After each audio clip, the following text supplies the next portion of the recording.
Even 10 years later, he couldn't forget that sight. Blades that shrouded the heavens like an iron cloud, and the way they rained down their deadly rain on the earth. He didn't know if this was a punishment for mankind, meted out by heaven itself. A young man stood with a camera and prepared to film. He gave the command that he was starting the broadcast. A young man appeared on the screen and said hello. He said it's MS again, who will destroy everyone. He had news that the viewers would definitely appreciate. MS said he had a joint broadcast with a very special guest today. The girl waved to the viewers and said, "Hello everyone." The viewers in the chat room immediately recognized the girl. They wrote that it was Hanyul. The host asked Hanyul if it was her first time or if she was attending the stream. The girl said that it was her first stream, so she was a little nervous. MS said that popular professions change with time and circumstances, even if the world is half destroyed by monsters. But that won't stop you from making some money. MS said he's a monster streamer and bragged about his muscles. Hanyul even hung on his arm for a good picture. The young man thought there were people in the world who had lost their families to monsters. They're just ordinary people who can't fight. They are interested in monster hunters. Therefore, they support people like MS that they like, and people watch them. On the screen, MS continued to brag and talk about his successes. The girl admired the streamer. MS said he promises a hot dance from Hanyul after he is done hunting. The girl said to keep the viewers tuned in. Be sure to subscribe and give them likes, and of course, press the bell. The cameraman thought all the viewers would get to watch a hot dance tonight. That's what Hanyul is there for, to raise the ratings. MS said if everyone's ready, he'll start the hunt. Everybody get ready. MS pointed his fingers, said all the audience should look over there. That's what they came here for. The cameraman pointed the camera and enlarged the picture. The viewers saw that the Aniwan monster was resting there. MS asked the audience. They must be disappointed that they picked some pathetic one-star monster today. But he urged the audience to look around. MS told the audience that there were no hunters around, no matter how much they looked. Only Hanyul is near him. She's a very ordinary person. She's also a girl. MS extended his finger to the screen and asked the audience, how many hunters can there be found in Korea who can single-handedly take down a one-star monster? Hanyul shouted joyfully that she knew and raised her hand. The girl shouted that there were 86 such people. MS said that this was correct. But today, he will change that number. It will be updated. Hanyul told the audience that it was unbelievable and suggested that everyone should cheer for MS today. MS said that he was coming to destroy Aniwan. The girl happily followed the superhero. A cameraman with a camera walked behind them. The young man with the camera was frightened, to say the least. How could this monster be destroyed without the help of another hunter? The formidable MS turned and told the cameraman to follow him more briskly. And don't be afraid of anything. The monster streamer has everything under control. A young man told the protagonist of this stream that it was too much. The guy added that MS didn't have enough combat power to fight without other hunters. Besides, this monster is huge. The young man added that he had another objection. After all, MS had been extremely drunk last night. MS shouted for the operator to stop talking immediately. The hero of the stream said this operator doesn't know anything about hunting at all. The young man fell silent and thought that this stubborn monster streamer was impossible to change his mind. Hanyul cheerfully stated to the camera that such a monster couldn't even scratch the expensive MS. MS added that this is a good point. And now the viewers are being given the opportunity to see for themselves. One of the viewers wrote in the chat that today there will be 2 less people in the world, and everyone will laugh at the loss of this MS. The cameraman kept filming but thought it wasn't a good idea, and he didn't like the whole thing. MS said he had a heavenly talent and invited everyone to appreciate it. He showed everyone his firepower. He had a ball of fire between his palms that he could juggle. MS said that this power was not given to everyone. The young man looking at Yu Ilam thought that unlike the protagonist, he didn't have any talent. People who don't have a gift don't stand a chance against the monster. This world is terribly cruel, and so are the people who inhabit it. MS flipped this fireball from hand to hand and finally threw it at the monster. The monster was resting peacefully without disturbing anyone. Suddenly, there was an explosion near him. The monster was frightened and jumped away. After that, the camera showed the MS again. The girl in the background shouted that this MS was very cool. Hanyul was delighted. MS was terribly pleased with himself. The monster streamer once again showed off his biceps and asked the viewers how they could watch such a thing, and added that all the viewers are seeing such power for the first time. MS quietly asked Hanyul how she would feel about them having a drink together tonight. The girl was afraid that the audience might hear everything. Suddenly, the audience witnessed a horrible picture. In the background, the flames from the explosion were blazing, and suddenly out of this flame jumped invulnerable monster. He flew straight at the main characters of this stream. The main characters didn't suspect anything yet. Only the cameraman saw it. He shouted for Yahello to be more careful. "There's danger behind." MS looked back and saw that the monster's horrible mouth was looming over him. It was showing all the onlookers its huge, sharp teeth. MS was startled, turned around, and abruptly jumped aside, taking Hanyul with him. The cameraman got scared and thought, "Oh my god, this is the end and we're all dead bodies. The reportage has failed. What should we do?" Hanyul was screaming for MS to stand up and do something. "This is a streamer monster." The young man said that there is nothing he can do in such a situation. The monster stood over the young men and roared loudly. The protagonist did not know where to go out of fear. Viewers in the chat room wrote that it was expected. The monster streamer pushed the girl aside and yelled for her to move away. The young man rushed away, out of harm's way. The woman reached out her hand to the young man in terror and asked for help. The monster already had its horrible paw on the victim. The monster struck the girl and she flew far aside with a loud scream. It was a scream of terror. Monster was most interested in MS. Monster streamer. The sinister monster rushed after him in pursuit.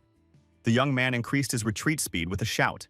MS screamed, dropped everything and ran away from the monster. He yelled for the operator to pull the monster away and took him on. MS threw the young man aside and told him to be the bait for the monster. The boy disagreed and told MS to become the bait himself. The cameraman pointed the camera at the Superman, and all the viewers saw him rapidly running away. The viewers in the chat room noted that this hero can really run fast. The young man was left alone with the camera against the terrible beast. The beast opened its arms and was ready to grab the young man. MS, running away, said he was grateful to the operator for his help. That was sarcasm. The young man looked after the retreating hero and heard him add that he would never forget the precious time he had spent with him. MS made it to his car and thought he was already saved. He shouted that in this situation it was better for him, a future hunter, to survive than a loser like this operator, and added not to hold a grudge against him.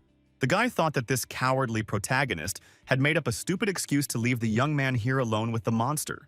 The young man remembered his father telling him as a child that God was always watching, and Sik Kong should know that he is being watched over. God will always protect him. The child always calmed down when he heard those words. It's nice to know that there is a protector who will save you in a difficult moment. You just have to believe in it. The boy came to his senses. The young man came to his senses and realized that faith alone was not enough in this case. For some reason, help did not come from anywhere. He turned around and started to run away from the danger. The boy remembered what they say before death. The dying man sees the light around him. That's what they used to say. The monster had caught up with the young man and was already swinging at him. The young man wondered, where is God and his help now? The unbelievable happened. The operator jumped high up and was able to elude the level 1 monster. The jump was so strong that the young man landed away from this monster. The boy didn't understand what was happening and how he had done it. The young man looked at his hand. Sik Kong saw that his hand was shining and couldn't understand what was wrong. There was an inscription on his palm that said, "God is very surprised." It was the young man's turn to be surprised. What do you mean God is surprised? The boy decided he was asleep. He couldn't explain what was happening any other way. The young man was brought to his senses and brought back to reality by the monster's roar. The danger was still near. The beast with burning demonic eyes looked around, searching for the young man who had disappeared. The guy hid behind a tree that was in close proximity to the monster. The young man thought that he wouldn't be able to anticipate the movement of this beast. Now was not the time to be distracted by anything. If the beast spotted him and struck him, he would not survive. A sign appeared in front of the young man's eyes. Someone wanted to continue watching with popcorn. The boy thought that God was watching all this with popcorn in such a situation. So God was just watching, seeing people die. Sik Kang was leaning against a tree with his backpack that was behind his back. He felt that there was something in the backpack. The young man removed the bag and examined its contents. There were a lot of weapons. Where could they have come from? He remembered that it was MS. He was the one who had given the young man his backpack to carry, and joked that he might need some support. The operator thought that Yahello had at least taken care of him here. The beast continued its search for the man. Its eyes glittered in the darkness, and it was terribly aggressive. The boy decided that he could not die until he had dealt with this monster with his own hands. He jumped high above the monster and swung the shovel that was in his backpack. Sik Kang descended on the beast and shouted that the beast would get his now. The young man hit his opponent on the head with a shovel. There was no miracle. The beast remained unharmed. It became even angrier and growled louder. The operator did not know what to do next. Sik Kang decided that he had nothing to lose and shouted that he was ready to fight. The guy put his fists forward. The monster swung his paw at him, and the boy in his backpack flew off to the side. The forces were obviously not equal. Sik Kang didn't want to give up and started looking for some other way to overpower the huge opponent. Since the young man never had superpowers, he tried his best. He practiced every day to survive. At night he studied, mastering the strategies of a hunter. He processed a lot of useful information. A young man was running away from a monster. This is where he needed all his physical training. The monster screamed threateningly. The young man screamed in fear. A sign appeared before his eyes that a god was applauding him. The boy thought, what does applause have to do with it? Sik Kang didn't have time to think about hallucinations right now, and about those inscriptions in front of his eyes. Right now, he had to deal with this monster. He had to decide how to defeat it right away. The boy thought he had only one chance left. He couldn't escape from the beast. The young man stopped and turned around. He said they were going to play now. The guy had a spear that he took out of his backpack. He dodged the monster and ran around it from behind. He found a part of the monster's body that he could hit with the spear. The boy dodged and delivered a powerful penetrating blow to the part of the monster's body he had chosen to attack. 100% hit. The beast screamed in pain. Blood rushed in all directions. The beast had not expected such an action from his opponent. The boy saw that the beast was wounded, and he decided he couldn't miss the opportunity and had to keep going. So he swung again. The beast roared, spreading its front paws and intending to grab the young man. The boy struck another blow directly into the chest of his fearsome opponent. The gazes of the young man and the monstrous monster met. The young man had rage in his eyes. The monster had hatred in its burning eyes. Neither one was going to look away. The monster's blood rushed out from under the spear. The cameraman's camera was on the ground the whole time. He dropped it when he was retreating. The camera appeared to be on, and live viewers were watching what was happening. In the chat, they described the situation and could not believe that a simple cameraman coped with the monster. Is it really not a fake? The young man bent over the monster. He made sure it was a breathless body. The guy felt that he had no strength left. He had expended a lot of nerves and energy. Sik Kang lay down beside the monster on the grass and shouted, "I did it!" The boy couldn't believe this wasn't a dream. Was it really happening to him? In addition to this, the young man felt how, when his body recovered, the strength became much more. An inscription appeared in front of his eyes that the god was pleased with the result. New signs appeared. They said that the god had summoned another god, and now there are 2 spectators. God laughs. The spectators are added again, now there are 3. The Encyclopedia of Monsters lists it as an Aniwan giant ape. 1 star monster. A regular monster with the face of a monkey. Onlookers watching these events could not believe that this was available to the common man. The girl in front of the computer couldn't believe what she saw. She assumed it was a quality fake. I mean, that's impossible. All the viewers realized that the cameraman of this stream fought the 1-star monster and defeated him. The young people couldn't believe what was happening. Was it really serious? No one had ever thought of it before. Who is this guy? He's really not human. Sik Kang lay on the grass and thought that this should be put online immediately. The professional in him immediately woke up. This should definitely raise an incredible buzz because it's a phenomenon. The young man calmed down and picked up the camera. The young man saw that the camera was on and read the correspondence in the chat room. Everyone was crazy about this cameraman. The young man couldn't believe it. It was a jackpot. He had accomplished a feat, and everyone already knows about it. The viewers saw it live. The cameraman looked at the motionless monster with a bloody spear sticking out of it. Was all this really being broadcast live? The young man continued filming and showed the viewers the current situation. The guy looked that there were over 8,000 people online right now. That was 3 times the usual number, and it was definitely not a dream. The young man looked up, and a sign appeared in front of him that there were 3 spectators looking down on him from above. 3 gods. Sik Kang smiled. What gods can we talk about? No need to make him laugh.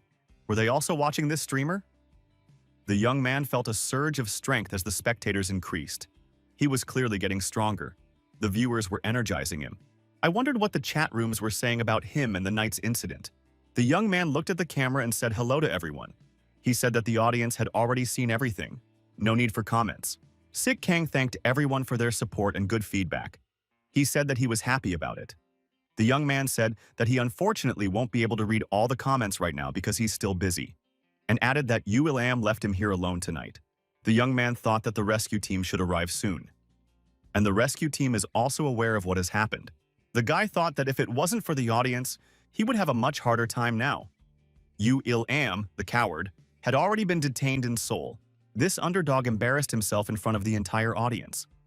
And now he's in big trouble, because he shouldn't have legally provoked this monster on his own. Viewers in the chat asked the streamer, what happened to the girl?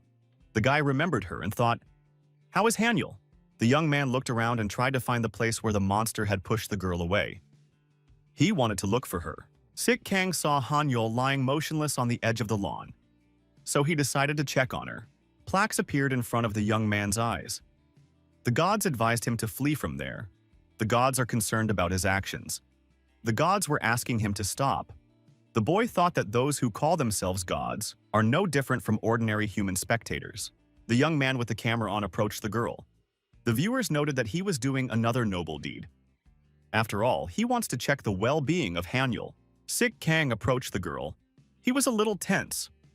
Reading the correspondence, the guy decided that people thought it was as if it was funny. It seemed to the young man that the current situation was not suitable for broadcasting. It was unethical. The guy thought, is the girl dead after the monster attack? There didn't seem to be any blood around. Plaques appeared in front of the young man's eyes. Some gods glared. Some gods are concerned. Some gods are excited. The lad couldn't understand what these reactions were. The young man thought that this girl was still alive after all. And that gave him hope. The boy heard a siren, looked around and realized that the rescue team had finally arrived. He decided that the next steps should be left to the rescuers. They're the experts. The cars stopped, and specialists in protective suits and masks quickly ran out of them. The commander told them to act according to the instructions in force. The older man walked up to the young man and asked if he was the hero everyone had seen in the streamer. The rescue chief shook the young man's hand and said, I'm glad you're safe. The rescuer was surprised that the young man had actually defeated the monster single-handedly. The young man replied that he was only lucky.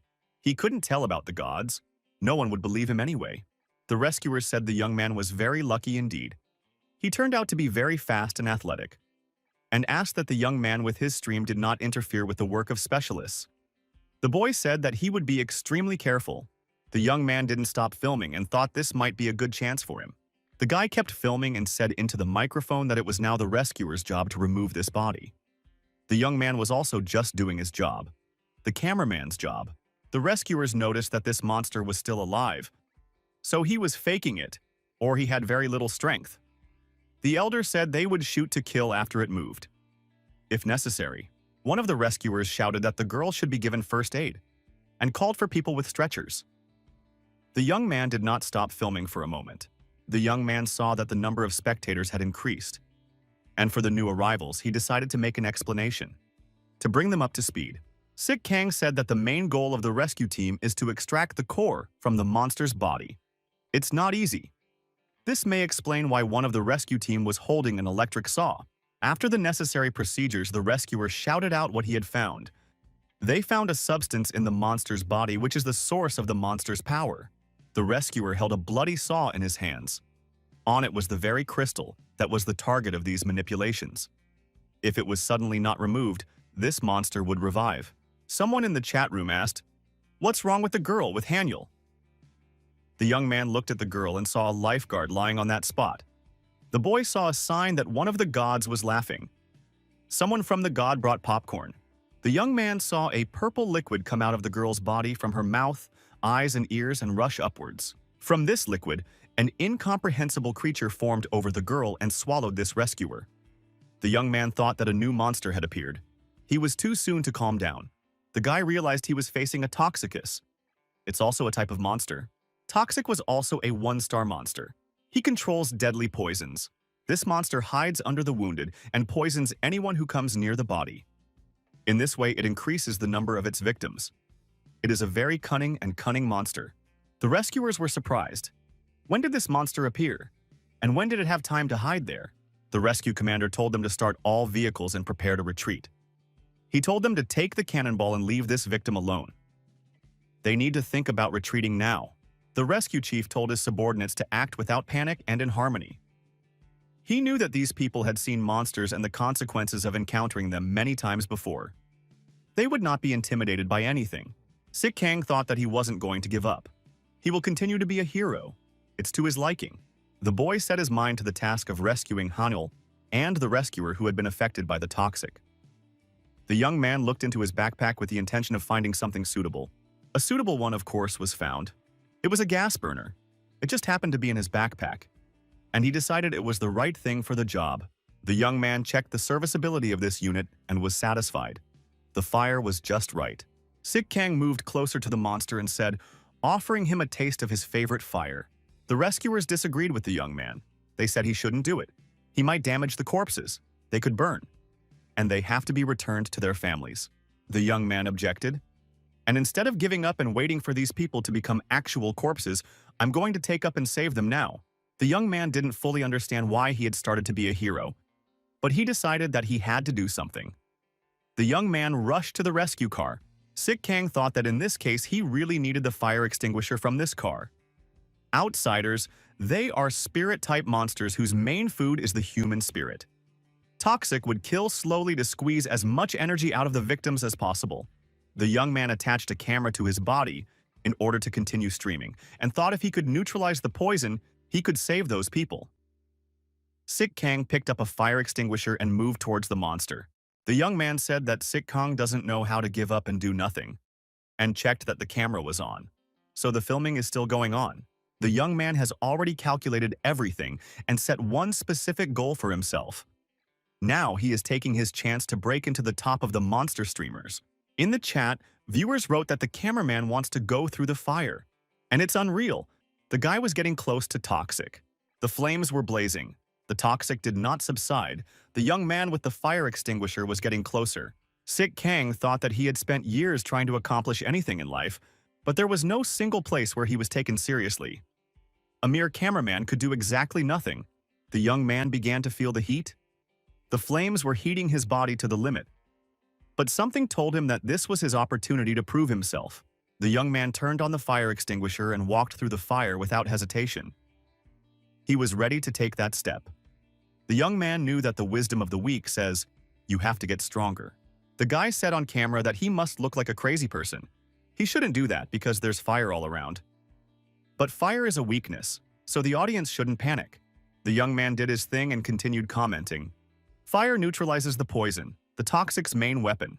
After that, the Toxics become weak and helpless.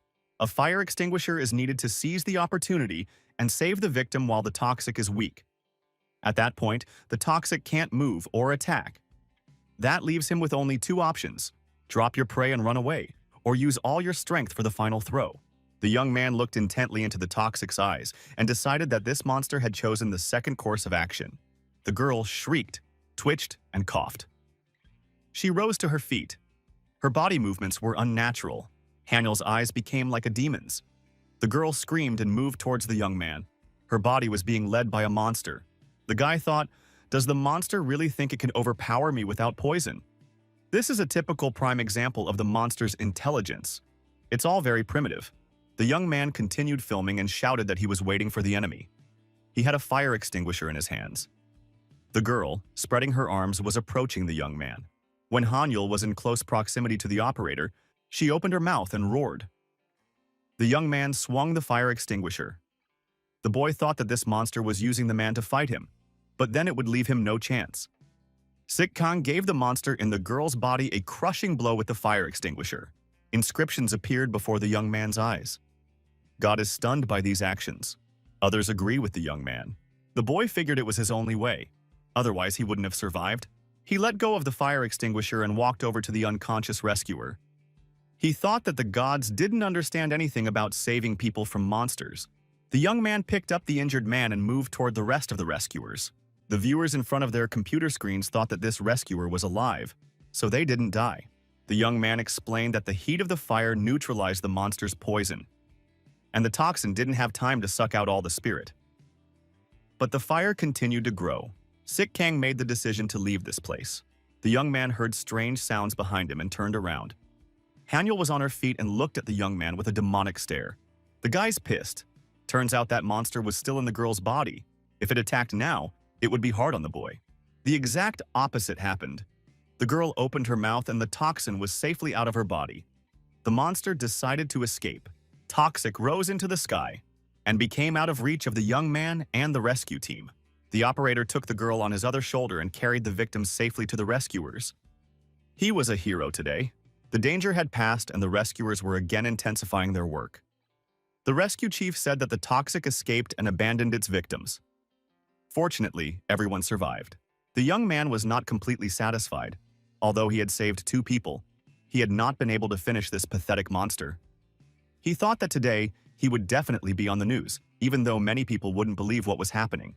The young man decided to interact with the viewers and thanked them for watching the reckless cameraman's broadcast. Sik Kang said to the camera that from today, the broadcast with Yu Ilam will stop. And I thought that the news would report on that guy today before they reported on him. The young man told his viewers that he was saying goodbye to them until we meet again. In the chat, they wrote that now the viewers will follow him regularly and wish to meet quickly in the next broadcast. The young man managed to impress so many viewers. The guy thought he'd finally made a breakthrough. And now he's just going to go ahead. Another god has joined the viewing party. Now there are 4 viewers. Someone posted a link to this young man's new channel. Already 8,500 views, viewers thought. And the funny thing is that the link to the new channel is uploaded to Yu Ilam's website. Sik Kang went back on the air and said hello to the viewers. He thought that Yu Ilam's viewers were now automatically his viewers, and there was nothing personal about it. The guy announced to everyone that he was starting a new broadcast. He's live now. In the monster research notes, it was stated that the Toxicus is a poisonous monster. It grows larger as it consumes a person's spirit. He is attracted to human suffering. He is vulnerable to fire. Sik Kang noticed that there were already 8,700 people watching. He decided that it was worth risking his life for. The guy turned on the camera and said that he was now near a hospital. A physical examination showed that he was doing just fine. The young man had a sign in front of his eyes that there were 4 gods watching him right now. One of them is terribly bored. Another impatient god wants cruelty. The young man was even surprised that after a medical examination, the doctors did not find any abnormalities. The guy noticed that the journalists were still outside the hospital. They haven't left. He should avoid the journalists and go another way out of here. The young man remembered his meeting with journalists the day before. He had not been allowed to pass. The journalists asked him if he had really defeated the monster with his bare hands. The guy realized that these reporters were following him everywhere now. They were even camped outside the hospital. He decided to somehow try to get out of here unnoticed. As he approached his house, the young man heard an explosion nearby. It turned out that his house had been damaged. Sik Kang immediately guessed that this was probably the work of the monsters. They must be taking revenge on him. There were casualties in the neighborhood. Some people did not know where to go now. Panic reigned. The guy couldn't understand what kind of monsters were involved in this crime this time. People took the essentials from their belongings and scattered away, to where it was safe. Rescuers were pulling injured people out of the rubble. The young man was discouraged and upset. These insidious monsters were now attacking his hometown. The young man lived in a world where houses are destroyed by monsters and people are used to it. Inscriptions appeared in front of the boy's eyes. Some god wondered if there would be a battle. One god had passed out, and there were 3 spectators left. The guy wondered, what kind of spectators were these gods? It seemed strange to him. Sik Kang noticed a pattern. When the number of gods' spectators decreases, he feels that he loses his strength. The young man decided that the best way to attract the gods' attention was to fight monsters. Siegfried killed the dragon and became immortal. Perseus defeated the Gorgon jellyfish. There are countless stories of heroes who defeated monsters with the help of some god. The young man wondered what would happen to him. What would divine surveillance of him lead to? The writings before his eyes appeared again. One god is irritated, one god is tired. The young man looked back. He heard a young man approaching him. He asked why the boy was sitting here. The stranger looked at the young man and recognized him. He said he was the cameraman in front of him. The stranger asked, was the monster streamer in front of him? The same one who took out Anya Wan. Sik Kang thought that just a few days ago, he was just a simple nameless cameraman. And today, Jung Sung Han himself, a famous streamer, recognized the young man. It was unusual. Jung Sung Han wasn't alone. He had a cameraman with him who was filming the streamer. The cameraman turned to his viewers and said that he had accidentally met a famous person who had recently been in the news. The young man said he was on a commercial break and asked the audience to stay tuned. Sik Kang thought he was a streamer to the core. Jung Sung Han asked the young man if he was willing to die just to catch monsters and get more views. The young man replied that it wasn't like that at all. Sik Kang thought that when the camera turns off, the true nature of the streamers comes out. Jung Sung Han wondered why the young man was talking to him so disrespectfully. After all, he's the most popular streamer. Sik Kang tiredly asked him what he wanted from him. That Sung Han was getting angry. No one had ever spoken to him like that before. Where had the reverence and respect gone? He wanted to put the young man in his place and asked how many viewers he had now. Sik Kang couldn't understand what his interlocutor was trying to accomplish. Why is he such a strange type? After all, the young man had a much larger audience right now. He caught the wave.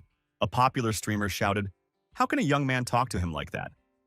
After all, this kid can't even use superpowers and only pretends to be cool. His popularity is just luck." And he was 100% right. Sik Kang advised his interlocutor to take care of himself and reminded him that commercial breaks are never that long. Jung Sung Han lashed out at his cameraman and said that he should have warned him a long time ago. The cameraman apologized. Sik Kang said to his interlocutor not to be too hard on himself.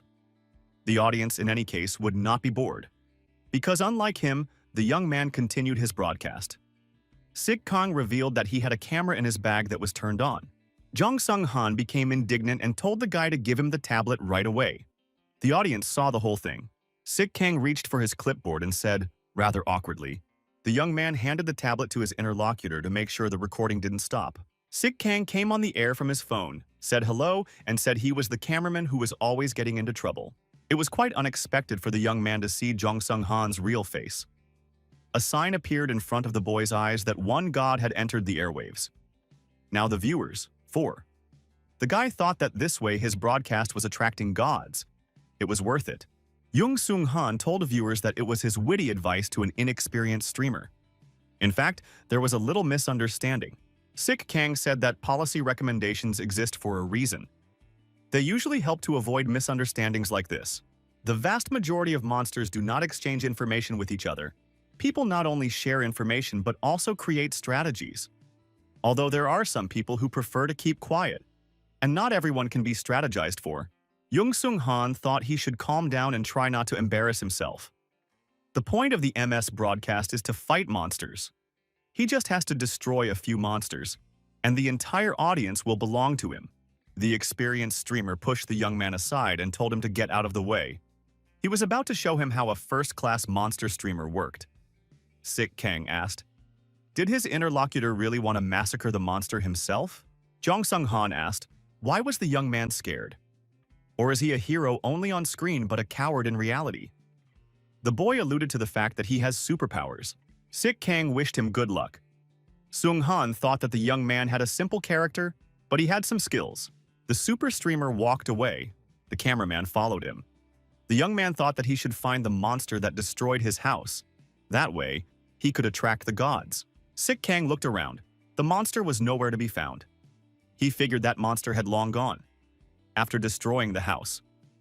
Although there were plenty of places to hide, Jung Sung Han found the monster using his superpowers and was able to deal with it. He thought that Sik Kang was very slow and couldn't find the monster first. Quickness, that's the basis of the basics. Sik Kang saw that the monster was still alive. Moreover, he stood up and decided to pounce on his assailant. The monster jumped up and was about to launch an attack on Jung Sung Han. The guy shouted that the monster was behind him and he was attacking. The super streamer saw and screamed in fear. He turned around and started running as fast as he could. Sik Kang thought that guy was ruined by his own pride. Talented people tend to be careless. The young man assumed, not unreasonably, that this was the thing that had destroyed his home. From the look on his face, the monster was ready for a showdown. The guy wasn't scared and checked to see if the camera was on. He said, "Doesn't this villain know what happened to the other monster the other day?" The monster only growled furiously in response. It showed its fearsome, sharp fangs. His eyes glowed with demonic fire. Sik Kang turned around and began to frantically run away from his opponent. He noticed that out of the audience, there were already 4 gods. The guy thought that even though his strength had increased, he couldn't tell what exactly he had become better at. The young man had a change of plans. He decided to wait for revenge. Now he had to find shelter to defend himself from the monster's attack. Jung Sung Han came to his senses and thought it was a shame. He wondered where the monster and that young man had disappeared to. Super Streamer heard a loud roar and thought, what could it be? He thought it was a monster making such strange noises. The man ran to the church, assuming that this guy had gotten into a fight with the monster in that very room. Jung Sung Han shouted, if the young man was still alive, he should respond. And let me know about him. The man stepped closer, and a horrifying picture appeared in front of him. Near the wall was a monster that was bleeding. There were countless wounds on it, and its body was pierced by spears and a wooden cross. In front of the monster stood Sik Kang. The boy could not come to his senses and could not understand how he could have done it. Did God really help him? The young man remembered how it had happened. The monster had caught up and was about to destroy the boy. The beast stood on its hind legs and roared loudly. The guy dodged the monster and stabbed it in the eye with the deadly spear he always had on him. While the monster screamed and wriggled, the young man managed to hide behind a wall and realized that the monster had lost him. But that wasn't going to last long. There was something else to think of. The guy saw a wooden cross and thought, that's what he needed right now. The monster ape was twisting its head around and trying to spot the young man. The boy climbed the wall and dismounted the cross. He put both hands around it and lifted it up. The young man swung his cross and jumped on top of the monster, wanting to strike it down. Sik Kang shouted that this would be the end of the monster. After the young man stuck the cross into the monster's body, he stabbed the spears into the monster in several places, and the monster was finished. It was at this moment that Jung Sung Han discovered them. Sik Kang realized that this situation was to prove that his victories were not a fluke. They are the pattern of a confident young man. Jung Sung Han found nothing else to do but ask why the guy was using the cross. The young man ignored him and wondered on his phone. What was the audience's reaction? The super streamer shouted that he couldn't be ignored. Guy had read in the news feeds about the desperate story of an ordinary man without an ability. There was nothing more exciting than that. The young man told the camera that he managed to survive this time too. Sik Kang thought that it was easier for him this time, thanks to the increase in the god's audience. The young man said on camera that this all happened only because of the support of his favorite viewers. He offered to stay with him on air and follow the progress of the MS operator. In the chat, viewers wrote that they couldn't believe that the cameraman was a normal person. How is this possible? The young man's eyes were filled with inscriptions that the gods were interested in him. They were wondering if he had a plan. Jung Sung Han approached the young man and called out to him. Super Streamer yelled that he was just distracted. And that monkey wouldn't have done anything to him anyway. The young man shouldn't be overreacting to him like that. Jung Sung Han said that he had a great idea. They should decide which one of them is stronger. Sik Kang thought that he wasn't going to fight his opponent. Super Streamer took the young man's camera. The young man screamed, "What is he doing? He mustn't touch her." Sik Kang shouted that they were fighting together against the monsters and started pointing his camera at the Super Streamer. The opponent yelled for the young man not to do that. That Sung Han said that he would like to invite the young man to the MS collab hunt. The young man interjected, "What kind of hunt is that?" Jung Sung Han said that streamers do this kind of thing all the time. Next week there will be a collab hunt where streamers from all over the country will participate, and that's where it will be determined who is the strongest. The young man wondered, is it really the best MS hunt in the country? If even Jung Sung Han calls it the best, it's worth listening to. Super Streamer said he was sure the young man had naturally already heard of the event.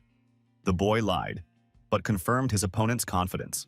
The young man read the inscriptions in front of his eyes, which indicated that there were already 5 spectators of the gods. Streamers with the most outstanding skills and talents will gather at this event. Even Kim So-yoon will be present. Young thought that one opportunity to broadcast with this legend was already a huge success. The young man said that he agreed. A young man moves along an abandoned road. He knows what he's after. The guy came to the agreed-upon place. It's the place that Jung Seon-han indicated. The young man approached the abandoned airport. It was the danger zone of the old airport terminal. Sik Kang remembered that he had been here as a child. The young man stood silently at the broken window and looked at the abandoned area. In front of him was a tent city and several airplanes. Near the tents were cars spread out. It was not a deserted area. Every now and then some people were moving between the tents. Suddenly, Yong Sung-han appeared and told the young man to follow him. The young man walked between the tents. Sik Kang looked inside and thought that there was some serious equipment in here. The young men approached the girl. Super Strymer apologized to his sister for being late. He said it was because of his co-worker. The girl said it's fine. It's not a big deal. Sik Kang noticed that this girl was floating in the air. The young man noted that this girl has a real superpower. Moreover, she uses this superpower in everyday life. It must take a monstrous amount of energy. She is clearly different from the rest of the MS. The girl turned to the young man and asked, "Is he just going to stare at her like that? And why doesn't he say hello?" From the first minutes, he behaves rudely. The young man apologized and said hello. The girl said she was Kim So-yoon's cameraman. She hoped that the young man wouldn't call her sister or goddess like a brainless person. The girl decided to cut to the chase and explained that this program lasts 3 days and 2 nights. If the guy thinks he can't handle it, it's better to let him go home now. Jung Sung-han wondered, why did it take so long? Sik Kang thought his interlocutor had already given up. The young man said he was fine with everything, and that was fine. He extended his hand to the girl to greet her. The young man said he won't let you down and can be counted on. The girl shook the young man's hand and said she hoped the young man wasn't throwing words around. The young man read the inscriptions in front of his eyes, the heart of one of the gods fluttering sweetly. One god is worried. One god is ready to wait. It's been 2 days. The young man thought that this girl was definitely different from Jong Sung-han. She has a professional approach to things and an elaborate schedule. The young man figured it was all because she'd had army training.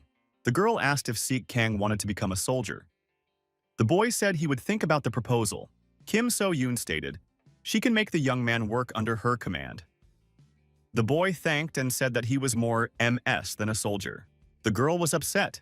She had expected that the young man might agree. Kim So-yoon suggested that we move forward with the plan. There has been a critical increase in the number of rampaging birds at the airport. This situation has only recently begun to take dangerous proportions. Therefore, not many people know about it. Jung Sung-han asked if she really wanted to monopolize the hunting grounds. The girl replied that she wasn't going to monopolize anything. Kim So-yoon added that the official announcement was delayed because a thorough investigation was required. Yoon decided that the investigation is now complete. The girl informed that there were about 100 buffalo now. Her team had been working non-stop all this time to find out if there were any more nasty surprises in the area. The young man thought that this girl's operator must be having a hard time. He mentally wished him luck.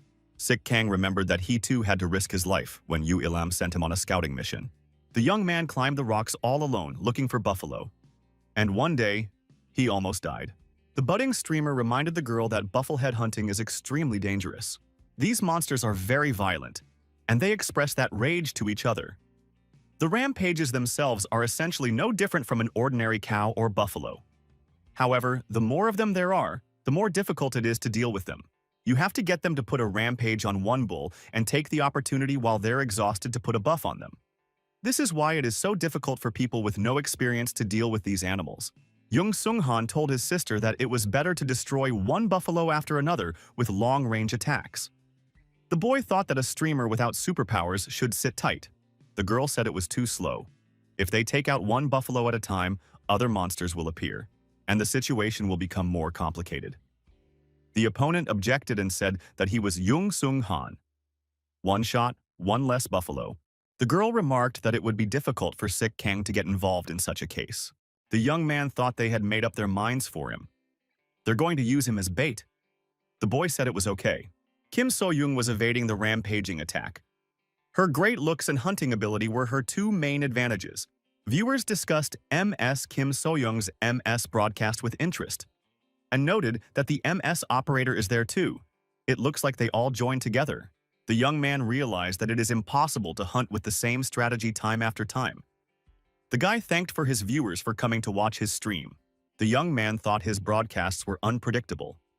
His hunting methods were different from those of ordinary MS, and that might attract even more viewers. The young man read the inscription in front of his eyes that some god had entered the ether.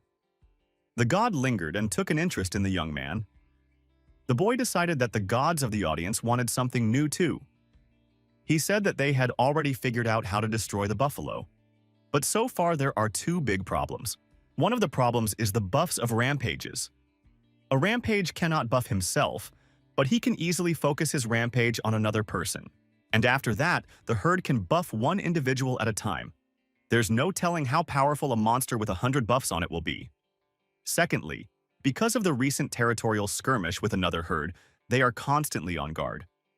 The young man decided to take the airplane door with him. As expected, his intuition did not fail him. The young man asked his viewers if they were ready to join the hunt with the desperate MS cameraman. MS Kim, So Yoon, and Jong Sung Han, experienced hunters, veterans among veterans. They are excellent at their jobs. Instead of worrying about them, the young man suggested worrying about their MS operator. The guy was using the airplane door for a specific task. He had enough strength to move it with him. The monster increased in size, and the experienced streamers acting in concert attacked it effectively. Their operators showed marvels of courage and bravery. The young man decided to tell his subscribers about why he took this big door with him. The guy promised an invention surprise to the one who would be the first to guess the purpose of this thing. Sik Kang looked at his phone and noticed that the chat room was running at breakneck speed. He had to be on time, so he wouldn't miss the first one. The young man said he already has a winner. The correct answer is camouflage. The first answer was the polka dot princess. The young man said he would send the girl a buffalo horn as a present. If she survived, the herd put buffs on one buffalo, and all the others rest behind him. Anatomically, buffalo heads are built in such a way that they are always looking at the ground. Because of this, they develop astigmatism. If you cover your body and approach it from the front, it will mistake the hunter for part of the landscape. A one-star monster.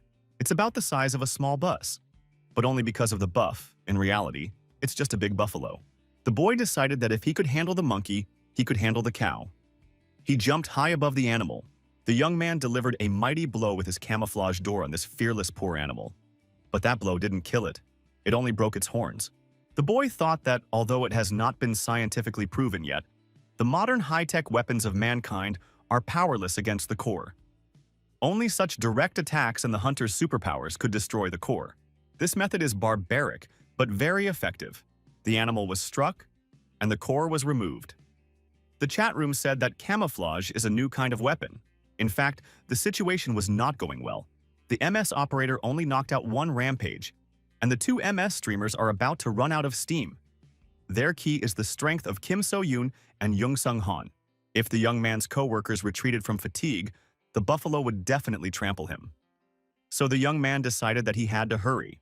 The boy reads that some god is annoyed. Another god asks if the young man is weak to fight all the buffalo at once. Some gods suggest that the young man is too weak. The boy became nervous. He didn't want to lose his audience. He has to come up with a new strategy. The young man read that some god was making a big decision. After that, there was a message that the young man had received a donation. The guy wondered, what kind of donation are we talking about? It had never happened before. Viewers on the air saw a shovel appear in the hands of a young man. Was that shovel inside the monster the whole time? It looks like a cheap sci-fi movie. Sik Kang held this shovel with both hands. It was incredibly heavy. The young man reads before his eyes that some of the gods are laughing. One god explains that this is the way it should be. The young man guessed what it was, an unusual shovel. The guy raised this shovel high above his head and said he wanted to see what it could do. The young man took another look at that shovel. After all, this is not a video game, and this shovel will not turn into a sword. Sik Kang thought he had no choice, and now he would have to destroy the buffalo with a shovel. His colleagues were already exhausted. Reinforcements would not arrive here soon. The young man, covering himself with the door and holding a shovel in his other hand, decided to try out this donation on the horny guys. Sik Kang took advantage of the buffalo's vision defect by covering himself with the door and approached the animals. The young man swung and delivered a powerful blow with his shovel at the monster. The young man had another core. The boy wondered why the shovel was so sharp. You could tell it wasn't an ordinary shovel. The guy read the caption in front of his eyes that some god is bulging breasts. For his subscribers, the young man took a close-up shot of the core. Subscribers asked where you can buy such a shovel. The young man read that some god was giving a thumbs up. The number of spectators became 6. The young man decided he needed to speed up. So he continued his attacks, using the techniques he had learned. It was paying off. The power of this shovel was incredible.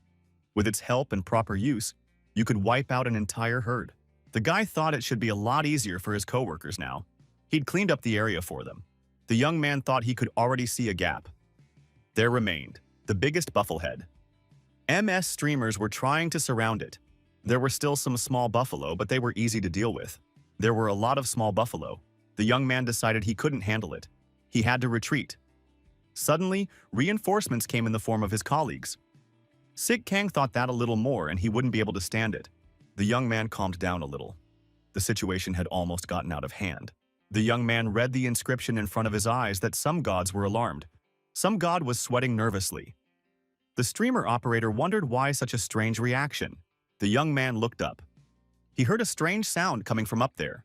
The guy heard someone yelling to run away, and he saw everyone running away.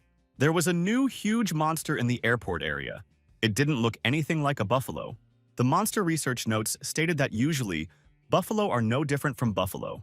The more of them there are, the more dangerous and stronger they are.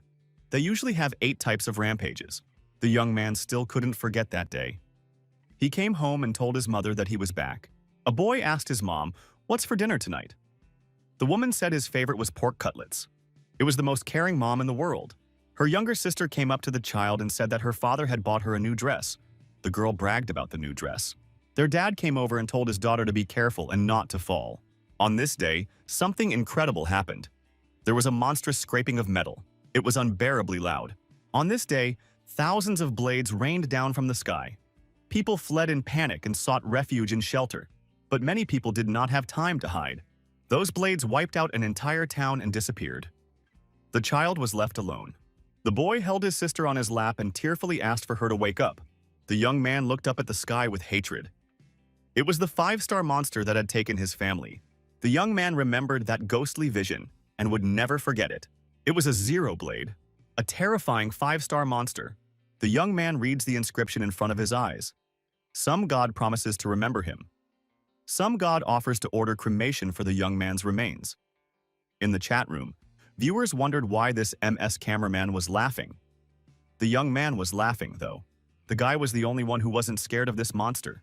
He had a victorious shovel in his hand, and only he knew why he was laughing. The young man had been waiting for this encounter for a long time. The young man had an opportunity for revenge. Sik Kang sprinted and jumped high. The young man swung the shovel and intended to hit the huge monster directly in the head. To do so, he jumped up very high. The young man attacked the monster. The monster fought back and attacked the young man. It was a serious fight, but the boy didn't give up. He thought that this monster would have to try hard to defeat him.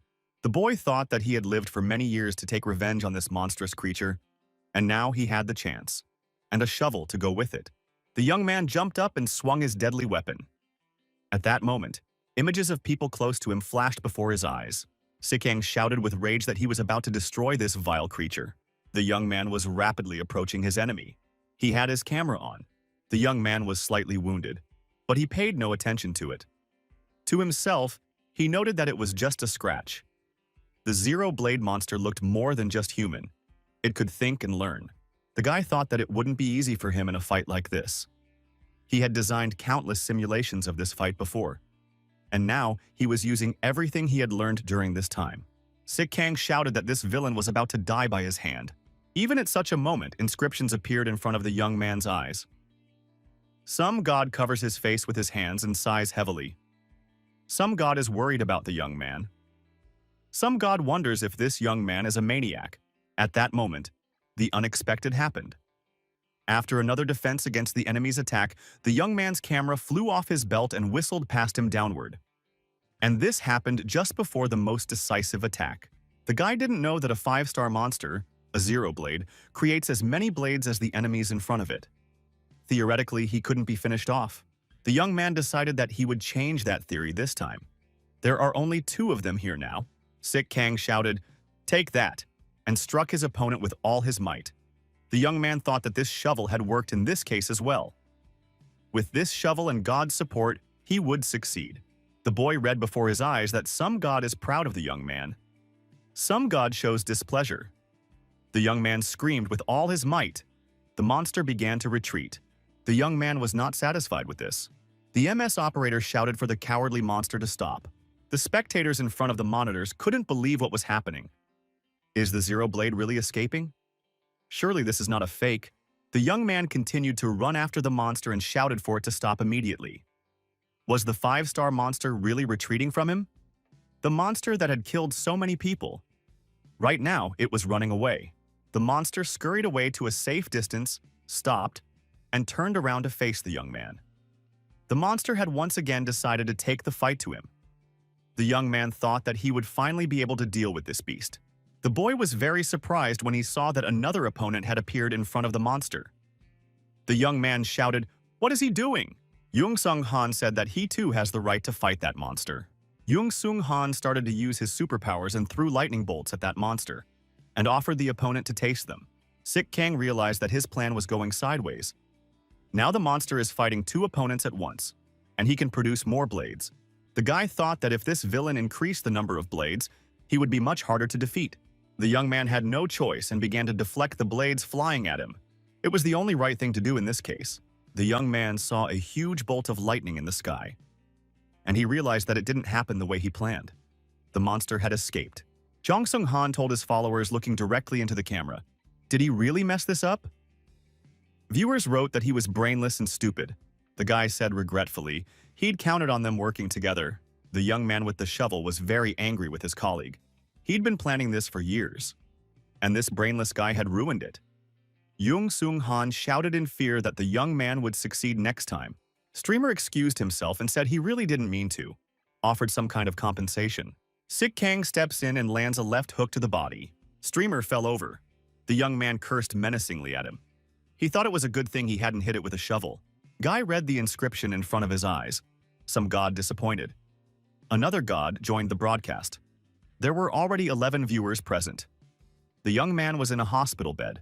The guy had expected to meet this monster since he was a kid, but he didn't think it would happen so quickly. Apparently, he wasn't very strong. Sik Kang knew that this shovel would definitely help him deal with the monster in the future. The young man remembered the past fight and decided that he would definitely destroy this beast in the future. The young man pulled himself away from his thoughts and looked out the window. He wondered why the crows were shrieking so loudly early in the morning. In the monster research notes, it was written that a Zero Blade is a humanoid monster with blades instead of a limb. The number of blades increases with the number of opponents. There is no limit to the number of blades. The young man thought it might not be a simple raven, but an oracle. He was surprised at the thought. There are 2 types of monsters in the world. One type is the dangerous monsters. The other type is the harmless monsters. The second type is not particularly interested in humans, so these monsters are called harmless monsters. One of the harmless monsters is the oracle. It is a fortune-telling monster that reads the fate of an area. The cry of the left head marks trouble, and the right prosperity. People observing this oracle have noted that the right head screams for happiness. A young man read the signs that some god is bored. Some god is not happy. The young man thought that these gods act like ordinary people. The young man remembered and worried. What happened to his equipment? It's his tool of production, his parental capital. The guy looked in the closet and saw that everything was there, and he said it was his favorite. The young man decided to check on the internet to see what had happened while he was being diagnosed here. Sik Kang read that the Zero Blade had escaped to the south. This monster no longer existed in their region. This monster is not notorious for nothing. It destroys hunters on the spot. A simple cameraman's battle with this monster. This monster escaped in the middle of the battle. Zero Blade, it's still a monster that mankind can't defeat. The boy thought that without the help of the gods, he'd probably die, without accomplishing anything. The situation became much more complicated when Jongsun Han got involved in this battle. But even without him, the young man would probably have lost. The young man was glad at least that he had survived a direct confrontation with an invincible monster. The guy thought he wasn't hurt too badly after that collision. Sik Kang jumped up in fright. He was curious about where his battle shovel was now. It was an incredibly valuable artifact. The young man looked around and saw that his shovel was nowhere to be found. This made him extremely upset. The boy read the tablets in front of his eyes. Some gods took offense. Some gods suggested that the young man look for a shovel himself. The boy thought that there would be no easy solution yet. Sik Kang decided to have a change of scenery. A young man started the stream and said hello to the audience.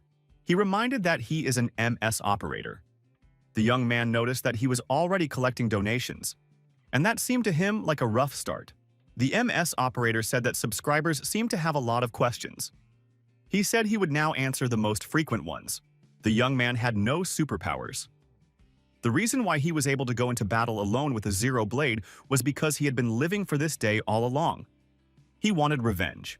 The young man calmly and coolly told the audience his past, and what helped him to endure and live on. The young man wasn't the only one who had lost loved ones to monsters. That's why he didn't give up. Guy urged all who see and hear him to never give up hope. The young man told the camera that he was a normal person like everyone else. If it worked for him, it meant that it would work for everyone. Some god asked if the young man had a conscience. Some god called the young man an actor. The boy didn't talk about the situation with God. No one would believe him anyway. The door to the room opened and the man said the young man dared not call himself normal. A doctor entered the room and apologized for interrupting the broadcast. The young man thought that the doctors had found something in his body after all. The intervention of the gods had made some kind of change. The doctor repeated and said that the young man was definitely unusual. How can you call a man who rushes at a monster with only a shovel ordinary? The doctor stated that there was nothing wrong with the young man's body. The young man is highly trained, but he has no superpowers. The doctor kept broadcasting to the camera and said that they were now in a special monster disease hospital. Sik Kang didn't understand what was happening. Doctor continued, "The clinic takes excellent care of patients, thanks to 15 years of experience, great equipment and friendly staff." The doctor stopped and said, "I think he was overreacting." But he didn't just say that. The doctor said off camera, "The young man is fine, and now he can talk to him seriously. A lot of people want to give the young man an autopsy. The boy is scared." What kind of autopsy are we talking about? The doctor stated that this should not be allowed to go unchecked. While the young man was asleep, the clinic ran some tests. The results showed that he was a normal person. But the people in the government don't believe it. The young man reads the inscription in front of his eyes. Some god is displeased. Some gods suggest that the young man do away with the doctor. Sik Kang asked the doctor if he knew where his shovel had gone. The doctor replied that the government was curious about the object, so the shovel was sent to the lab. The young man snapped back. This government never changes. Instead of rewarding him, they took away his shovel. The doctor was just leaving. He stopped for a moment and said he had something else. The man said they did find something unusual with the young man after all. The kids alert, "What are you talking about? He's clean." The doctor tossed the young man a box and said it was all here. The doctor explained that it is a recycled core. The core can be called the foundation of the monster. People who can resonate with it and extract energy from it are called superhumans. The guy remembered that he had been tested for this when he was a kid. The results showed that he was a normal person. Each person has a monster core suitable for them. People can only use the power of one type of core. If the core type doesn't fit, the superhuman can't use their superpowers. Each person knows what kind of nucleus suits him. But Sik Kang didn't fit any of the known types of nuclei. In other words, the core of a monster that hasn't been destroyed yet might be suitable for a young man, the doctor added. Now the young man was intrigued. Doesn't the young man want to become a superhuman? After all, he did want to avenge his family. Superpowers are just one way to take down a monster, and they don't always work. Sik Kang thought it was time for him to check out of the clinic. The doctor confirmed that since the young man is absolutely healthy, he can go for discharge. But he would have to come back in a month for a second examination. The doctor promised to check all the databases in the world. But to find the young man a suitable core, Sik Kang asked, "Why is the doctor so insistent on this?" The man replied that the young man had incredible hidden potential. If he could get superpowers, that would be great. Wouldn't the boy be interested in that? The doctor was disappointed. What had happened to the youthful romanticism of a young man of his age? The doctor saw a shovel standing in the room and asked if this was not the shovel the young man was looking for. And how could it be here? The young man saw his shovel and thought that it hadn't been there a second ago. Inscriptions floated before his eyes. Some god shrugging his shoulders. Some god telling me to be more careful next time. A new god appeared. Now there are 12 spectators. The young man dressed, threw his shovel on his shoulder, said goodbye to the doctor, and said he would be in a month. Korean branch of the Monster Study Association. The Monster Research Association is an international organization created by mankind to confront monsters. This is where the young man was headed. The young man used to come here often when he was just an operator. Usually after battles, there are spoils left over that can be recycled and used for domestic purposes. Such items included bones, hides, and skins that were used as equipment for hunters. Even monster meat could be edible and used to make food. There has always been good money to be made from destroyed monsters. If you're creative. Sik Kang walked up to the girl cameraman and said that he came here to collect his reward. The girl said out loud, "Is this really an MS operator?" Many of those present heard this and looked back at the young man. Everyone was interested in this young man, but a lot of people commented that he was kind of puny. Wasn't that a fake? The guy said it was him, a normal usually operator. The girl smiled and asked how she could help such a famous young man. Sik Kang said that he would like to receive payment for the monsters he destroyed on the recent hunt. The girl asked him to wait for a while. She will organize everything now. The guy was reading a message in the air. Some god is terribly bored right now. Some god is asking to be quick. The young man realized that he needed money to live. There is no way without it. One of the visitors to the association put a hand on the young man's shoulder and told him to look back and look at him. The boy replied that he was busy right now. The young men were outraged and couldn't believe that this young man had frightened the Zero Blade. This is a clear deception. Sik Kang didn't react, but thought that these people were already annoying him. The guy pulled out his phone, pointed it at the annoying characters, and asked why they were so suspicious. The young men told the young man to turn off the camera immediately. Sik Kang asked why they didn't want to repeat their words for the audience. Everyone is interested in listening to them. The boys left the young man alone. He thought they were some kind of lowlifes. The young man turned on the air and said he was in the Monster Association and is waiting for his reward for the Buffalo and Zero Blade mission. The young men who were harassing the guy decided to leave him for good. Because if anything, public opinion would trample and destroy their reputation. Everyone remembered what happened to Jung Seon-han. The girl apologized for the wait and paid the young man his fee. The boy wondered if they knew how many monsters he had destroyed here. Was there a mistake? He decided he wouldn't mention anything about the shovel. The girl was embarrassed and said that the amount of the payment was calculated by her superiors. The guy said that he had no claims against the girl. The young man decided that this ministry wanted to take a ride on his award. He shouldn't have let that happen. Sik Kang went on the air and said it was the association that changed the standards. And now there was a pittance left of his award. The young man added that these bureaucrats didn't even include his shovel. They probably wanted to take it away. A young man approached Sik Kang and bowed. He introduced himself as the assistant manager and said he had a case. The man said the young man's reward is unfairly small. He understands that. But most of the proceeds from that hunt were sent to the families of the hunters who died that day. The assistant manager added that the association did not commit any corrupt act. It was a compulsory necessity. The young man was indignant. Compensation to the families of the deceased should be the responsibility of the internal fund associations. No one has the right to seize his honestly earned share. The negotiator wanted to say something about the comrades who were hunting with the young man. The young man interrupted him and said that he did not know those people. The assistant manager thought, if he made a mistake now, he could say goodbye to his career. He didn't know what to do. Sik Kang continued to hold the camera on and said that he was still waiting for an explanation. Suddenly, someone called out to the young man. He said that there was no need for him to cover himself with a camera. The boy looked around and saw a combat officer. He shouted that the young man had caused a scandal in a sacred place that was in charge of protecting Korea. The assistant manager startled and bowed. He called the officers by name. The officer shouted that this riot must be stopped immediately. Everyone around me screamed that the officer was doing the right thing, and we need to show this upstart where he belongs. The young man read the inscriptions in front of his eyes. Some god asks, "Who is this?" Some god suggests beating this warrior. The young man thought that now he had two sources of headaches. This officer isn't a streamer, he's a pure monster hunter. But his skills are pretty average. But there's something special about him. This officer belongs to the generation that saw the very first monster invasion. He is one of those who lived through a far worse nightmare than what is happening now. This officer led a new generation of hunters to ensure that the past would not be repeated. And he is currently the spiritual leader of the hunters. The young man asked the officer what exactly was the problem. The officer yelled that he was surprised that the young man was able to live to this day using only his own strength. And he had no right to yell at all. The young man laughed in response. The officer shouted that the young man had no right to laugh at him. The young man stated that not a single person stood up for him when his family was killed. The boy resented the way the government acted on that day.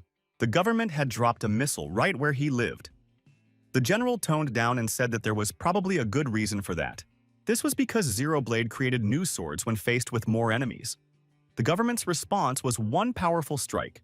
That was the excuse the young man heard back then. Because of the government's actions, his home became a storm of fire. The high-tech weapon didn't even leave a scratch on the Zero Blade. In the end, it turned out that the best way to take down this monster was a one-on-one fight. This was proven on the young man's streamer. The young man said that after all this, he wished the officer would step aside and leave him alone. The officer said he understood everything, but would not back down. The officer knew that the response to the Zero Blade attack was wrong. But what would change if the hunters repeated the same old mistakes? The young man said he's not a hunter. He is an ordinary man with no superpowers. The old man couldn't believe that the young man didn't have superpowers. He had fought the monster so powerfully. The boy said that he, unlike his interlocutor, was persistent. The young man said that as a reward he was only willing to take the shovel and one buffalo horn.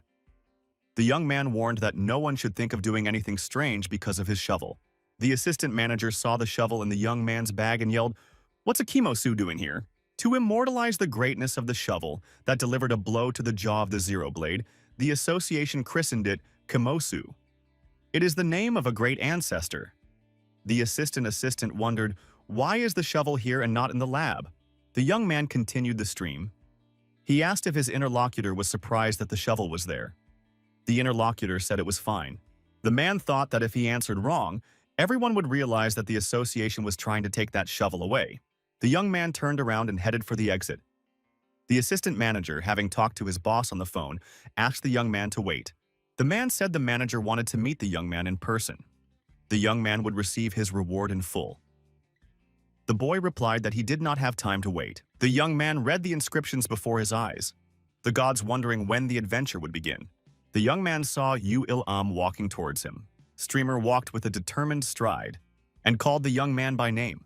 The MS operator noted for himself that the appearance of this young man could make his stream even more interesting. The young men stood on the lawn facing each other. Yu-Il-Am said he would never believe it. The man continued, "There could be no such thing as his rogue operator, scaring off a Zero Blade." The guy was reading the inscriptions in front of his eyes again. Some unsteady god is mildly interested. Some god brought popcorn. Guy thought that the audience had revitalized and the gods had calmed down. This Yu-Il-Am was getting his views up. In the end, Yu-Il-Am believed and said he had no reason to distrust the streamer.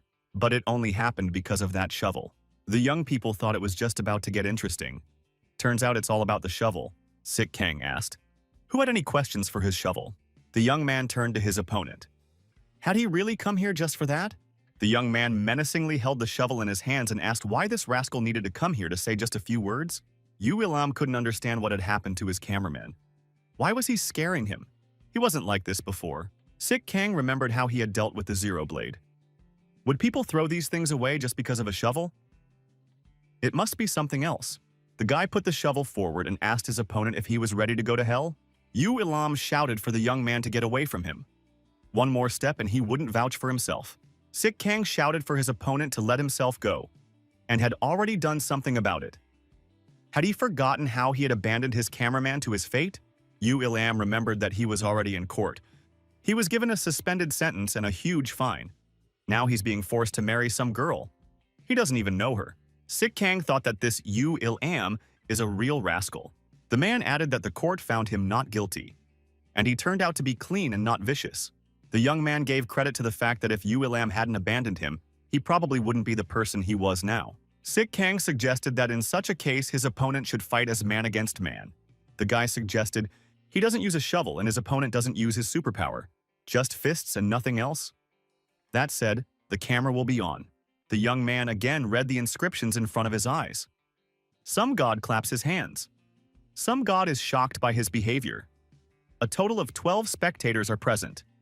The young man's physical abilities are enhanced, so he can deal with his opponent even without a weapon.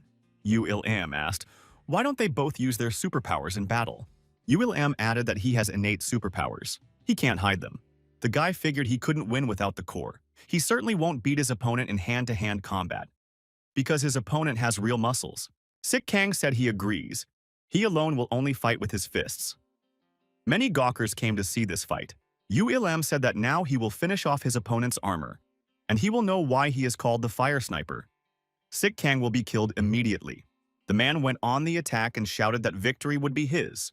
The young man said that his opponent had not changed at all, and he heard nothing new from him. Yu-Il-Am wondered how his opponent was able to slip into the gap between the two streams of fire. After all, it was impossible. The man didn't give up. He said they were just getting started and he would show what he could do. His rival would regret messing with him. Yu-Il-Am used his superpowers and activated the Takabe fire. Sik Kang tried to dodge those fiery blows, and he was helped by his physical skills. The man said no matter how much he tries, he'll still be just a worthless cameraman. He will destroy both the cameraman and his horrible camera. Sik Kang, dodging the flashes of fire, approached his opponent within striking distance and swung to knock his opponent out. The young man said that for 3 whole years he had worked for this ungrateful man. Yu-Il-Am realized that a physical collision could not be avoided. He screamed in fear and tried to cover his face with his hands. Sik Kang shouted that he had learned his opponent's fighting style by heart and gave him a powerful punch to the face. Blood spurted from his nose. A tooth flew out. Yu-Il-Am screamed in pain. The scene of MS streamer's defeat was seen by all the viewers in the live broadcast. In the chat wrote, how this guy without superpowers was able to defeat such a hero. The young man began to read the inscriptions in front of his eyes again. Some god is enthusiastic. Some god is no longer bored. 12 spectators are present. The boy thought that it was precisely the help of the gods that he had been missing so far. Sik Kang asked the defeated rival, I thought he was going to get married. It was bad luck for the girl who would marry him. Yu-Il-Am was lying there bleeding. Sik Kang told him not to even try to get money for new teeth out of him. The onlookers couldn't understand what it was. The fire sniper was defeated. A regular guy took him down with his bare hands. Must have been staged. The MS cameraman, continuing his stream, told viewers that this was the summation of the lesson he taught that lowlife, and reminded us that the winner of the last contest was the polka dot princess. We'll send her the award tomorrow. Suddenly, the young man heard a bird cry and a 2-headed chick perched on his shoulder. The boy was very surprised. Sik Kang asked, what is it doing here? From the looks of it, it's still a chick. The viewers in the chat room wrote that it's a monster that can predict. It's the oracle. The young man thought it meant nothing less than good luck. Something good was definitely waiting for him. Sik Kang decided to keep the chick about him. This bird is much cuter than the picky gods. Besides, she's never wrong. The man looked out from behind the tree and couldn't believe that this simple operator had massacred the fiery Yu-Il-Am. The unusual young man has even befriended a monster. Now, the oracle is his friend. The man thought, you can't just stand there and stare at him like that. This young man must be apprehended immediately. A man came out from behind a tree and said that he would like to talk to Sik Kang. It wouldn't take long. The boy reluctantly agreed. He thought his conversation with the assistant manager was long over. What else was there to discuss? The man said that the association was not interested in offending the young man. Sik Kang showed no interest in this conversation. He was considering his shovel. The assistant continued. He said that the situation with that shovel was wrong. The culprit has already been severely reprimanded, and the association apologizes. The young man said that this whole conversation, a waste of time. The man did not stop and asked the young man not to leave. He tried to stop him by any means possible. The man said he was aware the young man was having housing problems. He sleeps in the bathrooms of spas. As an apology, the association could offer the young man a place to live. The man asked if the association knows how much money he makes. The young man wanted only one thing from the association. It was a buffalo horn. He needed to send this horn to the winner from the streamer, the polka dot princess. The man said the association could help the young man. The boy stated that he is not chasing money. A large fortune will not help him defeat a zero blade. The assistant manager did not stop talking. He said that he understood his interlocutor quite well. but the association wanted to help the young man. The man asked Sik Kang to accept at least a house as a token of gratitude. The association doesn't ask for anything in return. One head of the monster cartured. The boy thought it was the head responsible for the bad predictions. The oracle senses something bad from the association's proposed house. It seemed to the young man that the oracle was only predicting events that would happen in the near future. The guy thought to himself, what bad thing could happen in the near future? In the monster research notes, it was stated that the oracle foreshadows upcoming events. It looks like an ordinary raven, but with two heads. The oracle's predictions are accurate. The right head screams, a good omen, and vice versa. Hunting them is forbidden. Sik Kang thought that he was tired of getting into trouble all the time. He needed to get out of here as soon as possible. The young man decided to stay away from here. The young man was attracted by a noise from above. He raised his head. Some horrible feathered raptors appeared from above. What kind of monsters are these? The young man thought. When one of the raptors descended lower, Sik Kang looked at it. It was a pigwing. The security guards were yelling for everyone to hide in the shelter faster. The guy wondered if the Monster Association was sufficiently protected from the attack of various monsters. The young man noticed how everyone was running away from these monsters. No one tried to fight them. Some people suffered. The monsters grabbed them with their sharp clawed paws and carried them into the sky. But unfortunately, most of the hunters were now outside the city. Sik Kang thought that it could be quite dangerous without these hunters even in the association. People were screaming as they tried to take cover from the airborne danger. Association command ordered the door to be closed immediately. And no one was to be let in. Everyone was only concerned about their own safety, so they left all these people here to die. The people demanded that the doors be opened and they be rescued. There was fear and terror in the eyes of the unfortunates. The young man thought that nothing changes in this world. It was good that he had a shovel with him. The young man's attention was caught by the horrible scream of a lonely girl. She did not know how to escape from these monsters. The girl was lying on the ground, screaming for someone to come to her aid. One of the pigwings noticed the victim and started diving straight at her. Suddenly, Sik Kang, who had arrived just in time, dealt a stunning blow to the pigwing and saved the girl from imminent death. The stranger recognized the young man and asked if he was the MS operator, and thanked the guy for saving her. The young man said that there was no need for gratitude, and it was urgent to leave the place. The guy, knowing that the association gate was closed, said that it was not safe near the shelter now. He told the girl to retreat to the forest. He grabbed a shovel and prepared to fend off the monsters. The young man did not forget about the camera, which was on his shoulder. Of course, he wanted to surprise his subscribers. The guy turned on the camera and said that now everyone would see what was going on near the association. The young man stated that the second part of today's stream begins. And so that the viewers do not forget about the likes. Close-up showed his subscribers a powerful tool, an invincible shovel. He is an ordinary MS operator who fights for the lives of ordinary people. The inscriptions appeared in front of the young man again. Some god got confused. Some god pulled out the popcorn. Some other god peeked into the stream. All in all, 13 viewers. The guy reminded his subscribers that they could like, comment, and press the bell. Sik Kang pushed back hard and jumped high up to strike the monster in its territory. This the young man succeeded. He was rapidly approaching the nearest pigwing. The young man delivered a crushing blow to the feathered predator with his exceptional shovel. The young man noticed that the clouds above him were thickening. A huge pack of pigwings is trying to attack him. Even he can't cope with so many monsters. On closer inspection, the guy thought that each of these pigwings was the size of an elephant. It would be difficult to deal with each one at a time. Sik Kang decided to take a different approach and find a weakness in these predators. Pigwings feed on waste and can smell odors even from high altitudes. We should try to use that to our advantage. The young man was not afraid of so many monsters and boldly met them with a shovel in his hands. The boy decided to resort to trickery. He thought that if he could cut off at least one paw from each of the pigwings, it would make his job much easier. With the nearest pigwing, the young man did just that. The boy thought it was incredible. It is very easy to chop the bones of pigwings with a shovel.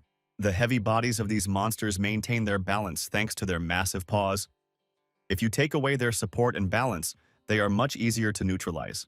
Sik Kang thought that the pigwings should take some time to recover, and that would be to his advantage. A sedentary pigwing posed no danger. The young man, wielding his shovel, struck one predator after another. The boy thought he needed to keep up the pace. The live viewers saw how the severed legs of the feathered birds flew. Everyone wondered how this young man could achieve his goal so easily. Sik Kang noticed that the oracle's left head cocked its head. This foreshadowed some sort of threat. The young man abruptly changed the trajectory of his movement, and it was not in vain. Immediately, a huge monster flew in front of him. It was of unimaginable size. The boy thought it was incredibly accurate. The oracle saved him this time. The young man thanked the bird for its help. Something caught the young man's attention. He was no longer expecting to see it. Sik Kang thought that Yu Il-am had long since escaped.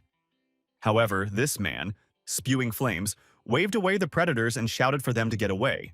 The young man continued to read the inscriptions in front of his eyes. Some god is smirking. Some kind of god is interested in continuing. The young man thought it was strange that there were so many monsters circling around Yu Il-am. The young man had a hunch. Maybe the predators, who love garbage dumps, appreciated the smell of this garbage. The young man shouted that even the pigwings realized the first-class shit in front of them. Yu Il-am only shouted and asked for help. The guy pointed the camera at a struggling Yu Il-am. The viewers heard him asking for help. Sik Kang thought he had an idea. The boy bent down and took in his hand a handful of earth and stones. The young man threw these stones with great force, and they hit the raptors. The raptors were startled. The pigwings were frightened and decided to leave their victim alone. The man could not believe his salvation. Yu Il-am cried out. Had he really been saved by Sik Kang? Yu Il-am turned around and ducked. He thought he had a chance to reach the shelter now. He didn't understand why the young man had helped him. The association behind closed doors couldn't figure out what they should do with this streamer. Why was he approaching them?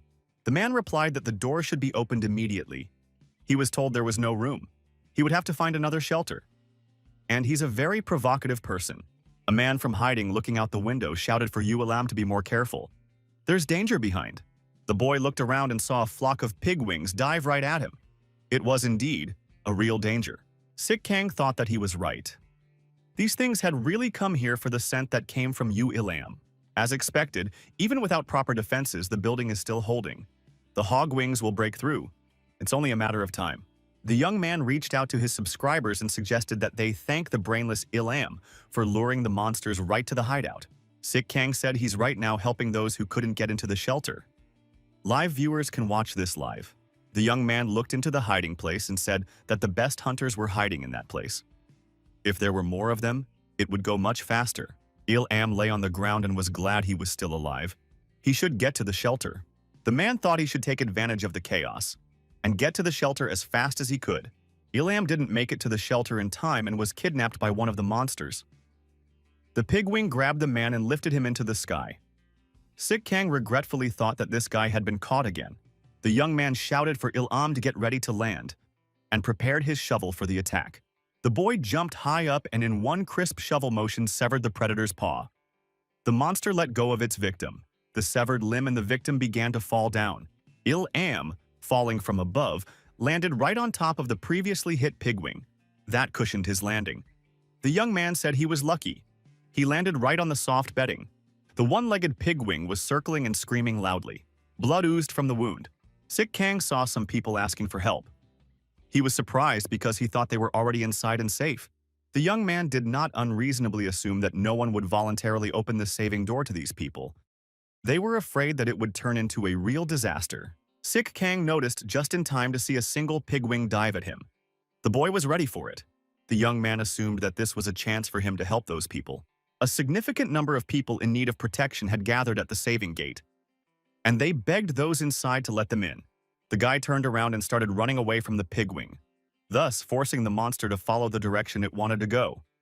The monster tried to catch up with Sik Kang.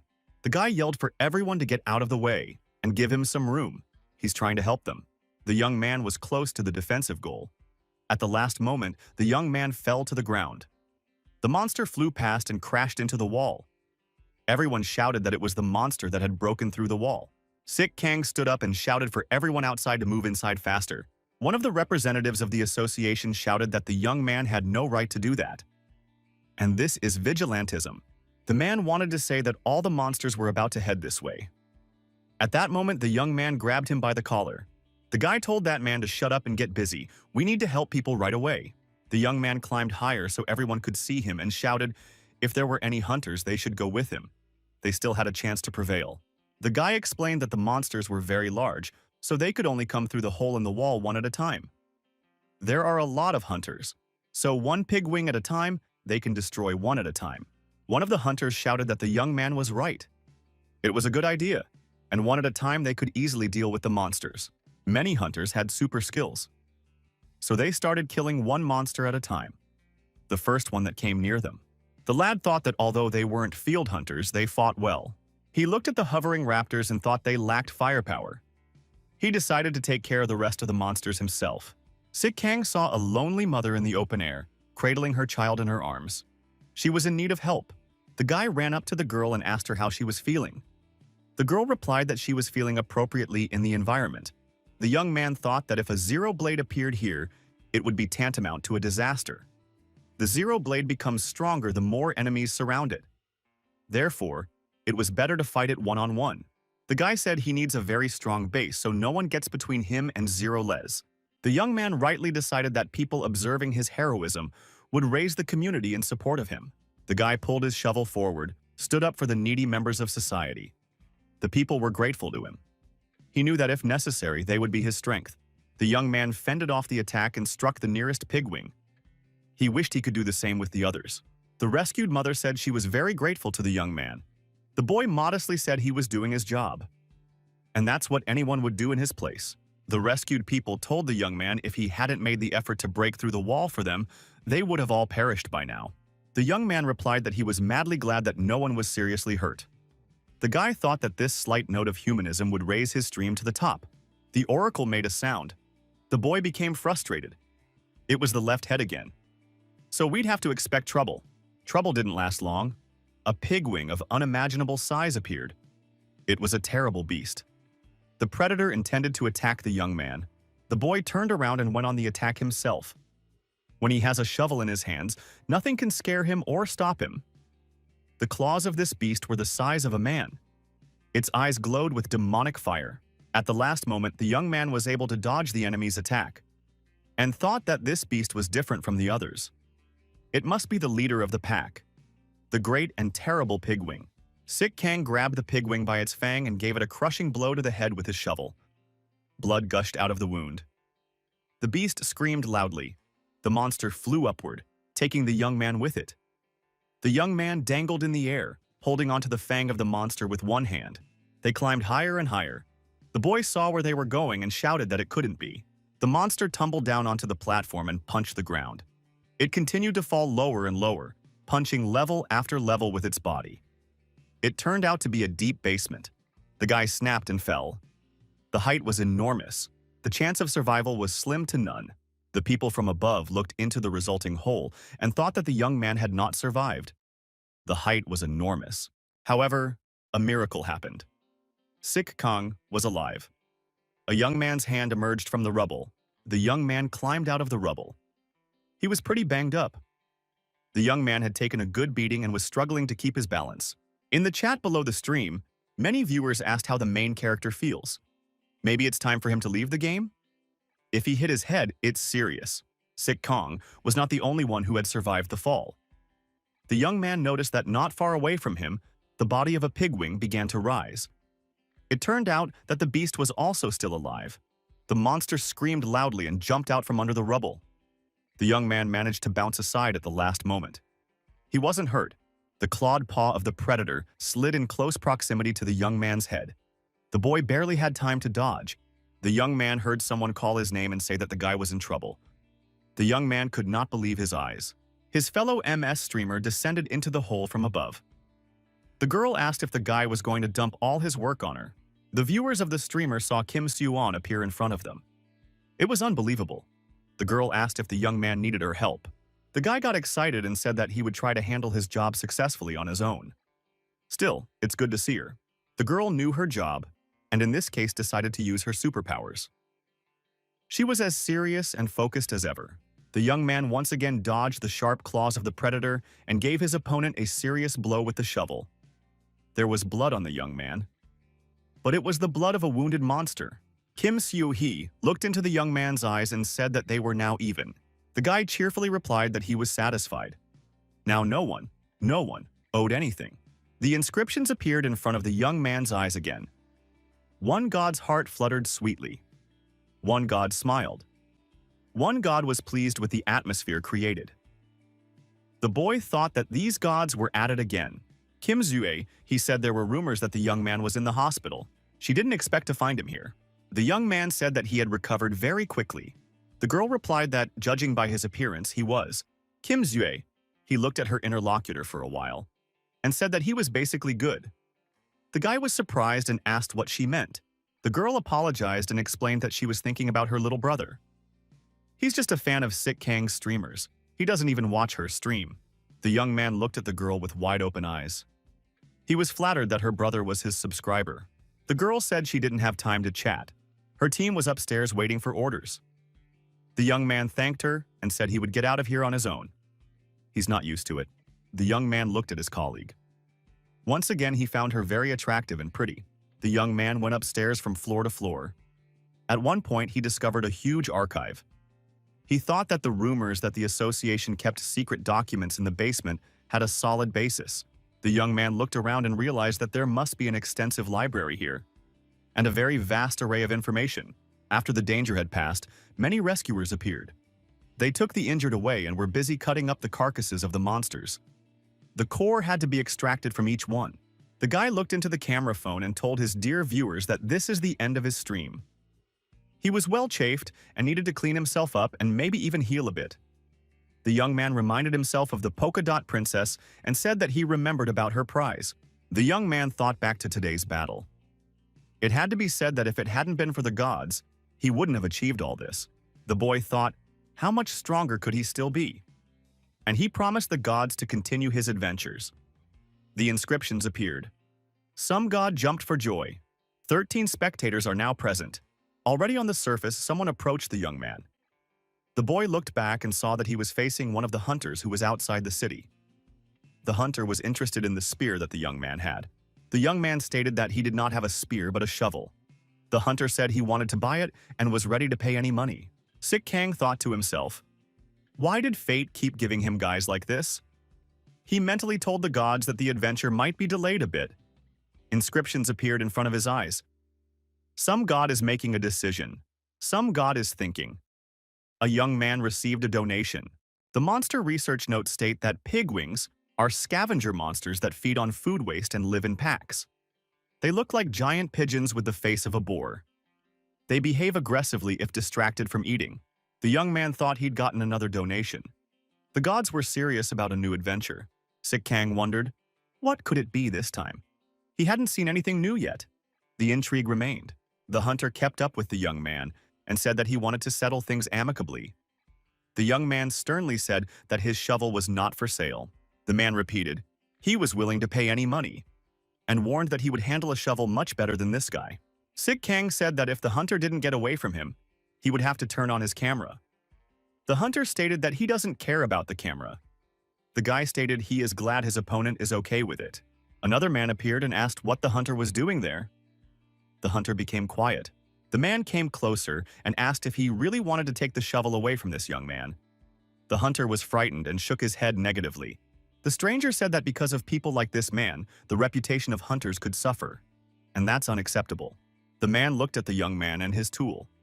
He thought it was the shovel. The boy looked at the two types. He thought things were starting to get better, but from the looks on their faces, it was getting worse. The young man stuck the shovel in the ground and thought that now he would have to make it on his own. He was determined to settle the matter here and now. The young man looked at his shovel and noticed a change. A handle with a ring had appeared on the shovel. Could this really be the donation? An inscription appeared on the plaque in front of his eyes. God wondered if the young man liked the gift. The boy scrutinized the hilt and the ring. They must have some purpose. It was hardly just for beauty. Sik Kang said loudly for everyone to hear. Did everyone around him really have their eyes on the shovel? Does he hope that everyone knows the legend of Excalibur? The young man said he was willing to give a shovel to whoever could pull it out of the ground. With his bare hands, without any superpowers, the young man added, the one who can't do it will get on his knees and beg him for forgiveness. It's very simple. The hunters, hearing this, rushed toward the shovel. They pushed each other away. Each was sure of his victory and wanted to try first. Sik Kang turned on the camera and prepared for the test. He would have physical evidence on hand. The hunters started covering their faces with their hands and shouting that it wasn't fair, and demanded that the young man turn off the camera. The guy said no one was planning to run away after failing, right? The recording will be for just such an occasion. If someone is afraid or unsure of themselves, it's best not to start. The big guy tells everyone to stand back and he's ready to finish the job. There's not a shovel he can't handle. The man squatted down, grabbed the shovel with both hands and said it was now his. But it didn't. No matter how much this candidate huffed and puffed, he couldn't do anything. He didn't understand why the shovel was so heavy. He couldn't even move it. When the man stepped aside, another man took his place and said that weaklings had no place here. Now it was his turn. The second candidate suffered the same fate. He could not understand why he could not succeed. Impatient candidates pushed him away and told him to stand aside. It's all clear with him. The young man watched this tournament in cold blood. He thought that they could try all they wanted. They wouldn't succeed anyway. The hunters all walked in the same circle. Everyone's attempts were in vain. They assumed the young man was a fraud, and he was leading them around by the nose. There's definitely some kind of tricky mechanism in the shovel. The hunters suggested that the young man pull out that shovel himself. The young man said he would do it now. Sik Kang slowed down for a second and read the inscriptions in front of his eyes. Some god is smirking. Some god exploding with laughter. The young man wondered, why is there such a reaction up there? The boy looked suspiciously at that shovel. Wouldn't he be able to pull it out too? Sik Kang walked over to the shovel and grasped it. The hunters thought that the young man wouldn't succeed either. If they couldn't do it, he wouldn't be able to do it. The young man turned to the camera and told the audience that his shovel was awfully heavy. But he's not in the business of cheating. The young man counted to 3 and raised the shovel up triumphantly. At that moment, the ground shook under the feet of the surrounding people and everyone thought it was an earthquake. The young man read the inscriptions in front of his eyes. Some god is laughing loudly. Sik Kang was confused and thought, what is happening now? The young man looked at the people around him and said that this particular shakeup was entirely his fault. The guards got scared and started pointing their fingers at the spot where the shovel had just been. The young man looked there too and saw that right in that place the ground had split open. Sik Kang scrutinized the rift. He concluded that there was no serious damage. The young man looked at his shovel and wondered if this ring was creating an earthquake. But how could it work? The writing in front of the young man's eyes was there even when his eyes were closed. One god says it's a surprise in reverse. One god congratulates the young man in reverse. The young man did not understand anything. The hunters asked, what was that earthquake? It started when that streamer pulled the shovel out of the ground. The young man thought it was a good idea to act brash and loud in this situation. The guy raised the camera above him and said into the screen how lucky it was that the earthquake was happening right now. But was it a mere coincidence? Those who want to get to the bottom of it can stay and watch on. The young man packed the shovel in his bag and thought that this place was cursed. We must get out of here. The hunters looked at the young man questioningly. The young man called to the two-headed bird and told the oracle that they were leaving here. The young man went into the evening store and ordered his dinner. The guy took a seat at a table and decided to rest for a while. The young man decided that he could finally relax. It had been a long day. The young man looked at the evening city. He thought that everything looked very quiet and peaceful now. It was as if nothing had ever happened. Sik Kang wondered, how could one manage to recover in such a short time? It was strange. The young man decided that he would have perished long ago if it weren't for this strange recuperation of strength. The boy thought, why was he the lucky one in this case? It was more of a rhetorical question. He didn't expect to find an answer to it. He decided to eat before the ramen got cold. The gods wouldn't tell him anything anyway. He saw a guest at a nearby table watching the news. They were talking about the recent monster attacks and how they were getting more frequent. The news reported that dozens of hogwings attacked a monster association shelter today. The announcer reported that the hunter who contributed the most to the win was a popular MS operator. The young hunter has no superpowers, but he is a man of incredible agility and strength. He uses a monstrously destructive shovel as a weapon. The news anchor promised that their channel would keep an eye on this young man. The host wondered if this was really an act of heroism or just a routine publicity play. Everyone wondered what this MS operator was hiding. The young man was told by one god to move. The boy got angry and told them to let him eat in peace. Some god invited a friend. Now there are 14 spectators. Sik Kang noted to himself that plus another god, that was a good thing. The young man decided that in that case he couldn't just sit idly by. The young man looked up into the sky and said that now it was time for him to go, and informed the princess in polka dots to be waiting for him. The young man moved through the capital. He walked down a street named after a hero who died with the word soul on his lips. The Monster Association is not far away. Therefore, the neighborhood is safe and secure. Real estate in this area is considered the most expensive in the country. The young man wondered, does a polka dot princess really live in such a neighborhood? They say you have to be an oligarch or the child of a national hero to live in this neighborhood. Who is the princess in polka dots? Someone shouted at Sik Kang and asked who he was. The young man looked around and saw that security was in front of him. The man said there was no reason to loiter here. The young man was frightened and said he was up to no harm. Just in case, he pulled out his shovel for protection. The laser beam was aimed directly at the young man's neck. The security officer radioed that an unknown armed man was in front of him and fired a shot at the stranger. The guy screamed in pain. It was a shot with an electric charge. The young man felt unwell. Sik Kang lost his orientation and was out of control. The security agent recognized the young man and became upset. He wondered, how could he not recognize the MS operator? He apologized profusely. After a good shaking, the young man came to his senses and said he was already fine. He would have done the same thing, and there's no need to make a big deal out of it. The man said he's a big fan of Sik Kang and watches all his streams. Sik Kang said he came here on a personal matter. He asked for permission to enter the building. The security agent was on duty and asked what the young man's business was. The guy pulled the thing out and said he had a buffalo horn. The person he was talking to was terribly surprised. The man said it was a prize for the winner of the streamer. Does the MS streamer himself deliver the package to the fan? Turns out the young man is a very nice man. The man said you can't come in here without permission, but this time he'll make an exception. For the hero who saved the people from the monster invasion, an exception is possible. The guy was already in the elevator thinking that his fan helped him now. His life is changing for the better. The young man couldn't believe his eyes. Was he sure he was in an apartment building and not in a palace? Sik Kang stood outside his subscriber's door and wondered what she might look like.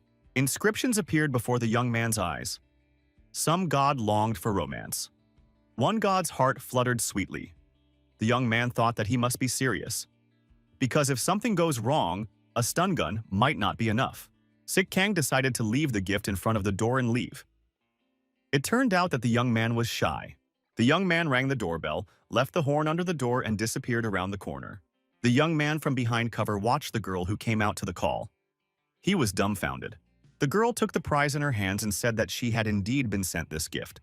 The guy found this girl to be of out-of-this-world beauty and a princess in polka dots, a nickname that suits her very well. But the boy didn't understand what the polka dots had to do with it. Sik Kang couldn't get enough of the girl. She was extremely beautiful. Suddenly there was a diversion. A two-headed bird cawed, and it was the left head. The young man was frightened. The boy quickly oriented himself and covered the oracle's beak with his hand. But the deed was done. The polka-dotted princess asked who was here. There was silence in response. The girl looked toward the exit and thought the sound was coming from there. The boy was coming down the stairs and didn't understand. Why was he running away? After all, it was not difficult for him to meet the girl and say a couple of affectionate words of congratulations to her. The young man said goodbye to security on his way out and said he had settled his affairs. The young man turned around and asked the guard not to tell anyone that he was here. Sik Kang sat down on the bench and felt extremely dissatisfied. He didn't understand why he did this. From the inscriptions in front of his eyes, it was clear that the gods were laughing at him. The young man thought that the gods were not only laughing but also mocking him. Someone called out to him. He looked up and saw Kim Seo-yoon standing in front of him. She was beautiful in her military uniform. The girl asked, "What is this young man doing here? Does he really live in this neighborhood?" The guy smiled and asked if the girl was too interested in him. Kim Seo-yoon said she lives nearby. The young man should stop fooling around and answer her question, because he's always getting into trouble. The guy asked the girl to calm down. He said he came here to give a prize to a female spectator. Kim Seo-yoon stared intently at her interlocutor. The young man was embarrassed and told her not to look at him like that. Kim Seo-yoon told the young man that when he met with the Zero Blade, it felt like he didn't care about life. The girl added, "She often sees people like this go missing. Kim So-yoon advised the young man to be careful at least once in a while. The young man responded by saying that he would try his best, if he had that choice. The guy let the two-headed bird go and apologized for the incident near the polka dot princess. The bird did not accept the apology and started flapping its wings and pecking the young man in various parts of his body. The young man decided to compliment the oracle and said he looked different somehow, just glowing. It must have been something he ate. Sik Kang asked, "What do oracles even eat? Maybe the bird would settle for sausages." The boy wondered where the monster's core had gone. The inscriptions in front of his eyes said that it was definitely not an oracle. Sik Kang gave an interrogation. The bird turned away and pretended not to hear. The young man repeated his question several times. The bird flapped its wings and flew upward. The young man told the oracle to spit out that cannonball immediately. It's worth a crazy amount of money. The young man shouted that if he caught this bird, it wouldn't just get away. The chase continued. Somewhere from her floor, a polka dot princess was watching the scene. Suddenly, an alarm sounded over the city.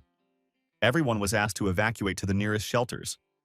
Pigwings were spotted over the city. It was quite unexpected. They didn't usually come here. As happens in such situations, one girl with a small child did not have time to hide in the shelter. She was shouted at from the shelter to hurry up because the doors were closing. The girl was a few meters away from the shelter when a fearsome and terrible pigwing appeared above her. It had already opened its mouth and put its claws forward. But suddenly, Sik Kang jumped on top of the beast and struck the beast with his indispensable shovel. The girl looked back and recognized her savior. The young man asked how the mother and child were feeling. The guy picking at the piggyback's head with a shovel said the MS operator would always come to the rescue. The moment of the predator's destruction hit the news wires. Viewers of this stream were delighted with the MS operator. They wrote in the chat that he always makes an epic appearance. After this scene, the young man asked if the oracle had captured everything. The bird was flying in the sky and had a camera attached to its neck. The bird cawed affirmatively in response. Inscriptions from God appeared before the young man's eyes. Gods, he thought, are all just as impatient. The man stood over the defeated monster. A flock of its brethren circled overhead. Some were trying to attack the young man. The boy declared for the gods to prepare their dawns. The young man worked his shovel left and right. The defeated monsters fell one after another. The boy said that today was going to be a great monstrosity. This stream expectedly hit the news feeds. The manager from the Monster Association asked his assistant, "What was wrong with this Sik Kang?"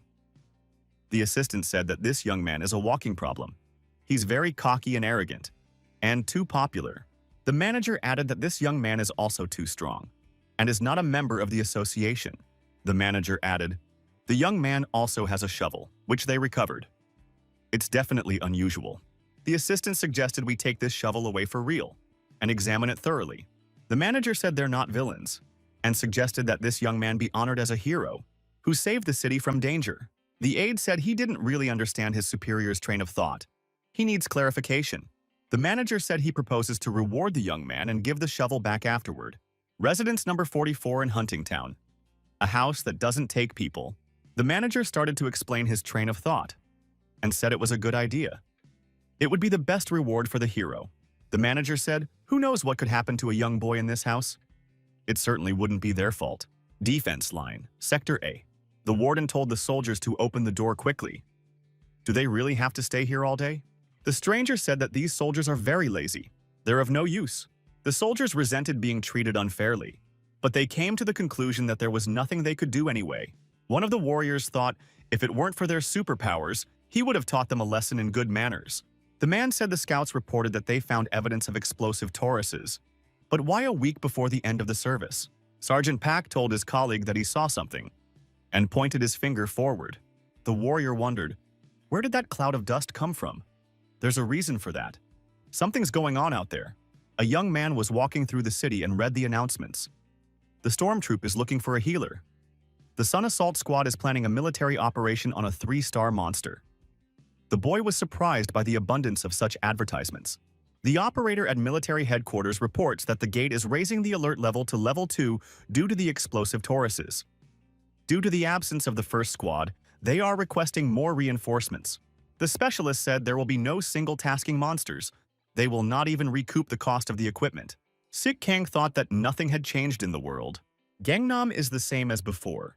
24 hours before, the reception room of the Monster Association. The young man interjected, "Was he really being given a house to use?" The assistant manager said the association was going to give this house as an award. The manager added that every hunter dreams of such a house. The young man listened with suspicion. He did not trust the association. The interlocutor said that this luxurious new home is located in the city of Hunters, Gangnam. This place is ideal for exchanging information and acquiring first-class goods. The young man thought that Gangnam was a newly built building. Gangnam was a prosperous county, but its location on the plains made it easy prey for monsters. Hunters came here to defend it. Sik Kang asked, "Isn't that too generous a reward?" The interlocutor said that it was a very big and very beautiful house. He showed its dimensions with his hands. The young man smiled approvingly in return and thought that the association was obviously up to something. The young man was not used to being afraid and decided to see what this suspicious house was all about. Traditionally, the young man read the inscriptions in the air. God anticipates a new adventure. God is shouting for the young man to act. The boy thought he needed to find this house first. The young man announced that he was expecting housewarming gifts from God. After that, the inscriptions in front of my eyes continued. One God said that there is no harm in dreaming. One God told the young man to search his conscience. The boy decided that this time he had overreacted. Someone called out to Sik Kang. The young man looked back and saw a young man and his cameraman standing behind him. The young man said it was an amazing coincidence and announced to his audience to meet the hero, Sik Kang himself. The young man hugged Sik Kang and told the camera to behave bravely in the battle with the pigwings. The man said that Sik Kang must not have recovered from the fight yet, so he offered him a joint stream at the spa. Sik Kang thought that it had only been 10 seconds, and he already wanted to punch his interlocutor. The interlocutor regretfully said that he was very busy, and therefore couldn't give the young man any support. Sik Kang really wanted to hit this guy once. Streamer asked if it was true that Sik Kang was moving into the neighborhood. The young man wondered, how did he know that? Streamer explained that his younger sister, a real information maniac, she is aware of all the rumors about hunters. The girl looked at the young man and said she was very pleased to meet him. The young man said hello to the girl and suggested that it was quite difficult for her to do business with such a brother. He said that the young man was probably lost and offered to show him the way. Sik Kang thought this guy was up to something.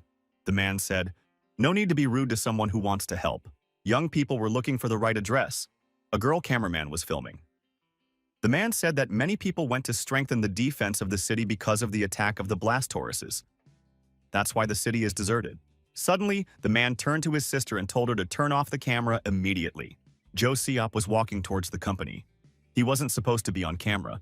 Cho Sop asked the man, is he really still doing it? Streamer said hello to Cho Sop and asked how things were outside of town. Cho Sop said he's not his buddy and advised him to stop with the clown streamers and join the assault squad. Streamer said he already had a meeting scheduled with this young man and pointed to Sik Kang. Cho Sop asked the young man he must also be MS fooling around on camera. The man asked the young man for his hunter card. Sik Kang asked, why would he show this card? Cho Sop said that this guy is pretty cocky. The guy laughed and said that this young man only had a few victories over low-grade monsters. Cho Sop pulled out his sword and waved it in front of the young man's face. He said that every streamer thinks he's a tough hunter. Cho Sop asked. The young man didn't think he could match up to real hunters.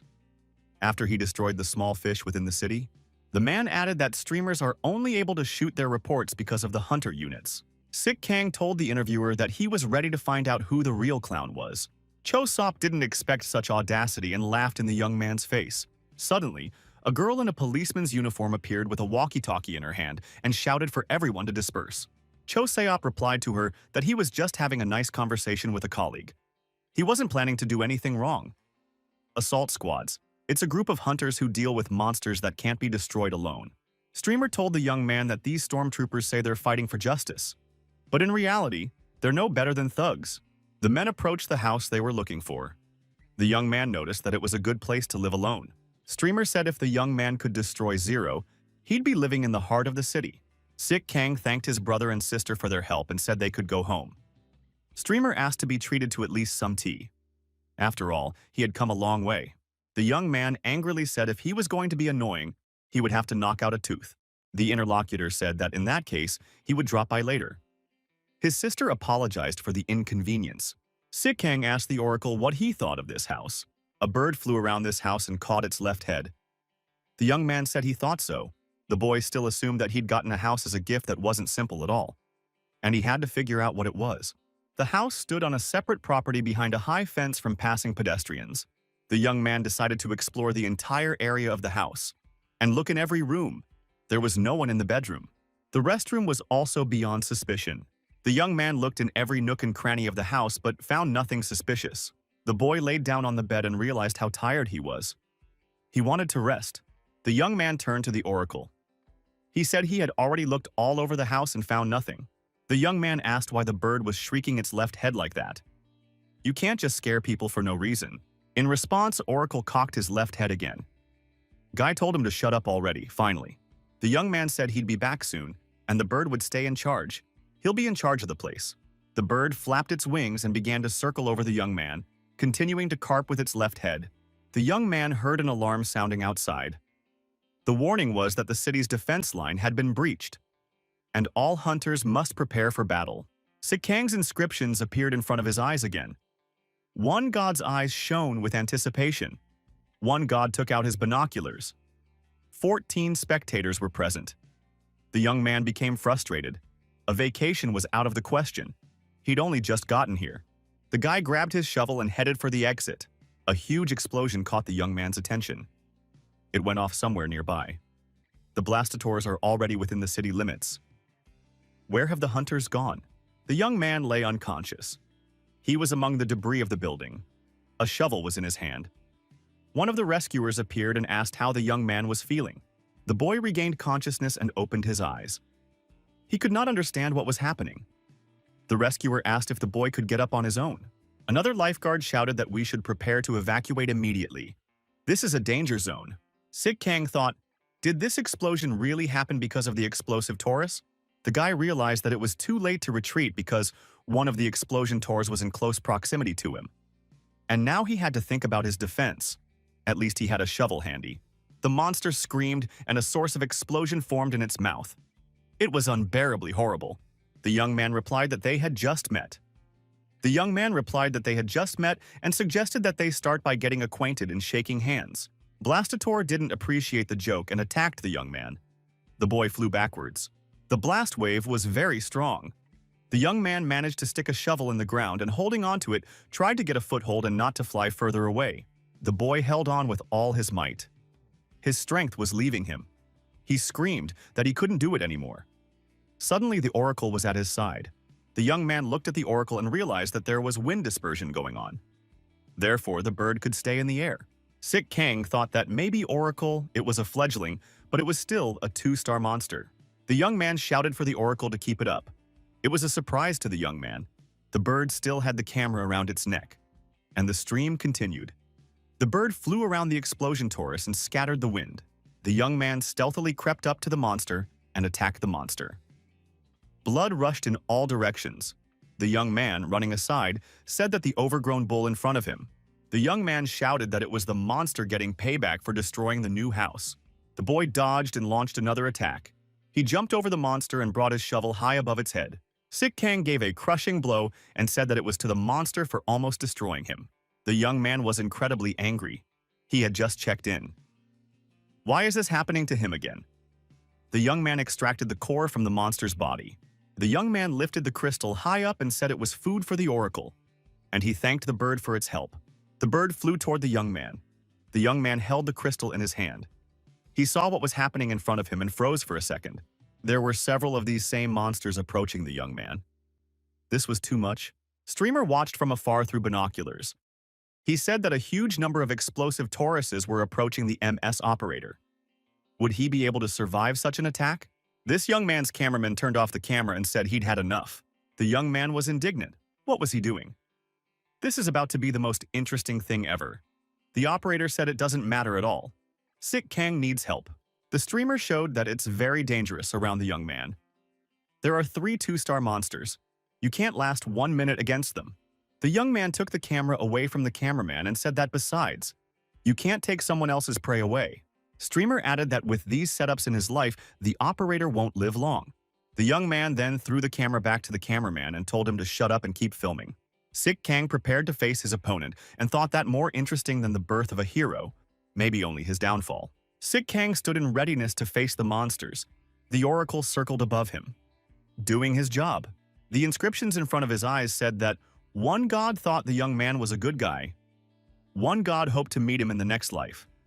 The young man, after reading the ethos, decided that he wasn't going to give up, and there was no need to have a wake. Sik Kang rushed towards the monsters and said that gods shouldn't be so heartless.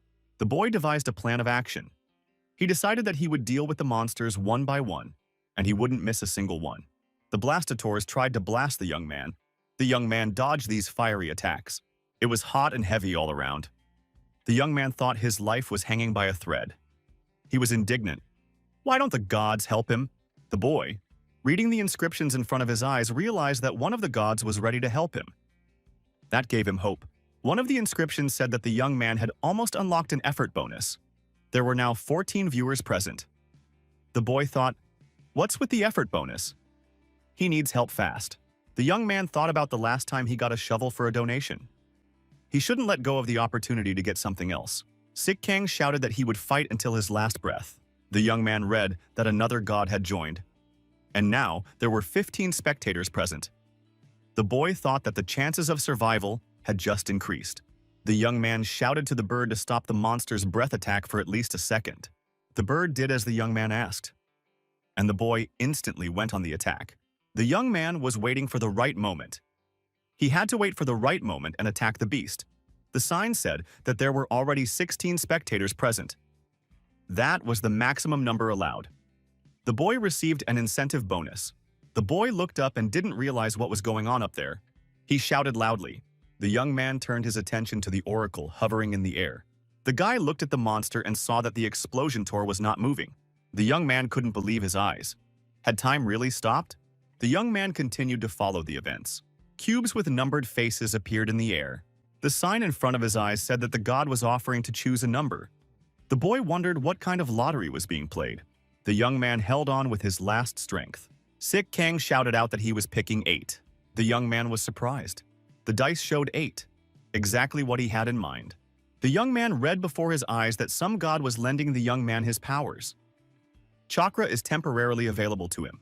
The young man was ecstatic. He was overflowing with energy. It seems like he could do anything right now. Chakra, it's a great power. Sik Kang said that he was now definitely determined to deal with these 3 monsters. The guy picked his first victim and went on the attack. The young man struck one after another. The victim suffered countless wounds, and she was bleeding all over. The other 2 blastators watched warily. They thought their opponent was very bloodthirsty. Thanks to the power lent to him by God, the boy knew no fatigue. The chakra helped him interact with the cosmos and choose the most optimal techniques to achieve his goal.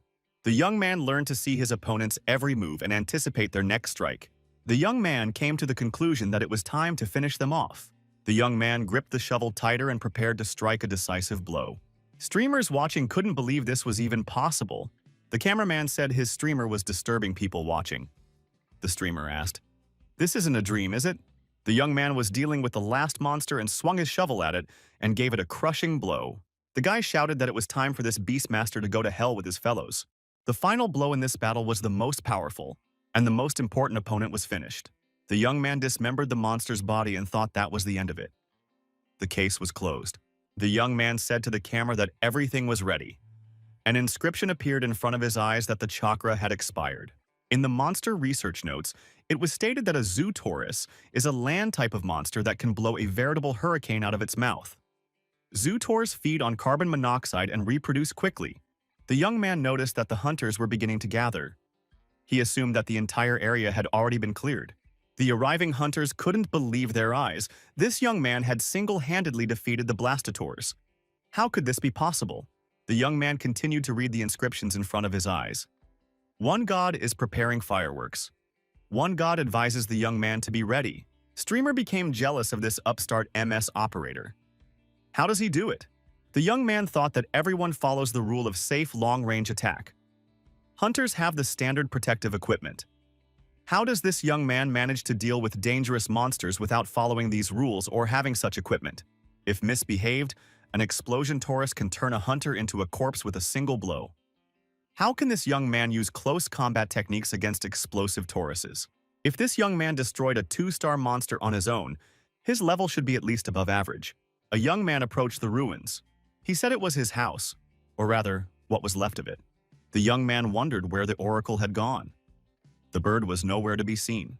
The boy saw a bird near the destroyed monster. He figured the oracle was trying to steal the core again.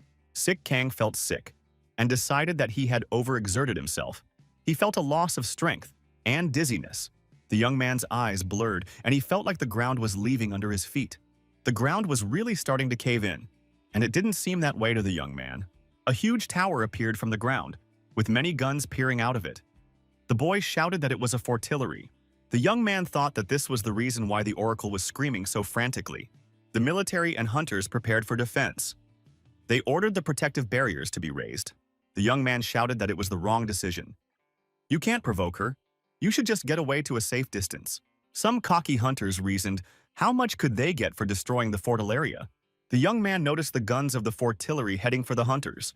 The guy shouted for everyone to retreat immediately. After all, this was no ordinary 2-star fortillery in front of them. It was too late to retreat. There were multiple explosions. The young man's eyes were filled with writing. One god says it's too late. One god prays silently. One god awaits the outcome. The hunters were terrified. They saw shells continuing to fly in their direction. The shells were also flying in the direction of our hero. Fortunately, he had a shovel in his hands. The young man covered himself with his hands, thrusting the shovel forward. But a miracle happened. All the shells flew past the young man. They went around the young man and flew on. The boy wondered why the projectiles had such a trajectory. There was no time to think, and he heard the hunters calling for help. At some point, Seo Yoon appeared on the battlefield. She was luring the shells towards her. The projectiles flew towards the girl and, having lost energy, hovered in the air. Everyone thought that the goddess had saved them. The girl shouted for anyone still alive to retreat immediately, because she wouldn't be able to hold the ammunition for long. The hunters shouted that they were retreating and would seek a safe distance. The girl said she would return all her toys to Fortilleria. All the shells turned and flew toward the tower. But the unexpected happened. There wasn't a scratch on the turret. It was as if it hadn't even been hit. Kim So-yoon yelled for the MS operator to get out of here immediately. The young man stood in indecision. He could not understand why the Fortillery was not attacking him. The guy was standing in the open, and he was invulnerable. His oracle was flying above the young man. The officer reported that the shelling had stopped, probably out of ammunition. The military wanted to attack the Fortillery, but were horrified to see that it was back on full alert. A hunch struck the young man. Maybe the Fortillery didn't see him as a potential target. Afterward, the young man heard the oracle's right head cocked. The boy took it as a good omen. The military took notice of the MS operator walking towards the Fortillery no matter what. And he is still in one piece. The closer the young man got, the more he wondered why this tower was still not attacking. What kind of trick is this? Sick Kang moved closer and concluded that the Fortillery really wasn't interested in him at all. She didn't react to him at all. The young man tried to solve this mystery of why he was invisible to the tower, but he never found the answer. The boy read the inscriptions in front of his eyes again. One god is impatient. One god drives the young man on. Sick Kang lifted the oracle into the air with the camera on and started streaming. The young man welcomed everyone and said that the MS operator was back on the air. Now his viewers will have a unique opportunity to see what is inside the Fortillery. Now they will all go there together. A young man was lighting his way with a phone flashlight. There were all kinds of mechanisms inside. The boy was amazed. Is this really what the inside of a Fortillery looks like? Where did all this machinery come from? Who maintains it all? The young man didn't know how to explain it all. He couldn't just stand there and keep silent during the stream. The young man decided to say something and said it was a house, a nice house, and he invited everyone to visit the MS operator. The young man decided that this would not be a lie, but an exaggeration. The guy was reading the writing in the air again. One god is excited. One god wants to see everything. In the middle of this tower on a small platform was something incomprehensible. The young man assumed that it was a 2-star monster, a Fortillery. The guy noticed that there was a house inside this tower. What kind of monster is that? The boy thought. The monster research notes say that the Fortillaria is a landscape-type monster, capable of turning buildings and caves into actual forts. It can fire self-produced projectiles at its target indefinitely. The monster feeds on the life energy of those who live above it. Sik Kang thought that this thing looked a lot like his house that had recently been blown to rubble. He wanted to check what was inside. The guy looked inside this house and thought it was not at all different from what the government had given him. The young man was surprised. Were they really serious about putting him in here? The young man realized that the Fortillery was recreating an exact replica. Our hero wondered what was even going on here. The young man began to read the writing in front of his eyes. Some god says the young man is stupid. Some god asks the young man not to prompt. Sik Kang guessed that human energy is the main food of the Fortilleria. The young man thought the Fortillery reacted to the chakra, an incentive bonus. Sik Kang said goodbye to his viewers and said that it's pretty late and this is the end of his stream. If subscribers are interested to know about all the secrets of this place, they should put likes and follow the continuation. The young man went to sleep. But even in his sleep, messages from the gods came to him. Some god is bored. Some god is singing a lullaby. While Sik Kang was sleeping carefree inside the Fortillery, a significant change was happening to his body. Donations are something the gods give on a whim. But a bonus for effort is a more serious act on the part of the gods, putting their pride and honor on the line. In the morning, after waking up, the young man looked in the mirror and could not believe his reflection. What had happened to his body? What a gift from the gods. The boy experienced the power of the gods this time. His body transformed to accept the power of chakra. The young man thought that the incentive bonus was over, but it wasn't. Moving around the Fortilleria, Sik Kang was testing the limits of his strength, testing the strength of his new body. After a series of tests, the young man came to the conclusion that his body was now simply unrecognizable. Sik Kang left the Fortillery and said that Oracle was staying in charge. The two heads would look after the territory as before. After the young man appeared in the city, he was surrounded by many streamers and journalists. People asked if it was true that what was happening in the stream was not fake. The young man wondered if they had been watching him all night. Sik Kang apologized and said he had nothing more to add. Any further news will be reflected in his streamings. The young man thought it was time for him to get out of here, because he's wasting his time. Maybe someone needs his help right now. The young man felt that he could no longer use the full power of his chakra as he had during the battle with the blast wings. But his body still remembered that state, and could reproduce some things. The young man quickly left the area. The people around him couldn't understand how the young man managed to move so quickly. Is it true that he doesn't have superpowers? The young man looked back and said, he didn't think it would be this easy. The guy was suddenly confronted by a huge man. He was unbelievable. The young man apologized and introduced himself. They shook hands. The big man also introduced himself and said his name was Kang Ho-hyun. The new acquaintance said he was the deputy commander of the capture squad. He has an offer for a young man. Kang Ho-hyun said that he would give the young man an outfit made from the body of a 4-star monster, and the position of commander of the capture squad.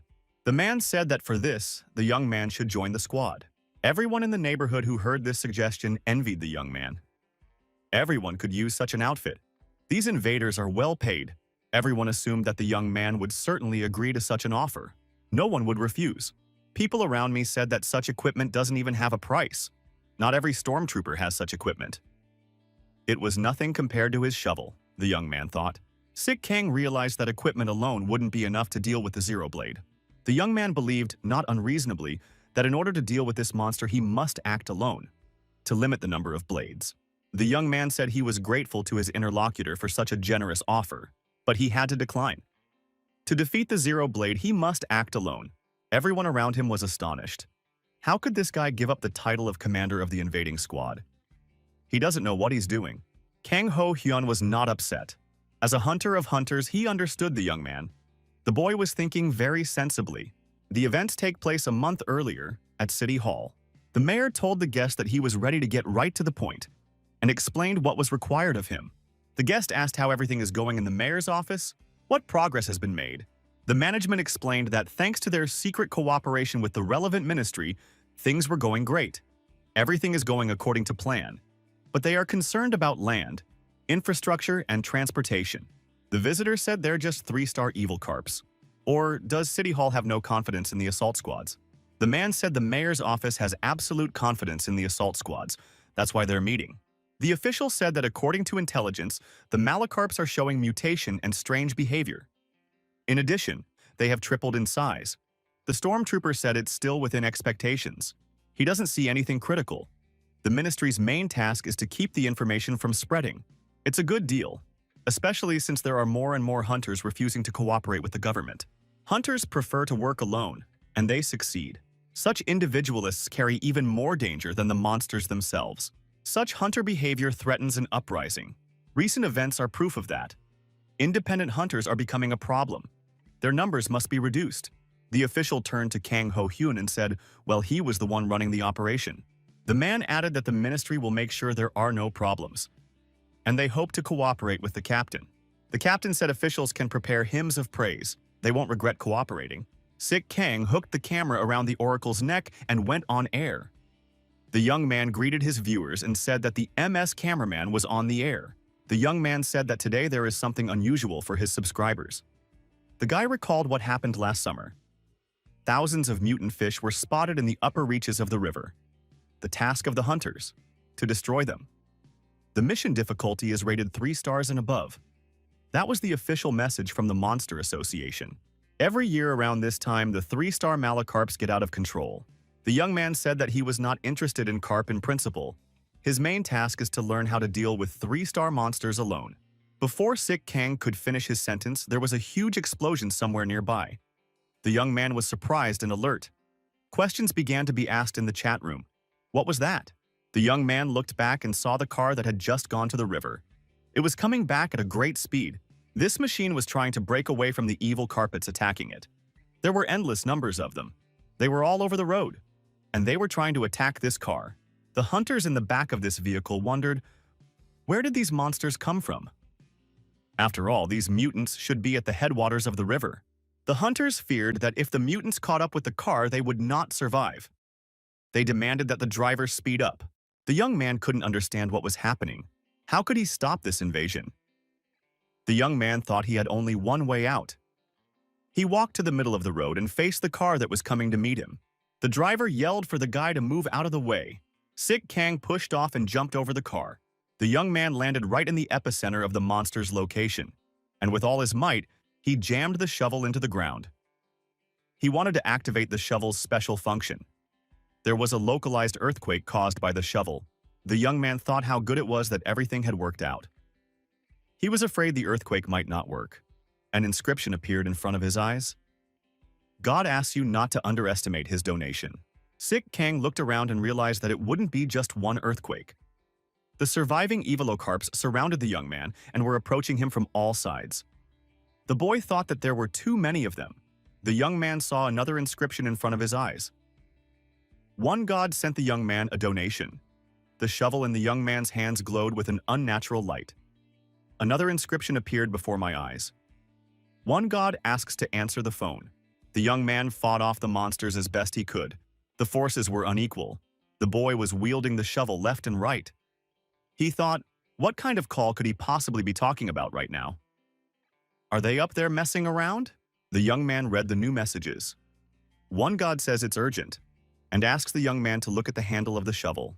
The guy saw the innovation and wondered, where did this thing come from? And what should he do with it? At this time, the monster in the tower was waiting for a command. The monster pressed the red button. This action was planned. Sick Kang looked up and shouted, what should he do now? The beast cars were everywhere. The young man thought that the handle of his shovel appeared to have an answer button on it, like on a telephone. How could he fall for that? After pressing the red button, there was a huge explosion. The young man, without releasing the shovel from his hands, shouted loudly. Looking around, Sick Kang saw the following picture. There were beast carp remains lying everywhere. There was a fire burning somewhere. The guy realized that he had the help of the fortillery. It was magnificent. Sick Kang looked at the new donut and thought that he now had a connection to this fortillery. The young man thought that this was a great donut. Sick Kang thought that this button could help him many times in the future. He would definitely use it on occasion. The young man reasonably decided that if there was such an invasion of beast carp in the center of the city, the situation by the river was much worse. He had an idea. What if the MS operator showed up in the middle of the battle and saved everyone? he'd be exalted to the heavens. The surviving hunters from the back of the truck asked the young man what those explosions were. And where did the shells come from? The hunters were very surprised. This guy who had destroyed the monsters was just leaving like this. Isn't he taking anything for himself? The explosions may have destroyed the monsters, but these remnants were still worth something. The hunters saw one still sort of alive monster not far from the car. It moved its paws and opened its mouth. One of the hunters thought this monster might help them make some money.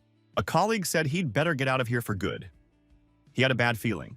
The men decided to do just that. The upper reaches of the river. Explosions are heard in different places. There are fires in some places. There is an intense struggle with beast carp. The beast carp are advancing on the humans in organized columns. They're coming out of the water. The monsters are being fought by hunters. They say that such an invasion has never happened before. They have to fight back with their best efforts. The girl says it all looks very strange. There are several times more monsters this year than before. The huntress added that there were strange mutations present this time. There were no such varieties before. The girl urges other hunters to intensify their activities and destroy the bulk of the monsters. Before the situation gets even worse, the hunters realize that the girl was right. If they didn't destroy the monsters now, they would be impossible to deal with after a while. The hunters teamed up and used their superpowers to activate the barrier. Stormtroopers recalled that it had been much easier to deal with such an invasion last summer. There were many more beast cars. They kept coming and coming. The hunters thought that at this rate their advance party would go first. The hunter asked the officer if management had figured out what was wrong. Why is there such an extreme invasion this year? The officer said the government has not given a clear answer. There is probably a disagreement or not enough information. The man asked angrily, "What is the meaning of all this? What were they fighting here for in that case? Would there be help from the association?" The hunter urged his military colleagues to pay attention to what is going on among the beast carp. They sometimes devour each other. Hunter added that this is for a reason. This is how the beast carp evolved, when they eat each other. And then there's the speedy species. And there are more and more new mutations. One of the carp, just belonging to the speedy species, lunged forward and captured one of the military men with its mouth. The man screamed loudly and asked for help. Kim Soo-on reacted instantly and wrestled her co-worker away from the monster. The hunter shouted that he was grateful to the girl for saving his soldier. The girl smiled sweetly in response. Kim Soo-on said that there was no more procrastination. The girl decided to use her superpowers. Kim Shuei, he was attracted by a large number of beast cars. They swarmed the girl from all sides. After that, an explosion rang out and the beast cars were flying apart piece by piece. There was nothing left of them. At the epicenter was the invincible Kim Soo-on. This situation did not change the balance of power. The beastmen continued to come from the bottom of the river. There was no end to them. A stranger showed up and said that so much effort goes into fighting a couple of fish. It's just pathetic. The hunters looked around in surprise and saw that it was the captain, who was in the mayor's office. The captain asked if these hunters, after such a fiasco, were worthy to fight under the banners of the city. One of the hunters recognized the man. He shouted that Ilak was an unscrupulous fool. The man brought an assault squad with him and ordered them to deal with the place immediately. The military deployed an artillery missile system on the shore, near and medium range. The missile system fired a salvo from its guns. The beast carp were hit by the projectiles that flew out. The projectiles were in the form of special rods with heads on the end. Ilak ordered for the lightning squad to begin the attack. This was the second phase of the offensive against the monsters. The lightning squad fired a lightning volley and a chain lightning from rod to rod was produced. The lightning was transmitted and struck the beast carp. No one was able to escape. The captain reported to the mayor's office that the hunting lands are now under the control of the assault squad. 80% of the spoils will be retained by the assault squad. The hunters appreciated the scale of the action. The vast majority of beast carp in the area had been destroyed. The hunters were outraged. They did not agree with this percentage of trophy sharing. The hunters said they had a lot of losses. One of the hunters, outraged by this injustice, clenched his fists and approached the captain. The captain asked what was the matter. Did the hunter want to thank him for saving his life? Hunter grabbed the captain's chest and asked, "Surely he must have known about everything beforehand?" Hunter shook his opponent and repeated the question. The captain replied that it was a ridiculous idea. The hunter demanded an explanation as to why so much military equipment had been brought up. Wasn't it too much? Hunter continued, Assuming this is just an annual Zobocarpus hunt, why are there a huge number of lightning hunters here? It is impossible to prepare so quickly without knowing the magnitude of the disaster in advance. The captain calmly replied that the talented are always envied. And you shouldn't compare the assault squad to those crooked hunters. Kim Seo-yoon showed up right away and told the men to stop fighting. It won't do any good. The girl said that this is not the time to fight. The stormtrooper commander turned to the captain and said their squad was awaiting orders. The captain turned around and, ignoring the hunters, said it was time to lure these monsters out of the lair. The captain ordered the stormtroopers to proceed according to the plan and to follow the instructions they had received. Robocarps continued to arrive from the bottom of the river. They were innumerable, and they were getting bigger and bigger. A squad of stormtroopers began to destroy the newly appearing monsters. The soldiers acted as instructed, striking the monsters with lightning bolts. The warriors dipped their hands into the water and the commander ordered them to begin. The commander told the warriors not to get distracted and to focus on their task. Robocarps were jumping out of the water. They tried to attack the soldiers from the air. From the rear, the stormtroopers were covered by fellow defense lines who struck the monsters with lightning discharges. The commander told the warriors to concentrate. The water's already warm enough, and soon the main villain will appear. A monster of incredible size rose from the water. It was the leader of the evil carp, a monster like no one had ever seen before. The hunters shouted that this was their main target. The captain ordered the assault squad to move to the second stage of the operation. The evil carp's eyes burned with demonic fire. The stormtrooper commander ordered his subordinates to prepare reinforced harpoons. Everything was ready for the attack. The commander gave the order, and the stormtroopers fired harpoons in the direction of the super monster. The monster experienced a massive attack. Many harpoons sank into the body of this monster. Harpoons pierced through the body and into the flesh of this monster. Blood gushed out. It was a bloody sight. Hunter cried out in bewilderment. What are these stormtroopers thinking? Where is their command looking? Hunter continued that this action wouldn't help them. The mutant would simply drag all the stormtroopers underwater. The captain calmly observed what was happening and at one point ordered a lightning discharge to be applied. Simultaneously, all the stormtroopers activated their lightning bolts, and that monster glowed like a Christmas light bulb. Beastcarp screamed in pain.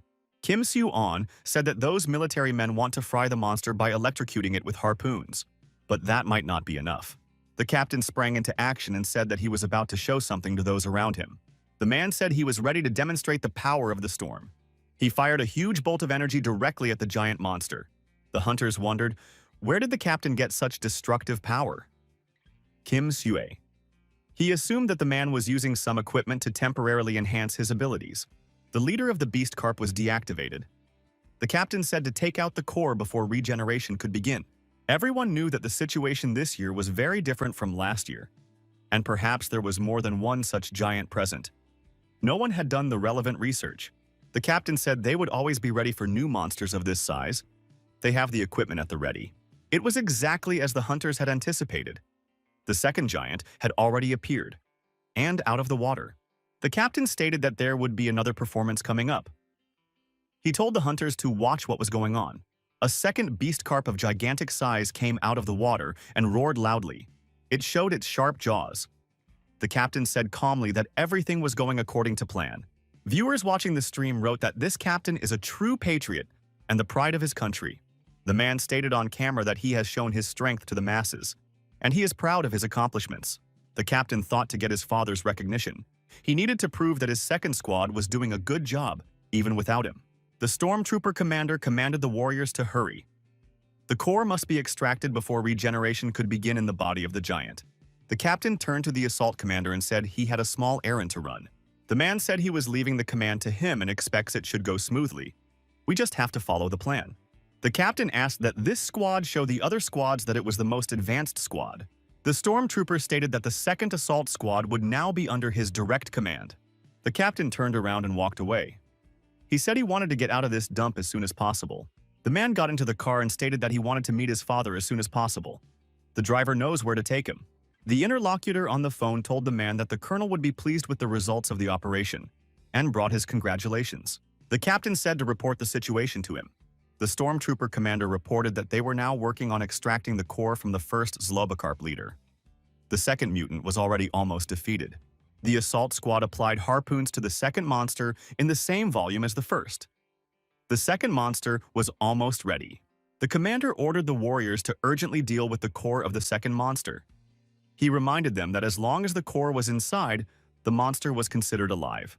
The stormtroopers surrounded the monster and came closer and closer to it. They could see that the monster was still moving. That means it's still alive. The stormtroopers had already climbed directly onto the monster's body, and they were discussing among themselves what role the second unit of the assault squad would play. One of the warriors pulled out a cannonball and reported that the cure was complete. Suddenly, there was an emergency. Another giant appeared. It was the third monster of gigantic size. No one expected to see it here. The hunters watching from the sidelines shouted that it was impossible. Where did he come from? The monster jumped out of the water and attacked the stormtroopers. The warriors did not expect such a development and rushed to retreat. The hunter shouted that the leader of the beast carp evolved. Kim Soo-on was horrified. The super monster rose from the water, and everyone saw the incredible size it had reached. No one had any idea how to fight it. The stormtrooper commander ordered the warriors to gather and attack this monster. Everyone fired harpoons at the monster. The harpoon attack was followed by a lightning attack. The stormtroopers followed a well-practiced script. The monster remained invulnerable. It opened its jaws and greedily devoured the stormtroopers one by one. There was no escape. The hunters came to the aid of the stormtroopers. They couldn't do anything with the giant either. The hunter was able to hold back the monster's onslaught a little.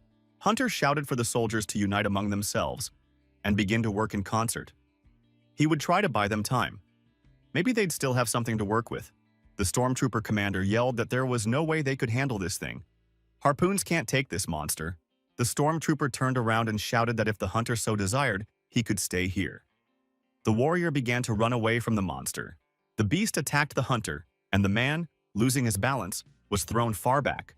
The beast was ready to devour him. Suddenly, Kim Soo-on appeared above the monster and used her superpowers to attack the giant beast carp. The girl noted to herself that now she understood the power of evolved mutants. This is no joke. Kim Soo-on tried to use telekinesis on the monster, but she failed. The monster broke free from that attack. The beast turned around and tried to attack Kim Soo-on. The girl managed to avoid this attack. She thought that this monster might get her at some point. Suddenly, Sik Kang appeared on the battlefield. He stated that he was a two-core carp chief. Therefore, it is so huge and strong. The young man was on the air. A shovel was in his hands. The boy stated that his viewers had waited long enough for this moment. The young man showed his hunting skills and, using his shovel, swelled this monster's front paw. The monster screamed horribly in pain. Kim Soo-on was surprised. "Isn't the MS cameraman afraid?" The young man said into the camera that he is starting the real hunt. At this time, one of the hunters came to his senses and thought he had been unconscious for quite a long time. The girl said his co-worker was knocked out for 5 minutes, and it's unclear how he survived. The young men watched from the sidelines as the MS operator handled this monster. The shovel worked wonders. The monster had no chance of escape. The young man noticed that his body was moving differently now. His chakra must have returned to him. It inspired him to do the deed. The inscriptions in front of his eyes said that one god was impressed. One god shrugged his shoulders.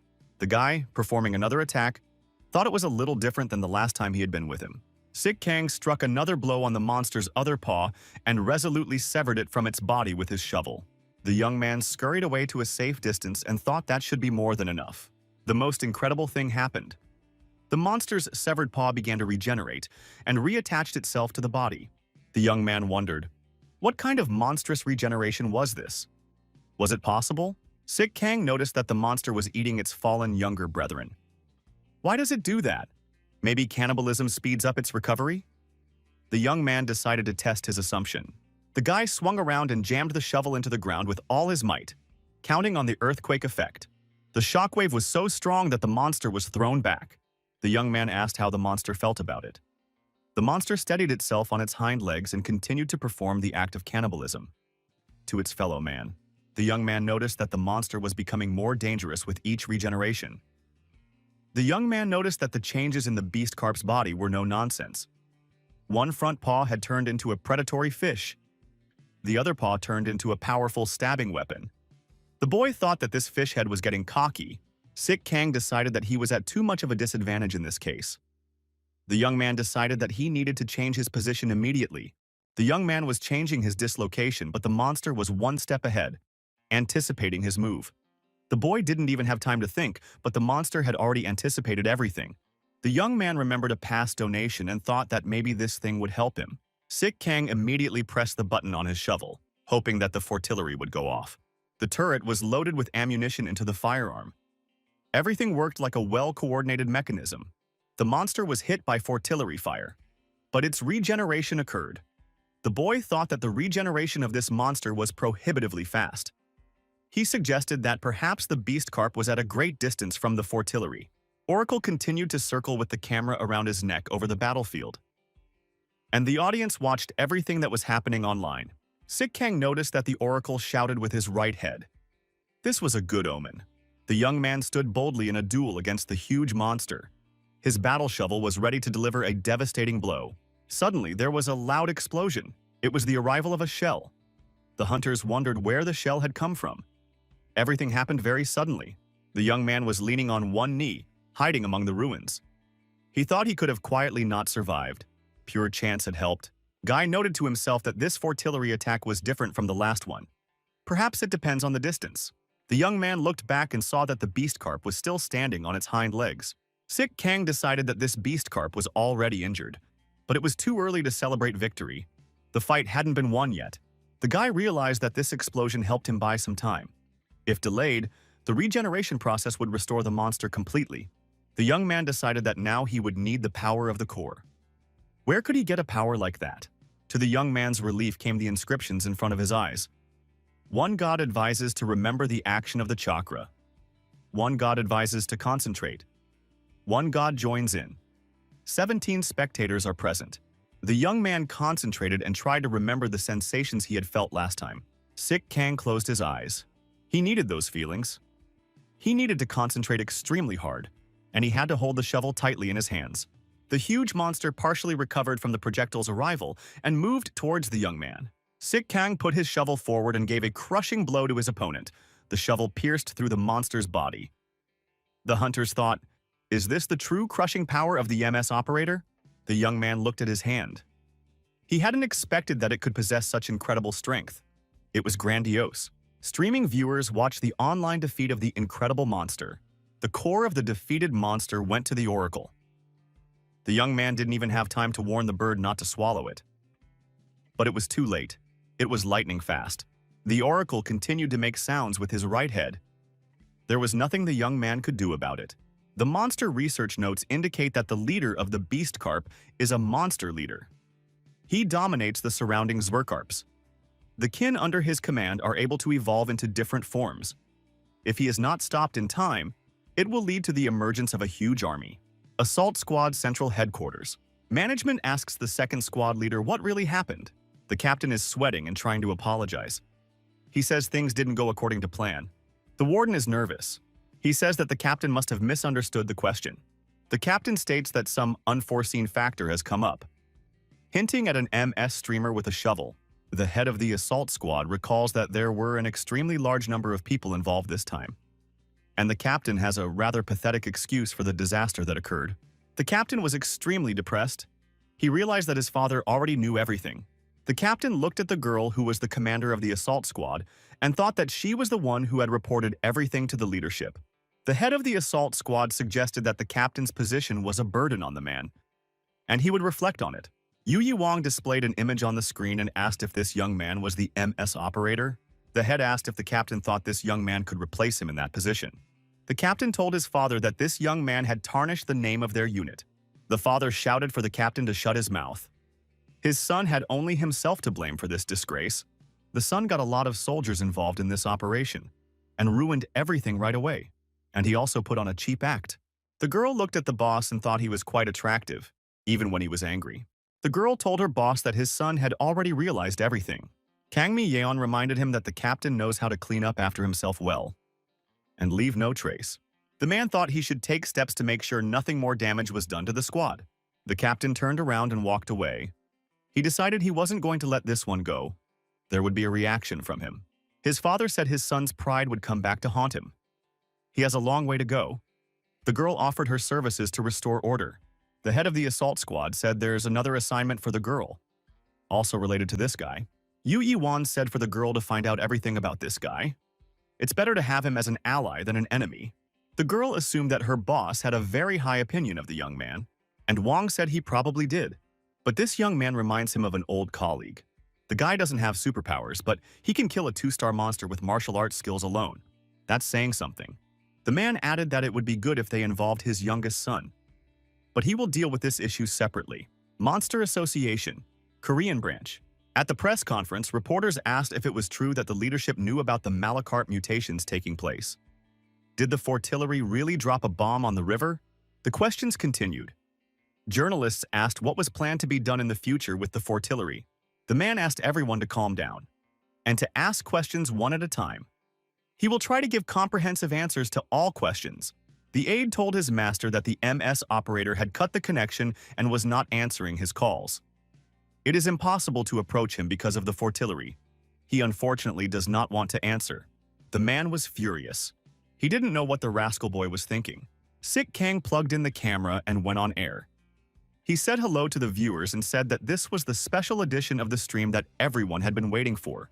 The young man said that today's hero of the day is Fortilleria and showed everyone the monster. The guy put his finger on the creature and said it wasn't just soft. The young man stated that the Fortillery had a whole squad of clones. The audience watched these creatures with interest. The young man took one clone in his hands and said that it could be turned. The young man did not have time to finish the sentence because a message came to his phone. The young man was interested. After all, he had only put the notification authorization marked urgent. The guy read the breaking news and thought he'd finally shown up. It was about the Zero Blade. He showed up in Western China. The young man apologized to the audience and said that his plans had an emergency change. He now has to go to China.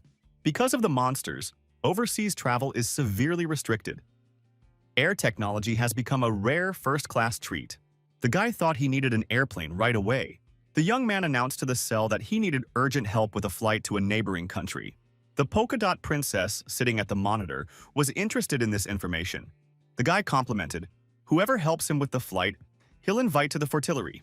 The polka-dotted princess thought that there was no way she should miss such a chance. The man started reading the messages and thought it was overkill. There doesn't seem to be much airborne technology in the country. The guy looked at the unanswered calls. He didn't pick up the phone because he didn't want to be dragged into more trouble. But how would the polka-dot princess know his phone number? Sik Kang remembered meeting this girl and thought that she was indeed an unusual young lady.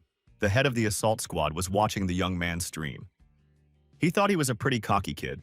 A man yelled at his son and wanted an explanation from him. Why hasn't he done anything about it yet? The captain said the assault squad takes full responsibility, and now he's got his hands free.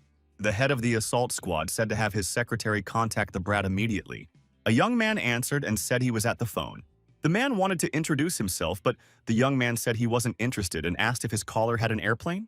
The man tried to calm down and said, "The young man doesn't understand how the world works. He doesn't realize the magnitude of his request." The captain snatched the phone from his father and answered the young man that the plane would be provided by the assault squad.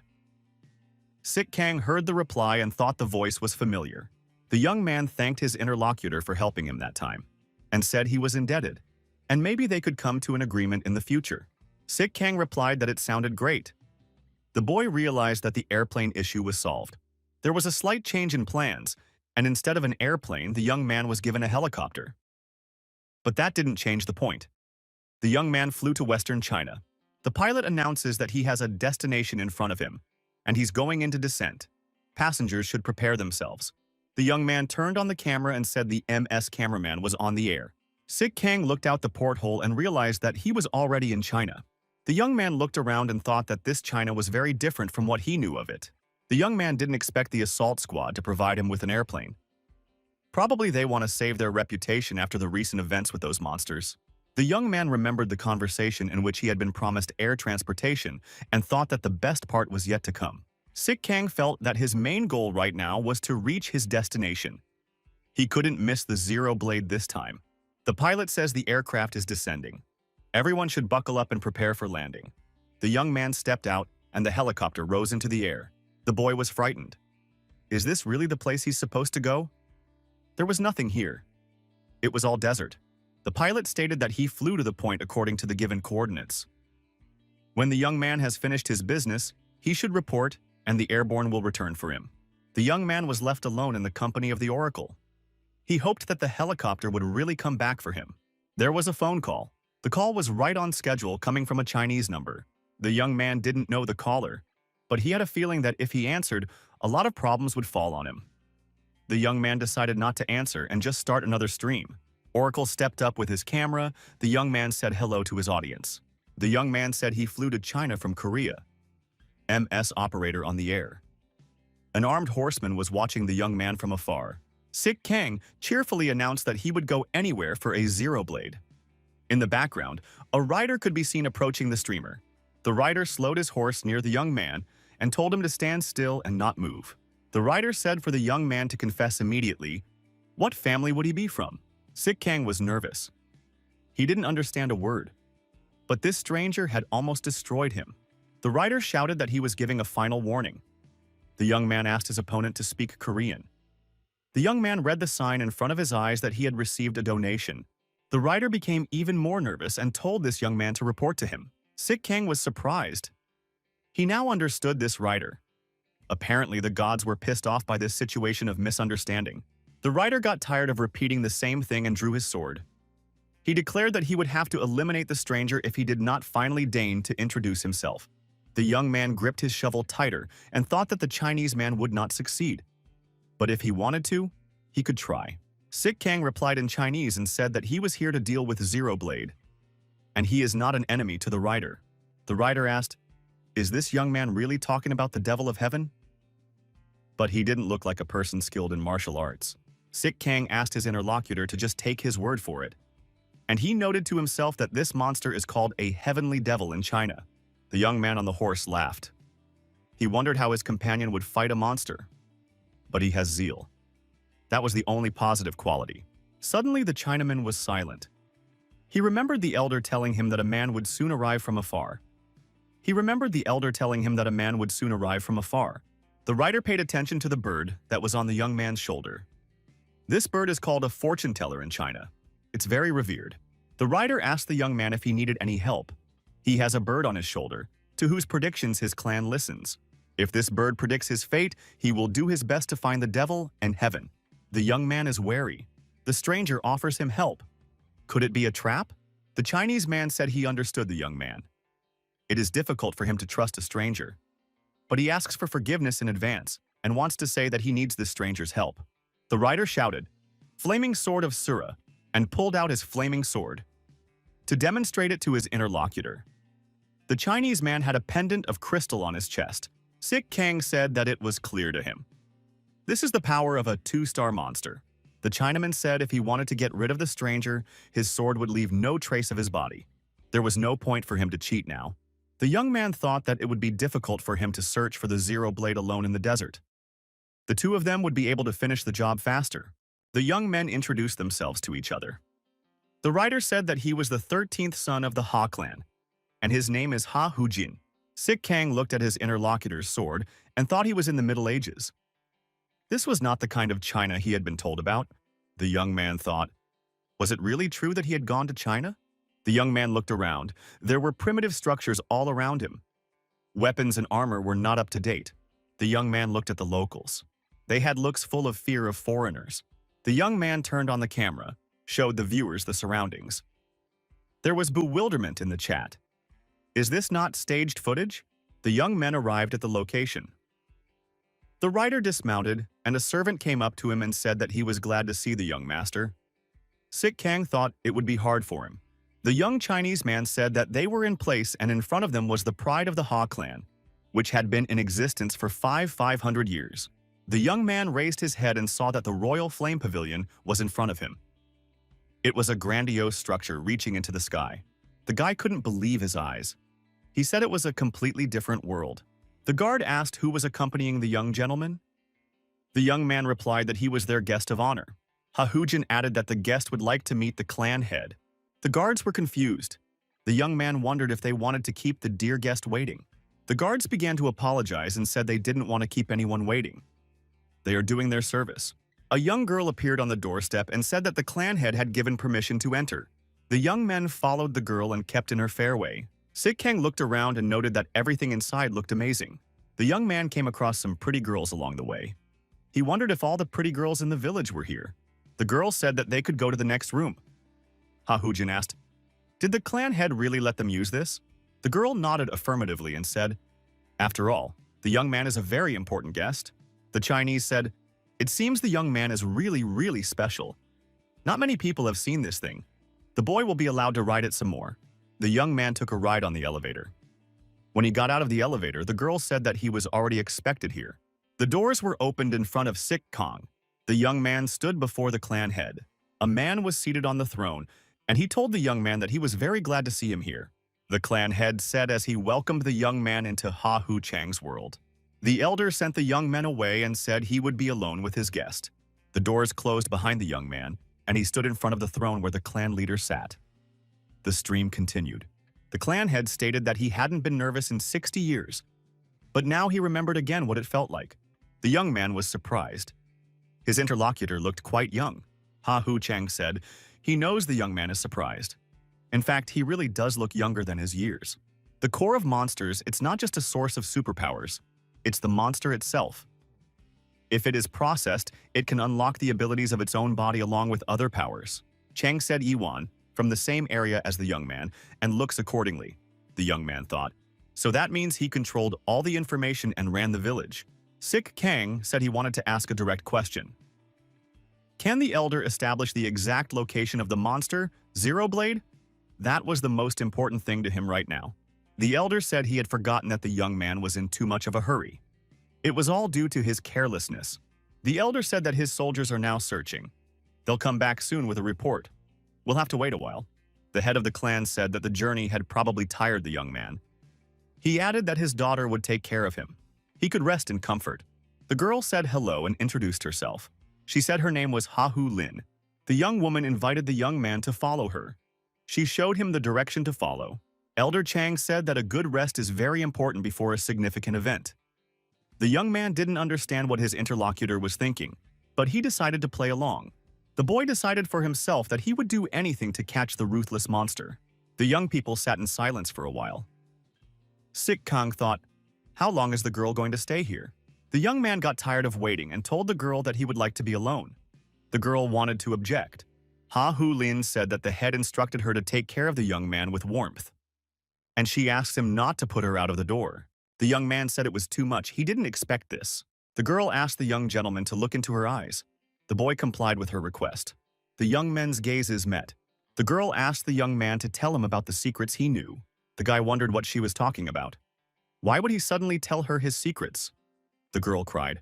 The girl looked once more into the young man's eyes and was confused. She realized that she couldn't read his thoughts. This had never happened to her before. The young man read the inscriptions before his eyes. One god is furious. One god says the girl needs to be reprimanded. One god advises to concentrate on the chakra. The boy thought the girl was trying to get inside his head with superpowers. Sik Kang stood up in front of the girl and said that she had better explain herself. She's acting very suspiciously. The girl thought about how her father had told her to get a shovel by any means necessary. They had invested a great deal of resources to get this young man here. There should be no miscalculations. The girl tried to justify herself to the elder. She said she couldn't handle it. The elder asked, she doesn't want to say she can't do it, does she? Does her starving people not care about her? Her naive brother wouldn't be able to survive in that case. The man said it would be better if his daughter made the right choice. It seemed to the young man that the girl was asking to be saved. The young man could not understand what had happened to him. He had just seen the memories of his interlocutor. Sik Kang was surprised at how strong the chakra ability was.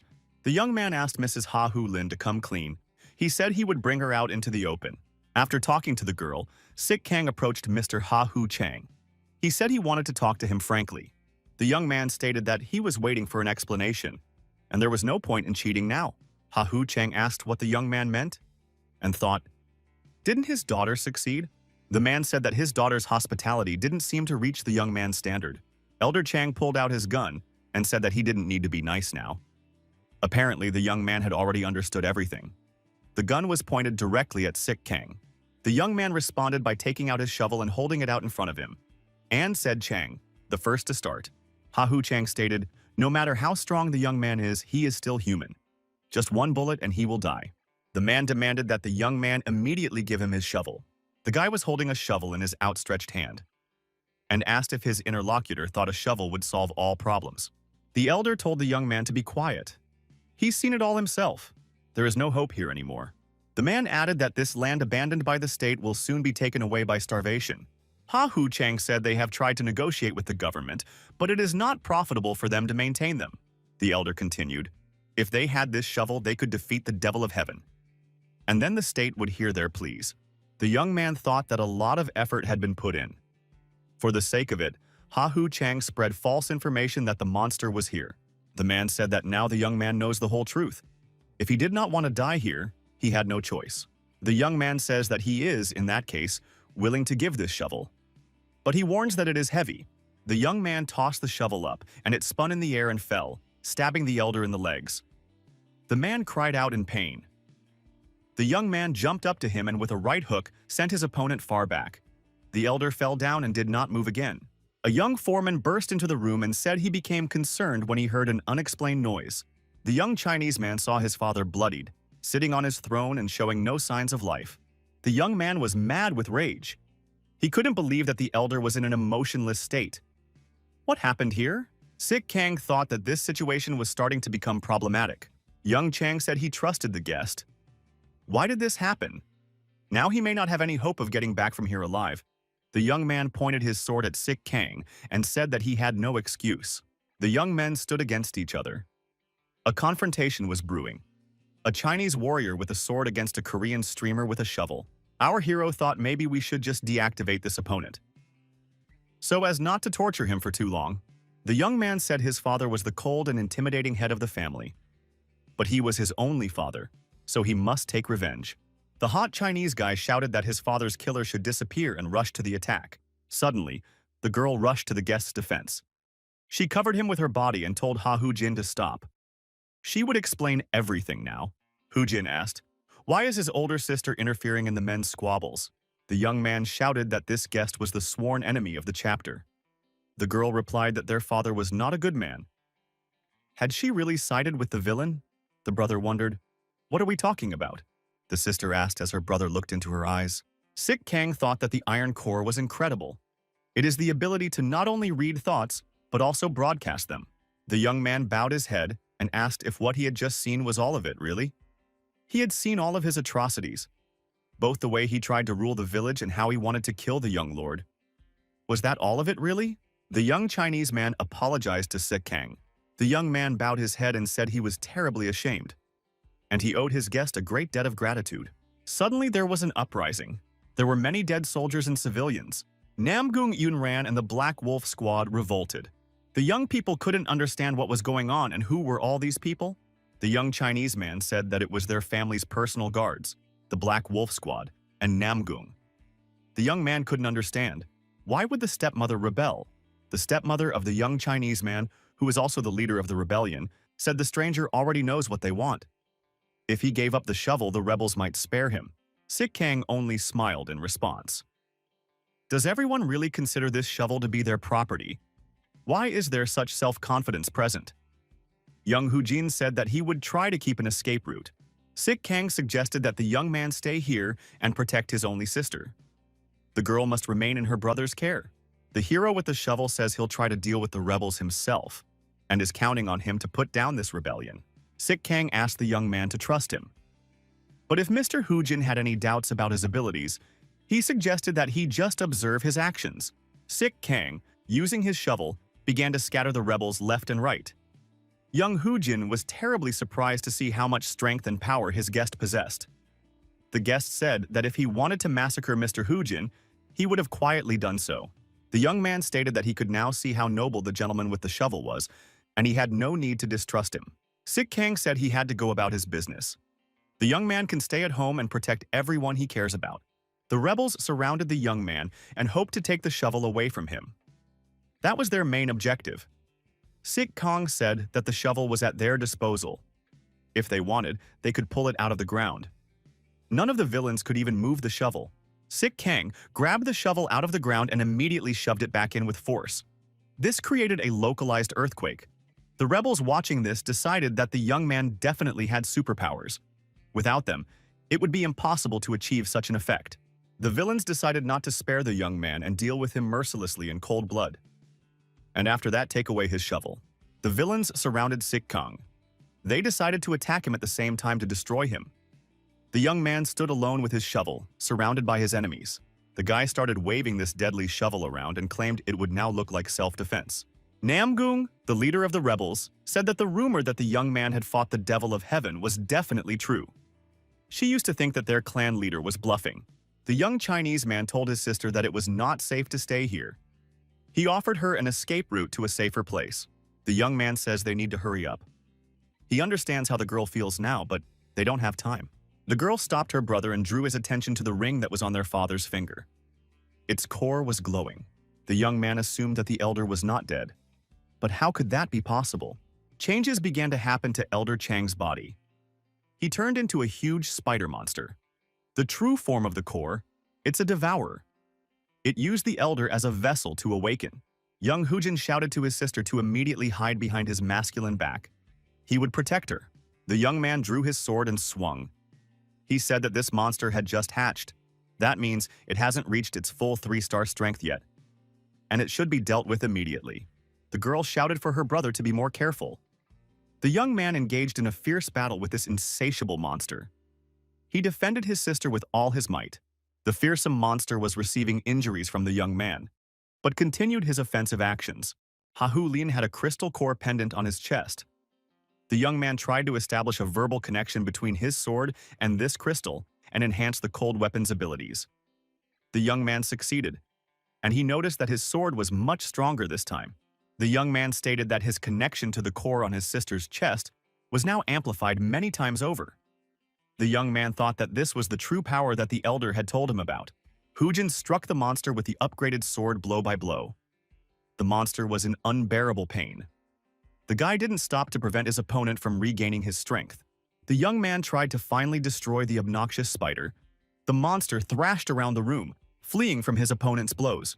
The monster received new wounds and was in unbearable pain. Blood gushed from all the wounds. The monster realized that he was failing and decided that he would be sure to deal with his abusers eventually. Having lost a significant number of limbs, the monster has decided that it needs to recover immediately. But to do so, he needs a new vessel. The beast saw its victim who could become this vessel. That vessel could be Namgung, the leader of the rebels. The rebels were terrified. Madame Namgung was attacked. She was captured by a terrible monster. Sik Kang, who was fighting the rebels, saw the eater. He wondered where the monster had come from. Madame Namgung was trapped in the cocoon that the monster eater had woven. The woman screamed, "Help, help, help!" The huge monster grabs the cocoon and decides that now he needs to keep it safe. He needs to get that cocoon to a safe place. The rebels decided to organize themselves and attack the spider eater. They needed to free their leader, who was trapped in a cocoon. The rebels decided that they shouldn't be afraid of this spider because it already has a huge wound on it, and this indicates that it has lost a significant portion of its power. The rebels decided to attack the spider immediately and surround it and take it prisoner. We must take advantage of our numerical advantage and superior strength. The monster realized he had to buy time. In order to move to a new vessel, he was looking for a hiding place. Sik Kang shouted for the pursuers to stop mindlessly chasing this spider. They should first devise a plan of attack. The pursuers approached the ruined building. They noticed that the monster eater had hidden here. The attackers thought it might be a 3-star monster, but it's weak right now. We should seize the moment and destroy it. The warriors began to fall into traps set by the monster eater. They became entangled in the web, and the monster created cocoons around them. The monster's pursuers couldn't understand. Where did the monster get such an advanced intelligence? Suddenly, Madame Namgung appeared in front of the warriors. She looked strange. It was as if she had grown out of a spider and was weaving webs, creating cocoons for the captured warriors. The warriors realized that Madame Namgung had become a monster, and now they will have to fight her. The armed men decided to go on the attack and deal with this sinister monster.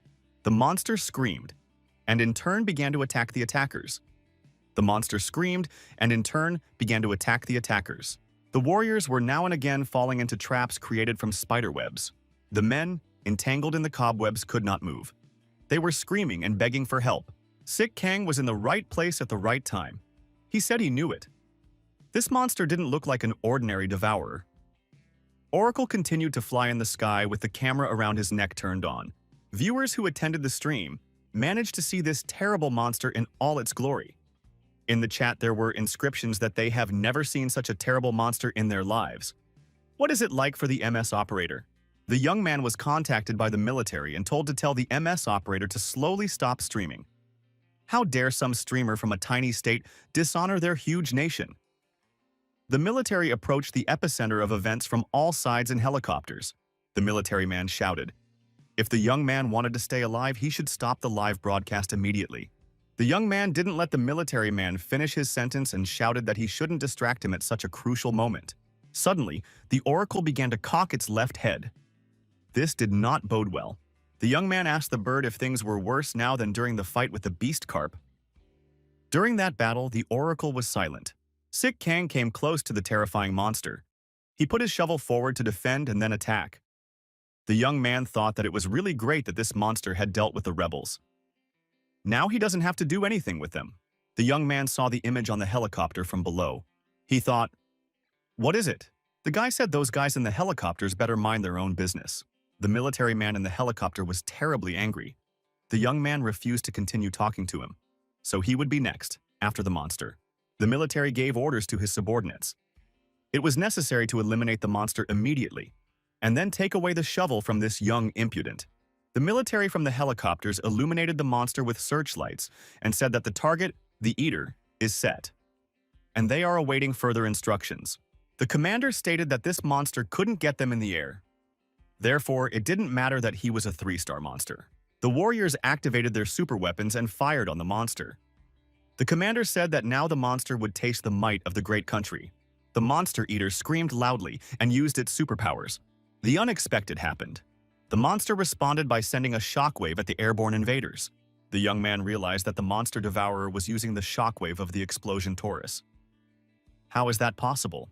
We realized that the balance of power had changed and now they were threatened by this monster. He could get them even in the air.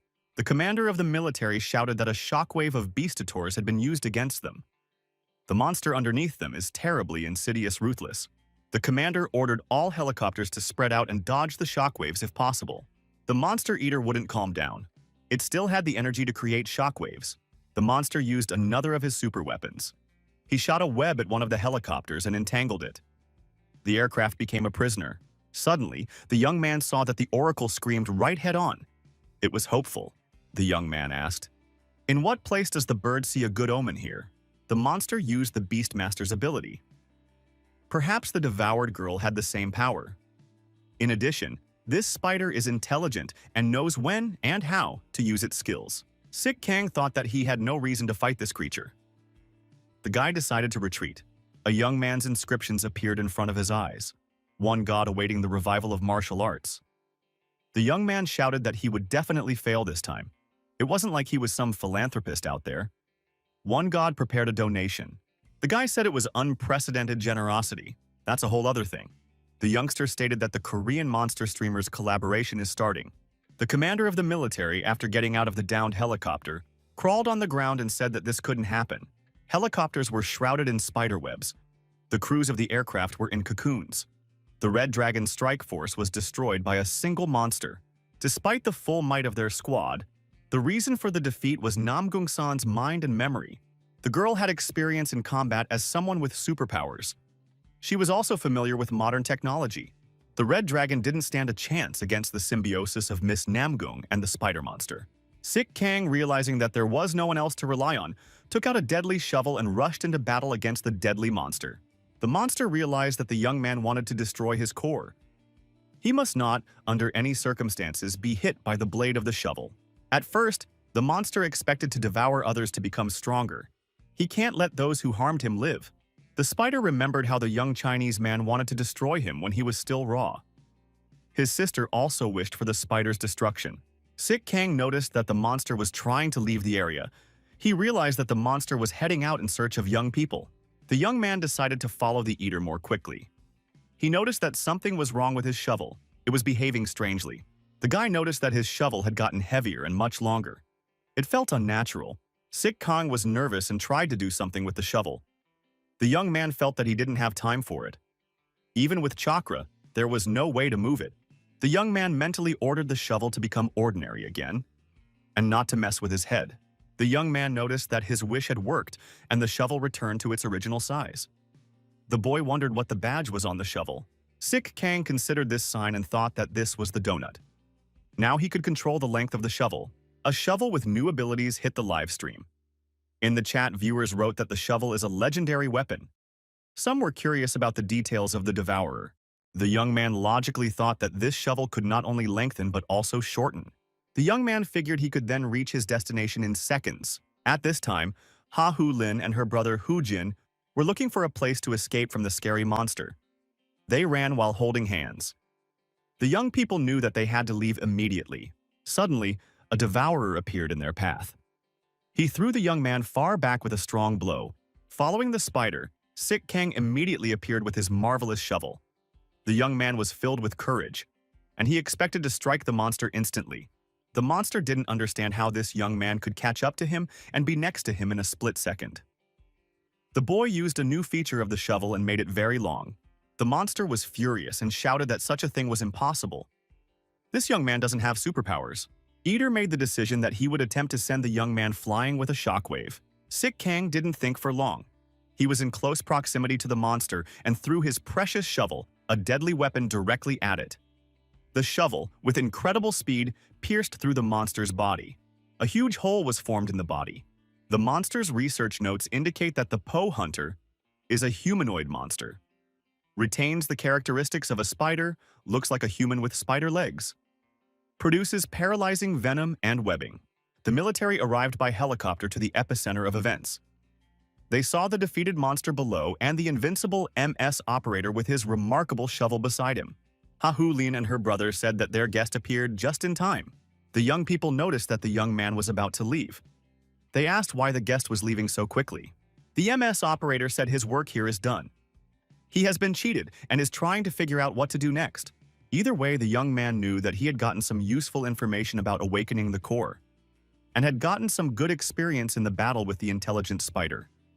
This would certainly come in handy for him in his future life. The young man noticed that his shovel was ringing. Had something happened to the fortillery? That was all he needed. Ha Hu Lin said that she wanted to travel further in life with their dear guest. The brother was extremely surprised. The young man, after some thought, replied that he could not take the girl with him. He apologized. The path he would take would be very difficult for the girl. She needs a different perspective in life. Sick Kang said he was used to acting alone, and a rescue helicopter had already arrived to pick him up. The helicopter was coming home through the night sky. The news was on the air. There was an unexpected announcement that the MS Top 5 rating had changed. Sick Kang continued to listen to the news. The main reason was the recent incident that happened to the strike force, the Red Dragon. Despite the fact that MS Dragon, number 3 in the top, was not involved, the consequences of breaking through could not be avoided. The news anchor added what's bad for one is good for the other, and suggested looking at the updated ranking. The updated MS Top 5 appeared on the screen. In 4th place was Sick Kang. It was a big success. The news anchor said that the first place belongs to Captain Africa. He's the clear leader. This man, a great hero of his continent. He fights the Murop army single-handedly. As people often say, without this hero, all of humanity would soon become the food of the Murops. Number 2 in the top, a man nicknamed Man-Army. That's MS Kaiser. In 3rd place is Master Johan, the leader of the strongest strike force of the 6 stars. Thanks to his data, he was the one who was able to unite this famous unit. Shiro Yamato comes in at number 5. He is the strongest swordsman, able to cut through anything with his 2 swords. The presenter said that she is now ready to announce the person who caused the change in this top. It's the MS operator. Number 4. This young man did something that even the Red Dragon could not do. He destroyed a monster with a supernova mutation. A guest in the studio said he'd like to watch the young man's strength from a different angle. The man hypothesized that the new hero's shovel is there to eat the monster. The girl was surprised. It was the first time she had heard such a theory. The Earth is filled with many monsters, and many are inorganic creatures. Therefore, this shovel could very well be one of those monsters. This shovel is unusually heavy, and no one but the MS operator can carry it. It was with this tool that the Zero Blade monster was wounded.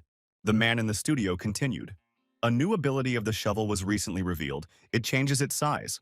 Just like the oracle and fortillery following the young man everywhere, the shovel may be another unknown type of monster.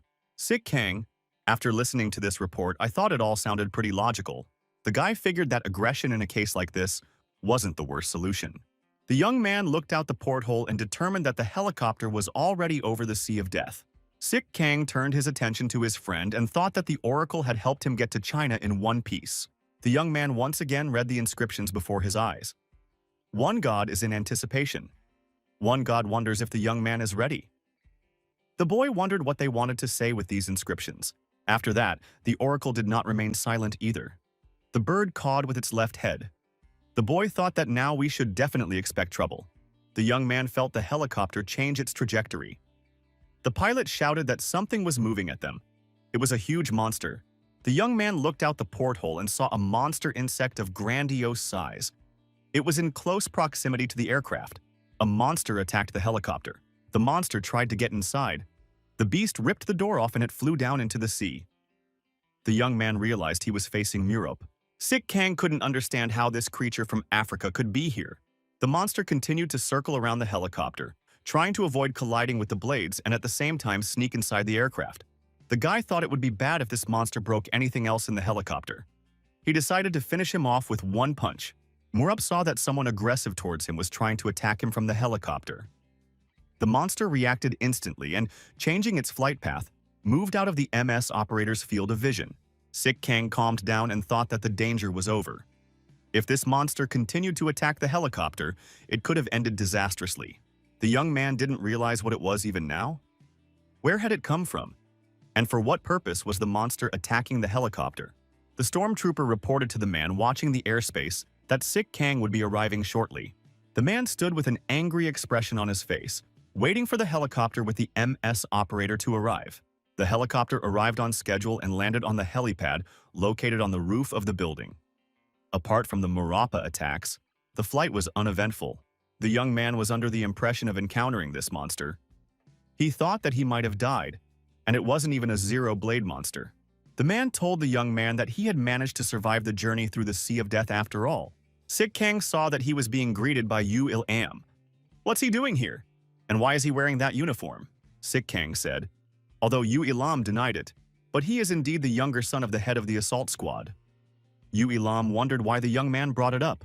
Yu Il-am said that there was a car waiting for them, and they should go to the young man's house. Sick Kang wondered, why would the two of them drive to his house? It's not part of his plans. Yu Il-am asked. In that case, how is the young man going to get to his home at this time of day? The guy said it's his own business, and he's not going to discuss it with just anyone. The man thought he'd gotten a not-so-appropriate order. He wasn't getting anything right now. Yu Il-am said that he will take the young man home in a limousine. That's a very good offer. At this time of day, other offers are limited. Sick Kang thought that this guy was out of his mind. Why is he bothering him? The young man asked why his interlocutor was trying to lure him with a limousine. It was obvious that he was up to something. The guy grabs the shovel and tells Yu Il-am to lay it all out goodbye. While he delicately asks, the man was frightened and shouted that he knew nothing. He was only ordered to help the second squad leader. Sick Kang thought it was about Ilak. What is that bastard up to? The young man decided that under no circumstances would he part with his shovel. He might need it now more than ever. Sick Kang decided that he couldn't linger any longer. The time for socializing with this guy was over. The young man turned around and quickly ran. The interlocutor shouted, "What is he doing? They are on the roof." The young man pushed himself off the roof and jumped forward. The guy activated the shovel's stretch mode, and at the same moment it increased in size and pierced into the ground with its sharp end. The young man commanded that he wanted to get into the fortillery, and the shovel sent him in that direction. It was a combination of the new shovel ability and chakra, a unique way of moving specifically for Sick Kang. Chakra allows for high speed, reducing air resistance. The young man moved like a real human bullet. The young man read the inscriptions in front of his eyes. One god squeezed his eyes shut. One god is laughing. One god is pleased with what is happening. The young man was also pleased with what was happening. The young man arrived at the fortillery and couldn't understand what was going on. What is the fortillery doing at this moment? The guy heard eerie cries for help. A man was looking for rescue, and he had a fortillery or a clone of it on his head. A man screaming to be rescued, promised he'd never come here again. The man fainted from fear and fell down. Sik Kong assumed it was a member of the assault squad. What is he doing here? The young man in the room found several prisoners. They were guarded by clones of the Fortillery. The boy was conducting an interrogation. The young man clarified the situation in front of him, the members of the assault squad. Did they come here to find a rare iron core underground? After that, the stormtroopers were captured by these cute creatures and almost died. The stormtroopers apologized and said they'd never do it again, and asked them to put those slimes away. The young man thought it would be difficult to get cooperation with them. These people are starting to pull their own punches. The guy remembered the Chinese girl Hahu Lin. The mind-reading ability of that core she had on her chest was impressive. Sik Kang said he understood and the men could just leave. The stormtroopers didn't believe it. Would he just let them go? The guy grabbed his shovel. His opponents immediately began thanking him, bowing, and telling him they were going home. Sik Kang live-streamed the entire negotiation. He said the stormtroopers owed him a debt of gratitude. The young man thought he had to deal with the slimes. They might not do anything because they were hungry. The young man looked at one slime and saw that it was increasing in size. The boy guessed it was because the slime was absorbing his chakra. A young man got a text message on his phone and remembered that today was the day of the Princess Polka Dot visit. The guy thought that the girl should definitely be met. Otherwise, it would look indecent. Secret Service personnel were carrying crates out of a helicopter that was on the helipad. The man agreed that the pilot was right. It's a painfully detailed investigation, but it's definitely part of the Meropa's body. Murops, they are ants, but not at all the laboring ants. The Murops are monsters whose job is to enslave humans. Their rate of reproduction is unbelievable. The Meropas have long made Africa a living hell. In the process of evolution, the mutated monsters acquired wings. It meant only one thing. There was a new queen. Korean border town. Industrial center. Kim Soo-on has defeated the monsters and is hosting another stream. The girl has something to show. Suddenly, there's an emergency message. Attention all hunters and assault squads. New monsters have been discovered in the immediate vicinity, presumed to be Murops. All registered units and hunters must respond to this message. This constitutes a first-degree emergency. The emergency message was repeated. The young man heard this distress call and reacted accordingly. He could not pass it by. The boy once again jumped from the roof and, using the abilities of his shovel, landed safely. The young man said that he found himself in that place again. The young man looked out of the bushes and saw familiar faces and thought, what are they doing here? It looked very suspicious.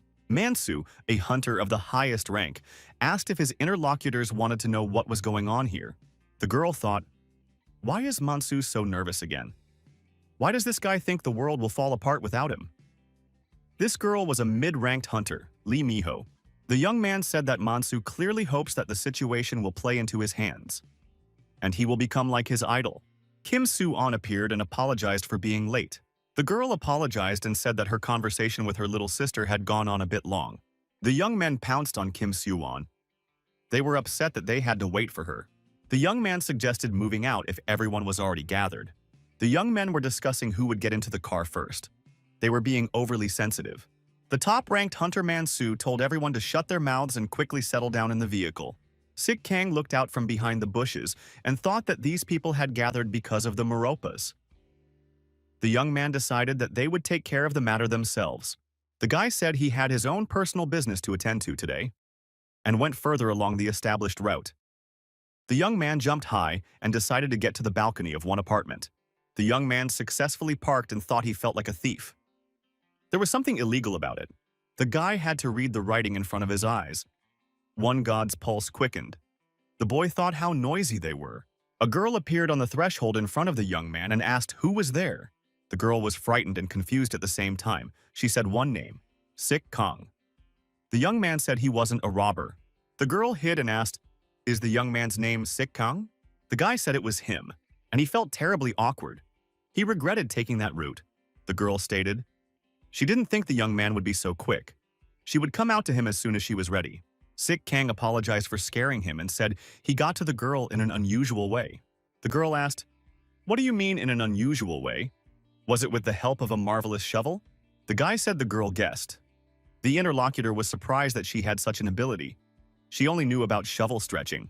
The polka-dotted princess said she was now quickly packing up and leaving. The young man was watching the girl, and the girl was considering what she should wear in this situation. The young man thought that this girl definitely reminded him of someone. The guy remembered how when he was a kid, his little sister would cry and ask his little brother to help her find her things because she was late. The young man stood pensive. The girl came up and said she was ready. A beautiful creature appeared before the boy. The girl asked if the murope the boy was fighting was very strong. Sik Kang said that he didn't expect such a question in this situation. The girl smiled and said that she was very interested in monsters. The pea-sized princess declared, since the young man is the same MS operator who defeated the spider eater with one punch, he must know a lot about monsters. The girl repeated the question. It must not have been easy for the young man to fight strong monsters.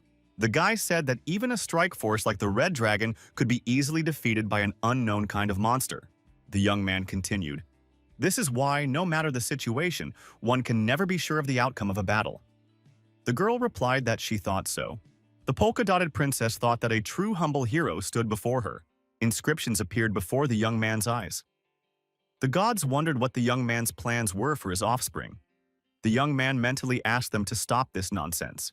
The guy said that he would, as promised, show the girl how the inside of the fortaleria was organized. The pea-sized princess pointed to the shovel and asked if she had to use that thing too.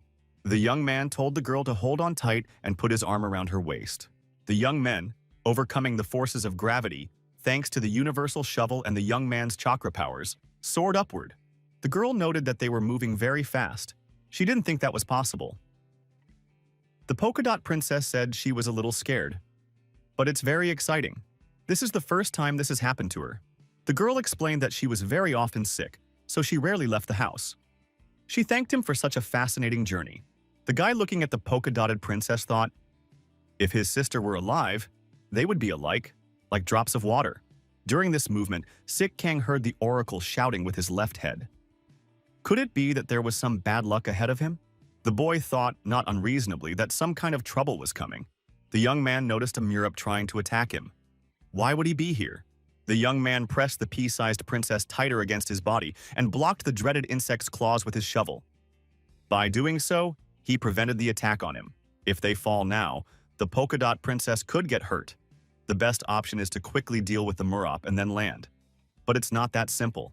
The young man decided to see who would be stronger. He used the expansion mode in the shovel. The boy instantly struck the monster's head with his elongated shovel and split it into pieces. The monster's blood spurted out in all directions. The young man saw a cannonball fly out of the monster and decided that it was absolutely necessary to get hold of it. The young man and the girl were safely down on the ground with the shovel. The monster was lying in a pool of its own blood. The young man looked the girl in the eye and told her they had made it. It was a test. The polka dot princess said the MS operator was the best. Sik Kang thought that he had failed again this time. He saw that the core was in the oracle's beak. The MS operator looked up and realized that their ordeal did not end there. There were several more muropes circling in the sky. They saw in the young man their target. The boy said he was going to go crazy with these monsters. Wow, he went on a date. Monsters surrounded the young men on all sides. The ring was shrinking. The buzzing of their wings could be heard in the air. The boy thought, why is he in so much trouble? The young man told the girl when he gave the signal to run and hide behind those rocks. Guy told the girl not to worry about him. He still had unfinished business. The young man held the shovel tightly and rushed towards the bloodthirsty monsters. Sik Kang activated the shovel expansion mode. He decided not to get involved in close combat. The size of his weapon allowed him to do so. The shovel, like a powerful projectile, lightning fast rushed towards the nearest murope and dismembered it into 2 pieces. Sik Kang thought that everything was going according to plan. The young man did the same with a few more monsters. He noted that 4 of them were ready. The only monster left was the one that was most aggressive. The young man wondered why this murope ignored him and set his sights on the polka dot princess. The boy pointed his shovel towards the huge insect with rage and activated the expansion mode again. The young man was drilling the same question. Why did the monster fly towards the girl? The horrible jaws of the huge insect were already ready to pierce the body of the polka-dotted princess. The young man thought it was too late. Suddenly there was a huge explosion, and the monster was torn apart. The girl crouched down in fear and hid behind a rock. The boy thought, where could this have come from? Who had given him the support? Turns out it was the fortillery. This time, a telescopic sight was used to most accurately aim the weapon at the enemy. Sik Kang thought to himself, "Fortillery, a jack of all trades." The monster was lying not far from the girl and barely showed signs of life. The boy decided that this monster was hard to destroy even with fortillery weapons. Sik Kang jumped up and smashed the bloodthirsty monster's head with a precise blow of his shovel. The young man turned to the girl and said that this monster was done with as well. Now they could rest. The young man, turning to the polka dot princess, said he was very sorry that his invitation had turned into such a nightmare. The girl stated to her interlocutor that it wasn't that bad. She had been a part of an incredible battle, and she saw how everything happens in reality. The girl added. Now she knew how the strongest hunter spent his days. The young man smiled and said he shouldn't continue. He was very embarrassed. The polka dot princess told the young man that she had dislocated her right arm in the fall, but it would soon go away on its own. Sik Kang said that the monsters were finished and now they could go to visit him. The girl really enjoyed visiting the young man. She said that these toys were very soft and cute. The princess in polka dots noticed that inside this tower, a very huge area. The guy noted that the girl was the first to visit him. The young man introduced the girl to his room and said that he was staying here for the time being. The guest was surprised. She said that it was even better than what she had seen in the last stream. Sik Kang thanked the fortillery for tidying up his room before the polka dot princess arrived. A lot of things had been modified here. When the girl went into the ladies' room to powder her nose, a sign above the door said that men were not allowed to enter. The young man got angry and thought, who did they take him for? He didn't intend to. In front of the young man's eyes there were signs saying that sexual harassment is unacceptable, and God could call the police. The young man shouted that it was not what they thought it was. When the girl showed up, the young man said the slime was always at her service. The polka-dotted princess said that she had already made friends with him. The polka-dot princess says the slime is really great, and she wants to take it home with her. Sik Kang said out of caution, if he didn't know what to expect, it would be best to stay in a protected area. The young man couldn't help but wonder why the Murap suddenly flew after the girl. He thought it was him that these monsters wanted.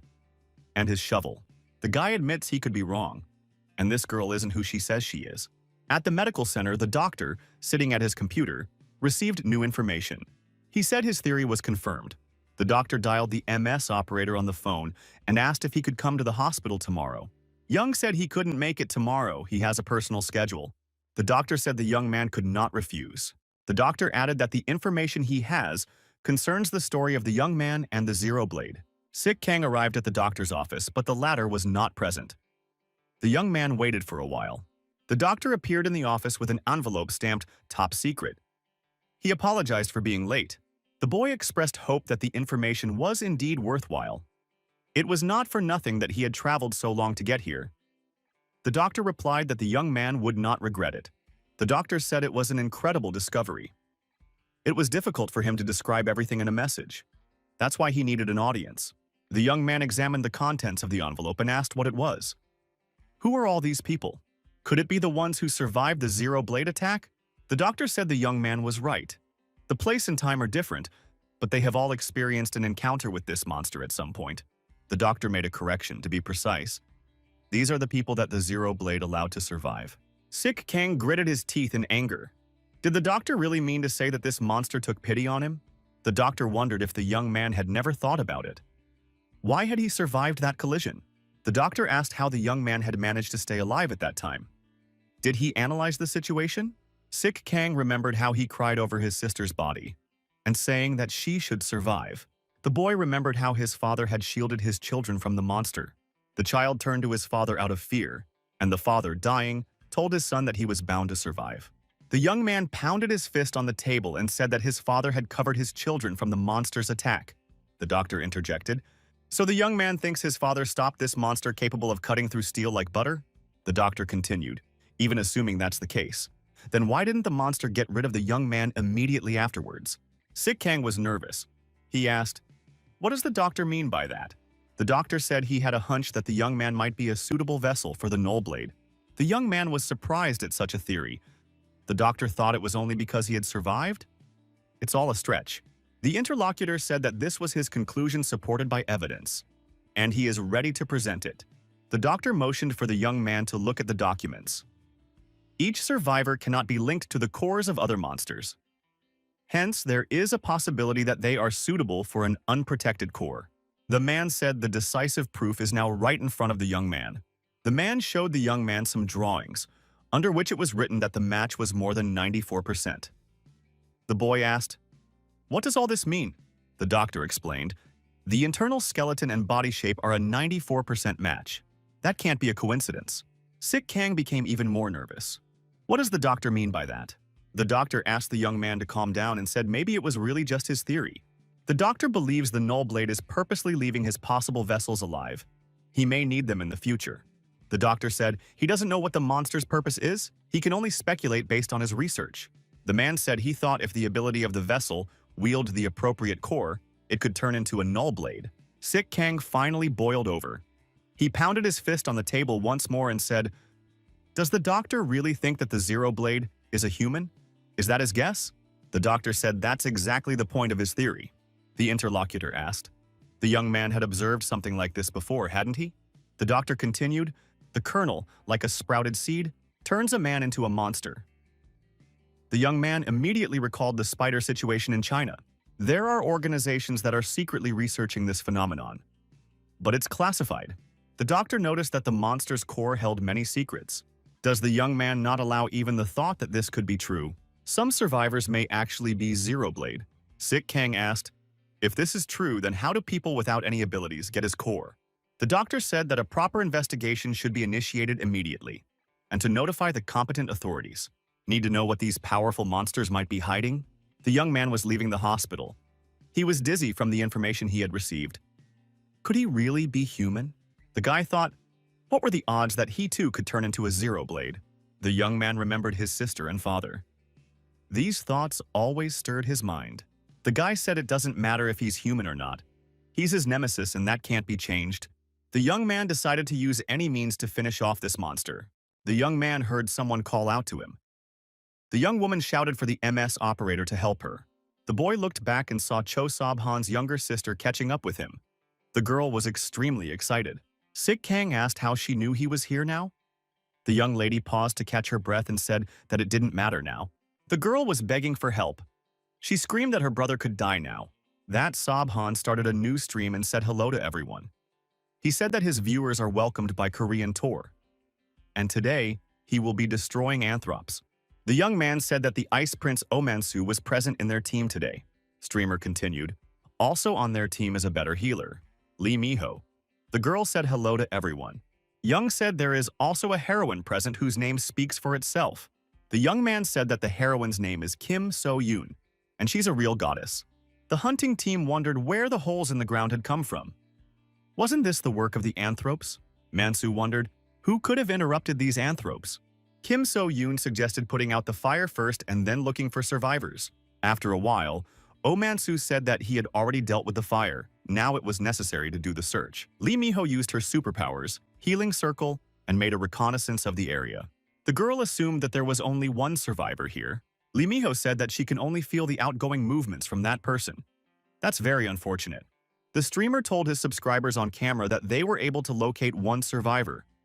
I wonder what he'll be able to tell us now. Lee Miho walked up to the survivor and asked what happened here. The guy told them to be careful. There are other things here besides Anthropes. And then the young man didn't continue. He just kept moving his lips, without making a sound. Kim So-yoon thought about what happened to that young man. Why was he just moving his lips? The young man wanted to shout that everyone should run away, because it's coming back. But he only opened his mouth and said nothing. His sounds were gone. The cameraman was filming Kim So-yoon. It seemed as if the girl knew what the reason was. She was tense and looking in one direction. Streamer shouted, what was the girl gonna do? But he couldn't finish. He was losing sound too. And you could see that he was moving his lips. Why couldn't he hear his own voice? Suddenly, there was a huge explosion. The stones were flying in different directions. The girl showed this stream to Sik Kang and said that this is where the recording cuts off, and added that neither her brother nor anyone else is responding. The young man figured there wasn't much information to be gleaned from this video. The guy thought, the only thing he can see at the moment of the attack is the explosion and smoke. But why is there no sound beyond that? It hit the young man. There's probably no sound. The guy clarified, Cho Sobhan was heading towards the airport. The the girl confirmed. Sik Kang said he has no certainty that those people survived. The young man said firmly that he would surely find these hunters. Inscriptions appeared in front of his eyes. One god shed a tear. One god bought popcorn. 22 spectators are present. The young man arrived at the airport area using the properties of his shovel. The boy noticed the overpowering silence all around. The young man also took up the question, where did these ubiquitous holes come from? The boy thought it was all the burrows of the very creature. Sik Kang thought that he should lure this creature outside. The young man turned to the bird and told Oracle to start the streamer. The guy greeted his audience and said that hunting time was starting. Suggested that everyone make a fuss here. The boy shouted that there would be a battle here today. And the next thing he knew, his voice was gone. He only moved his lips. The young man thought that the monster was here. Indeed, a very scary monster appeared from one hole. The boy thought it was, hush. The young man using his shovel began to strike. With a blow of the shovel, he cut the monster's head in two. The monster survived this act of violence and its head rejoined. The guy looked up at the monster from below and said that this freak was clearly unusual. The young man thought this monster had outgrown all of its kind, absorbing the noise of yesterday's downpour. The monster hid in a hole. The young man told the audience that the monster was afraid of him and hid in its lair, and he can hear himself again. The young man told the audience that the monster's name is Tish, and its main food is sound. They especially like to eat human screams. Sik Kang suggested that if you go by this theory, all the missing people are still alive. The young man told his viewers that he was going to rescue the survivors. A group of hunters in a dungeon were trapped in cocoons and could not free themselves. This monster used poison to immobilize its victims. The young men were coughing and having trouble breathing. Kim So-yoon said it's too dangerous here. The poison creates fumes. Kim So-yoon said maybe she's been breathing poisonous vapors for too long and she's having trouble using her superpowers. The girl thought that there was no way she should die here. Kim So-yoon thought that she couldn't leave her sister alone without protection. The girl did not despair and decided by all means it is necessary to get out of here. Suddenly, a coworker appeared. She lit up in the dark with her phone and said she had finally found her. Kim So-yoon asked, how could Lee Miho be here? There's Tish's poison everywhere. Lee Miho said she has a double core. One of her abilities is resistance to this poison. She's of zero use in normal battles, so she even forgot about it. But her body remembers. The girl added that immunity plays a huge role. The girl wandered over to Venom and smiled. She said that Kim So-yoon was unable to use her superpower. Miho kicked Kim So-yoon and laughed. She can't even dodge. Kim asked, why is Miho doing this? What does a girl want from her? Miho said she wants Kim to die. Miho said she wants to get rid of the competition, and in that case, she'll be adored by everyone. Miho turned away and cried. She hated Kim So-yoon. Everyone around her repeats Kim's name, but no one noticed her. The girl cried and said, why does she only hear Kim's name around her? It's her life, but no one talks about her. Miho added, the thing that annoys her the most is Kim's attitude towards her. It's like Kim doesn't care about the people around her.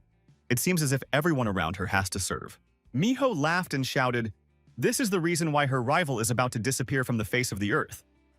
And the girl started to trample her rival right into the poison with her foot. Miho said she would even pretend to grieve when everyone was mourning Kim. The girl thought that now the poison was seeping in. Suddenly there was some kind of explosion from above, and everything started to collapse. Miho looked up and saw Sik Kang and his magnificent shovel aiming to help. The young man continued streaming at this time and said that the MS operator was rushing to help, and he made it safely to the dungeon, and he thanks all the viewers for their support. The young man showed the audience the surroundings and said that apparently this is Tish's lair. He will continue his actions. Sik Kang said he will help all the victims first, and will free them. Lee Miho threw herself on the young man's chest and screamed that finally the MS operator would save her. She hadn't expected this to happen.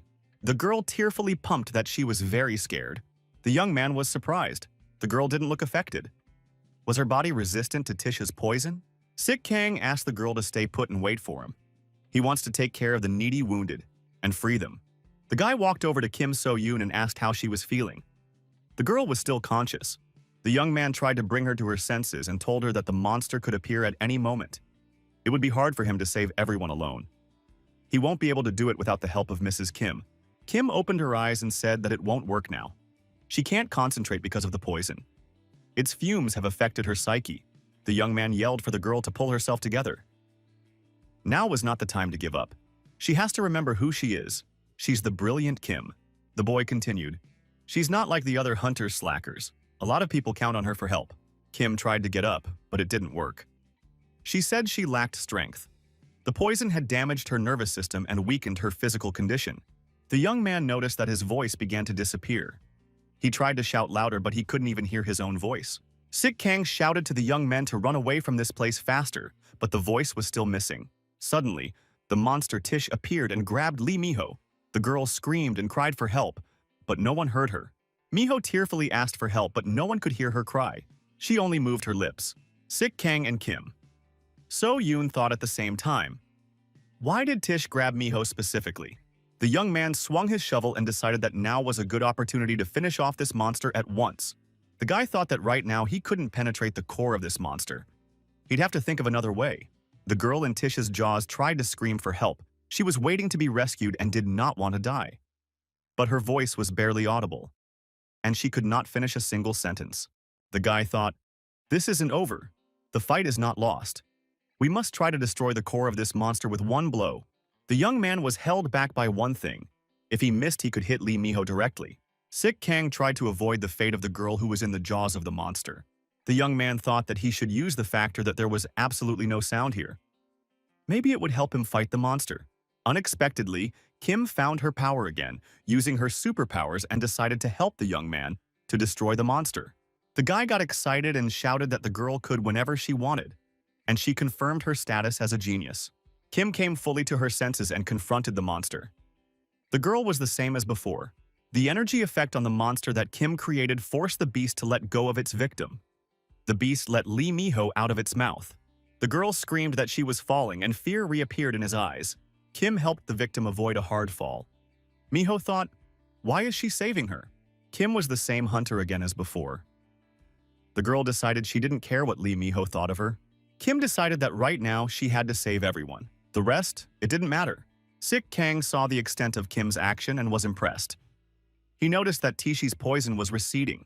The guy said that his colleague had very powerful strength, and with a smile he added that she was only pretending to be weakened. It must not be easy to have superpowers. The poison had receded. Lee Miho thought she had survived. She couldn't believe her eyes. She got out thanks to Kim Seo-yoon. Kim felt on edge after that attack. She didn't even have the strength to stand on her feet. The fainting girl said that the rest should be handled by Sik Kang and his shovel. The guy gained tremendous speed and moved towards the monster. There was no longer a victim in its mouth, and nothing prevented the MS operator from piercing the monster's core. The boy shouted that he had succeeded. He pierced the core with the shovel. The monster was finished.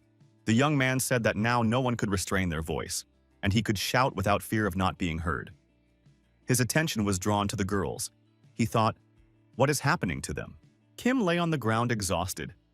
Lee Miho stood in front of her. Miho said Kim saved her even after what she did to her. She hates her for that. Lee Miho was hysterical. She was screaming. How long was her rival going to make her look so pathetic? Kim yelled for the girl not to do that and tried to use her superpower on her. Lee Miho was out of control and was exposed to the crystal that was around her neck. Kim shouted the girl out of the influence of her telekinesis. It could be dangerous. There was an incredible explosion and Kim was thrown far back. The young man managed to catch her in his arms. Kim thought that her co-worker had died because of her. Sik Kang wanted to say something to the girl, but no sound was heard again. The young man was furious. It was annoying when it was impossible to make a sound. The young man tried his best to explain to Kim that now was not the time to get upset. It was time to combine their forces, and suggested the girl to turn on her brain. Sik Kang pointed his finger at the resurrected monster and said that it could spew its poison again. We must do something to prevent people from getting hurt again. The hunters, freed from their poisonous captivity, looked at the young men with hope. They were sure that they would be helped. Sik Kang noticed that the poison from this monster's mouth had already started to be released. It would soon fill the entire area. Kim gathered her last strength, stood up, and found it in herself to team up with the young man to end this monster once and for all. Sik Kang and Kim. So Yoon teamed up and decided to cooperate together and destroy Tish. The girl used her superpowers. The young man used his super shovel. Kim So-young directed a stream of her superpowers towards the villain. She decided to use telekinesis to block his movement. The young man delivered a powerful super strike with his modified shovel. It increased in size. Another crystal was shattered. The monster fell. The sweep of Tish's lair was complete. The monster research notes stated that Hush is a silent killer monster. Its translucent body resembles the shape of a ghostly serpent. For its main food source of sound, the monster hunts in noisy places. Kim So-young was recovering her strength and health at the city clinic. The girl was on the mend. The young lady was pensive. She was thinking about her colleague, Lee Miho. What could have happened to that girl? The rescuers did not find the girl in Tish's body or anywhere else in his hole. She disappeared without a trace. Kim Seo-yoon regretfully thought that her strength was at its limit then. And she couldn't save Lee Miho. The girl came to her senses when she realized that there was someone with her. It was her younger sister. She said hello and asked how Kim So-young was feeling. Kim So-young wondered, why did she come here? Was her body too weak? How did she even get here in the first place? My little sister said she's fine. She's much better now. The girl smiled sincerely. The young lady said her new friend was helping her improve her health. The girl had a slime with her, given to her by Sik Kang. The girl remembered the young man telling her that this slime was capable of absorbing and releasing energy. It could become an indispensable assistant if you took it with you. The little sister thought that she shouldn't tell her sister about it. Even though her new friend is tiny, he's still a monster. She wouldn't be happy about it. Kim So-young was pleased that her sister's condition had improved markedly. The girl thought that she hadn't even noticed when her little sister made acquaintance. She hadn't paid her proper attention. The younger one asked how Kim So-yoon was feeling. After all, she had lost too much precious energy. The older one replied that she was doing her best. The girl added that she had even gotten some use out of it. She had a crystal on her hand. Kim remembered that she had exceeded her strength limit 3 times that day. It had been a huge waste and an incredible strain on the body. Kim So-young thought that she didn't like that feeling at the time, like she owed something to the young man.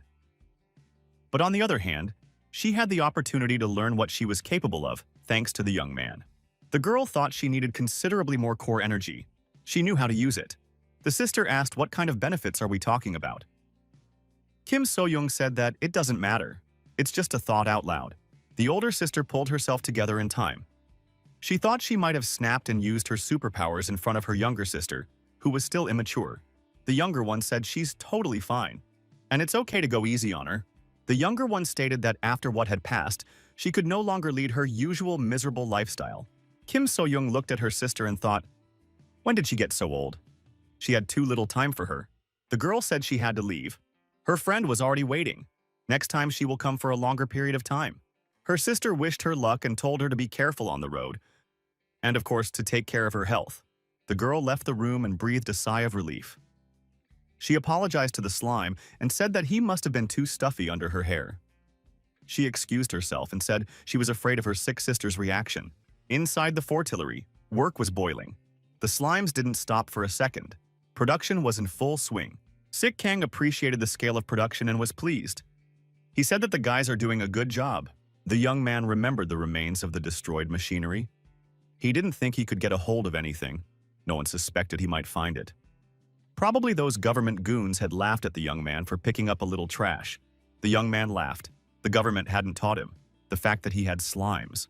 The guy looked at the refurbished equipment and said he had absolutely no knowledge of it himself. Sik Kang noticed that everything here, from the building to the missiles, was made of scrap metal.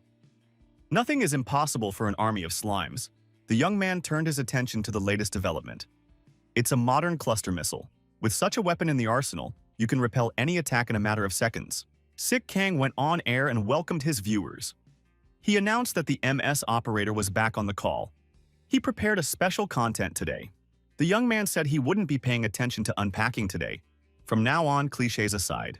The young man said that today there would be a test launch of a rocket designed for a large number of giant monsters. The guy read the feedback in the chat room and said that this was exactly the reaction he expected. Young said that during the test run, the missile will be aimed deep into the sea. The young man suggested that everyone start a countdown together.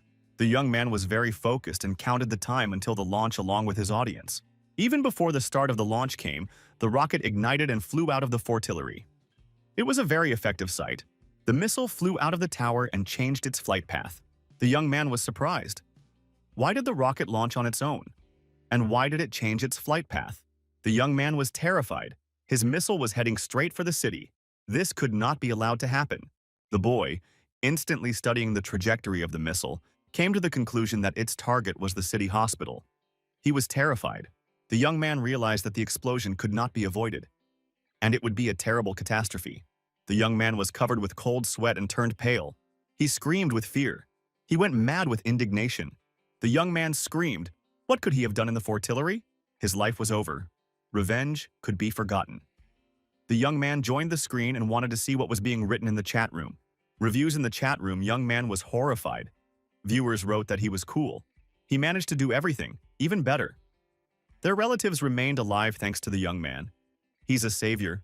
The boy refused to understand it all. He wondered what had just happened. 10 minutes before the accident. City Hospital. The girl said that the second squad leader arrived in person. That's quite unexpected. Doesn't he entrust this to his subordinates? The captain said he was doing his job as commander. The girl had better think about her tasks. The captain was in no mood to make conversation. The interviewer said the stakes are too high. They can't let the captain screw up again. The stormtrooper commander thought that he would destroy this Kang Mi-in someday. Kim So-young replied to the guests. Did they really come with an invitation? Are they trying to entice her to join them? Kang Mi-yeon said their facilities are great and good medical insurance.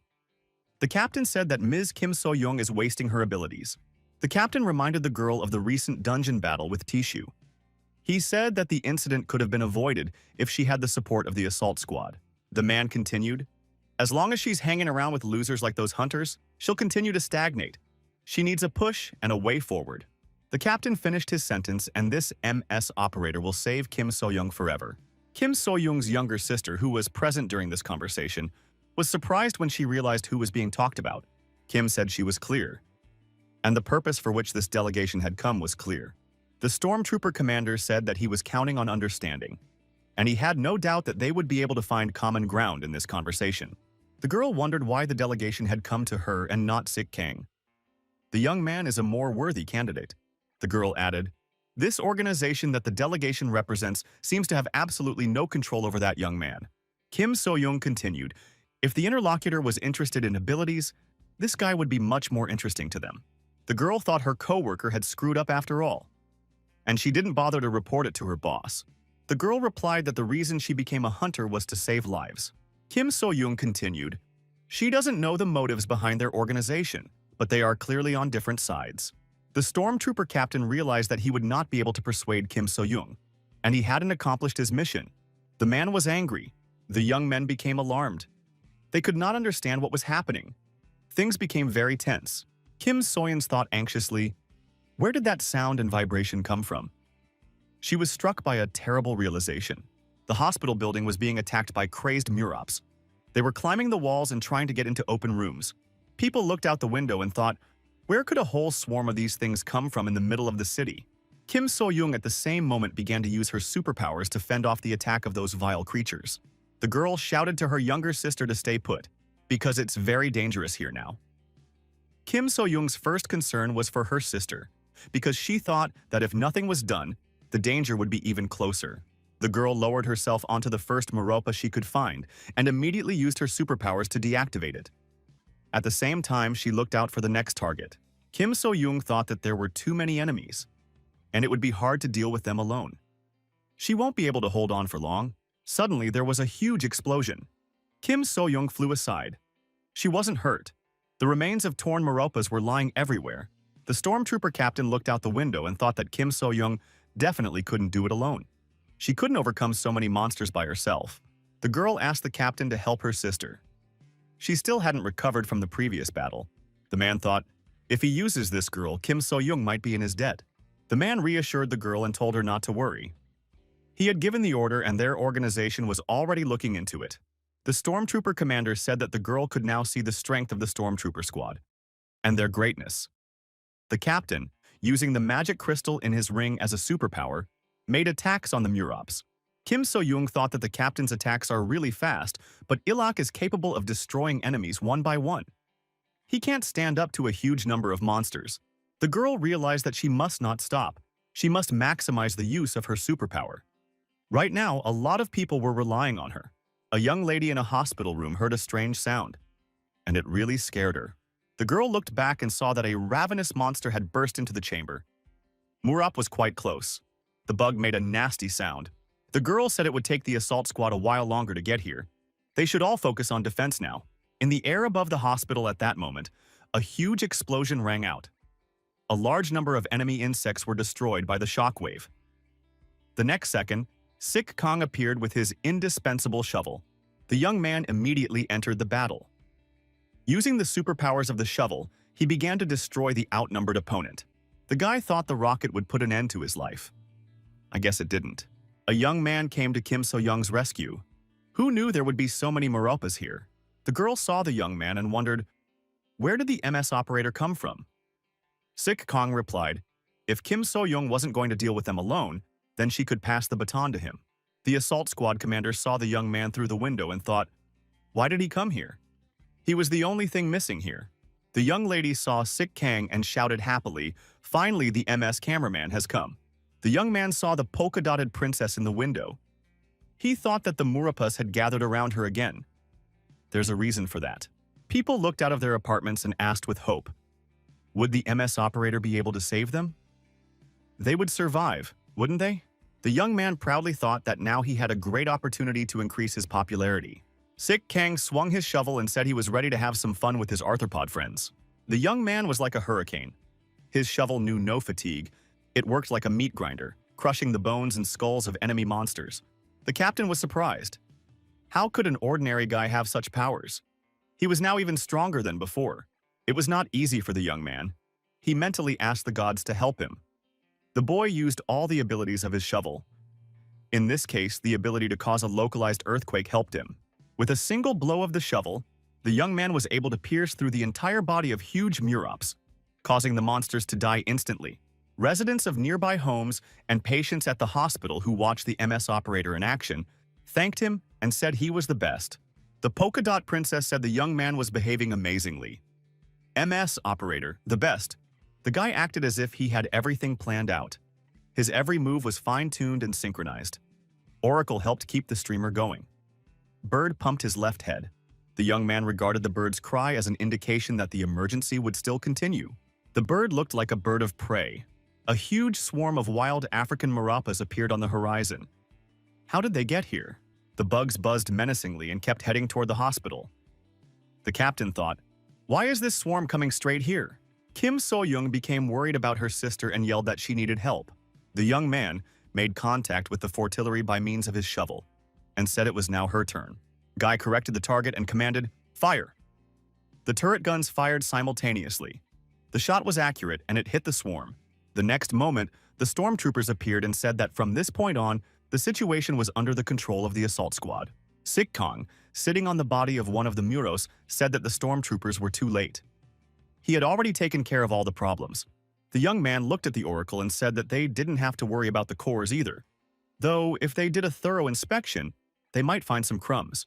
The assault squad came in as support. Those around them realized that they were no match for the MS operator, only in a supporting role. The captain began to get nervous. He realized that this was a reproach to him. The girl told the second squad leader not to escalate the situation now. The girl said the captain had to be braver and face the truth. He has to tell the head of the assault team the truth. His father will understand. The MS operator told his viewers that his new rocket is awesome.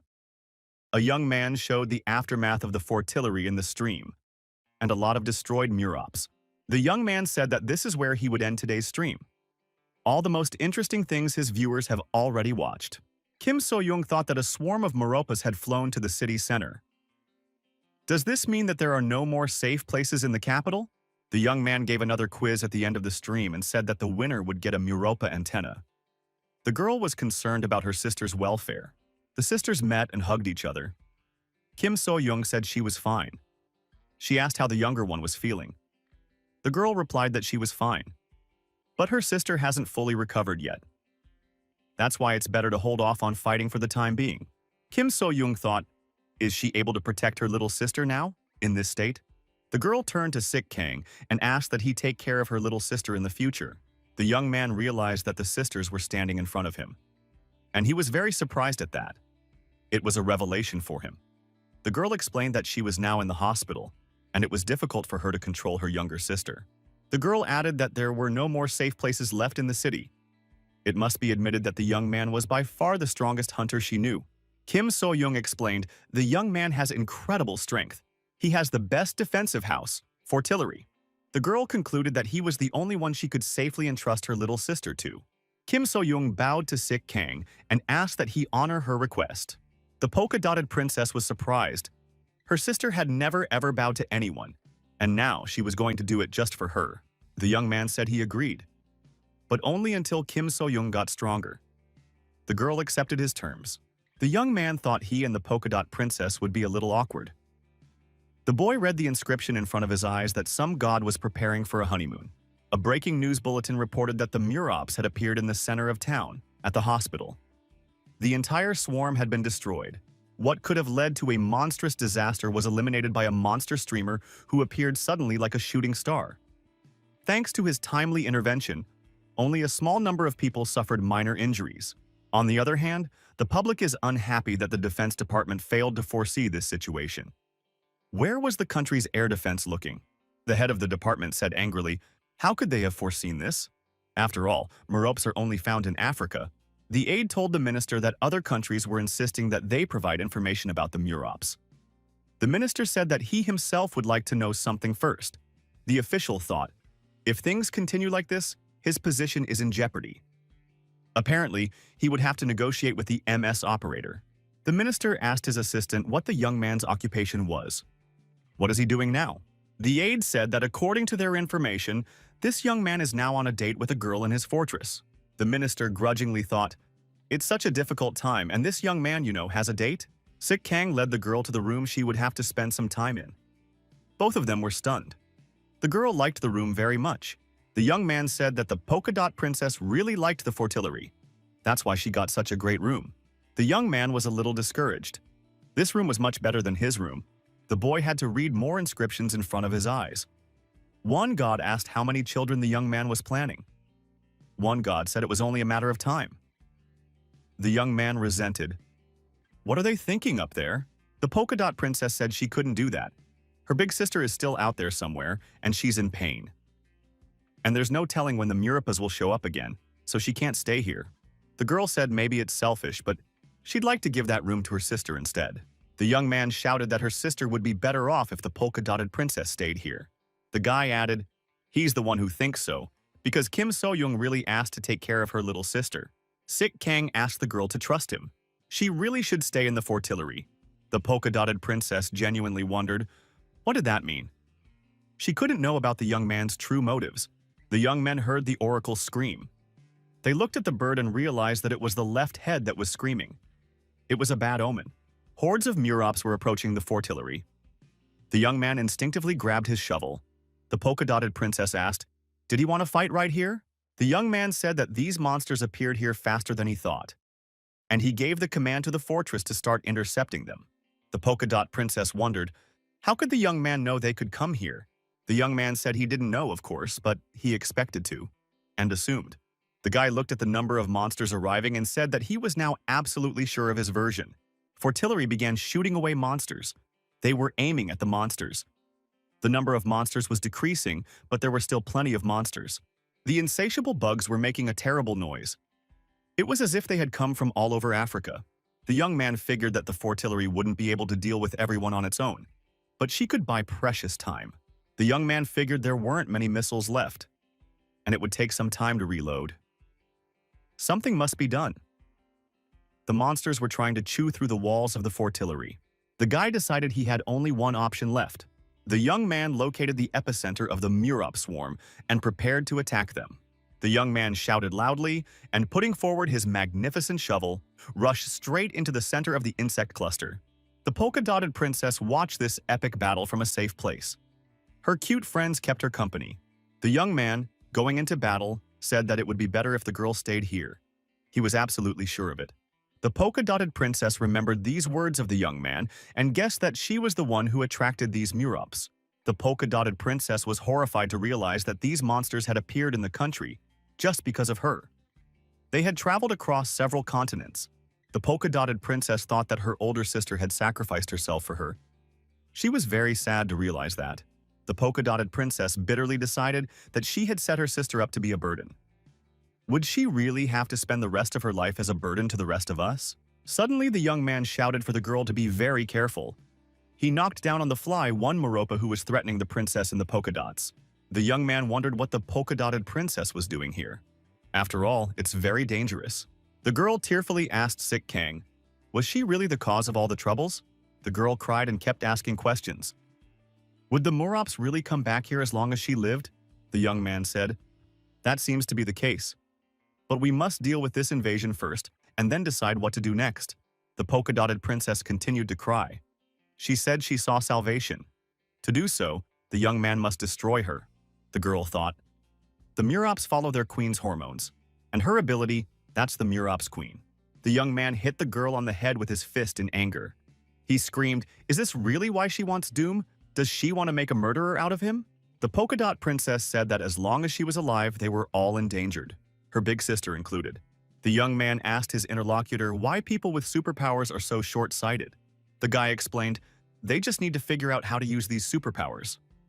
After all, it was a very good thing that the girl had gathered all the Merops in one place. Sik Kang stated, now the polka dot princess can safely drive the monsters out of here.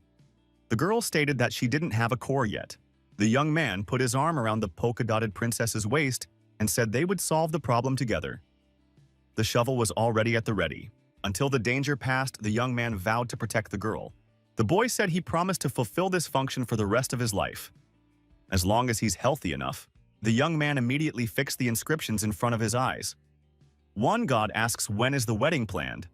A persistent god inquires about the number of children. One god congratulates the newlyweds. The young man shouted into the air. He just meant that they should cooperate together. We should work out this problem together, Sik Kang shouted. Is he the only one here taking everything seriously? The polka dot princess said she was quite serious too. She would never say that as a joke. The girl added, she may not look like it, but she is Kim Mushin's daughter. The young man was quite surprised. Kim Mushin was a legend of the first generation of hunters along with Yu Wan. He was a hero of the nation who saved the country. The young man was quite ashamed. He hit the hero's daughter on the head. The young man came to the conclusion through logical reasoning that Kim So-young was also his daughter. The guy came to his senses and said that now was not the time for such thoughts. There's still a huge number of these monsters. There's a lot of work to be done. The young man told the girl to go back with the slimes and to stay out of his way. The young man didn't know what to do. The Merops themselves were not a problem. The problem was the number of these monsters. In addition, fighting them in the air was much more difficult than on the ground. The MS operator decided not to think too much and do his job, do what he can. The girl looked up into the sky and was frightened. The number of Meropas was terribly large even for Sik Kang. She was sad that there was nothing she could do to help. The polka-dotted princess sat down and cried. She asked everyone who could to help the young man that they would give that help. The young man came to the conclusion that fighting in the air was no fun at all and very difficult. We need to land immediately. The young man saw another swarm of insects coming up from the other side. He was not prepared for this. The guy noticed that this swarm was heading straight for the girl. He thought that So-young was in danger. He had to get to her in a hurry. Sik Kang read the inscription in front of his eyes. He had received a new gift. The young men had rings on their fingers. It was a symbol of the blessing of their love by the gods. Now they can never part. It's the strongest thread of the universe's destiny. The girl was amazed that the young man could be near her so quickly. She asked if he could do that. The guy explained that it was his new superpower. This young man's gift was different from the others. He could feel the immense power in this ring. Its power even resonates with the other half. It was a gift from the gods.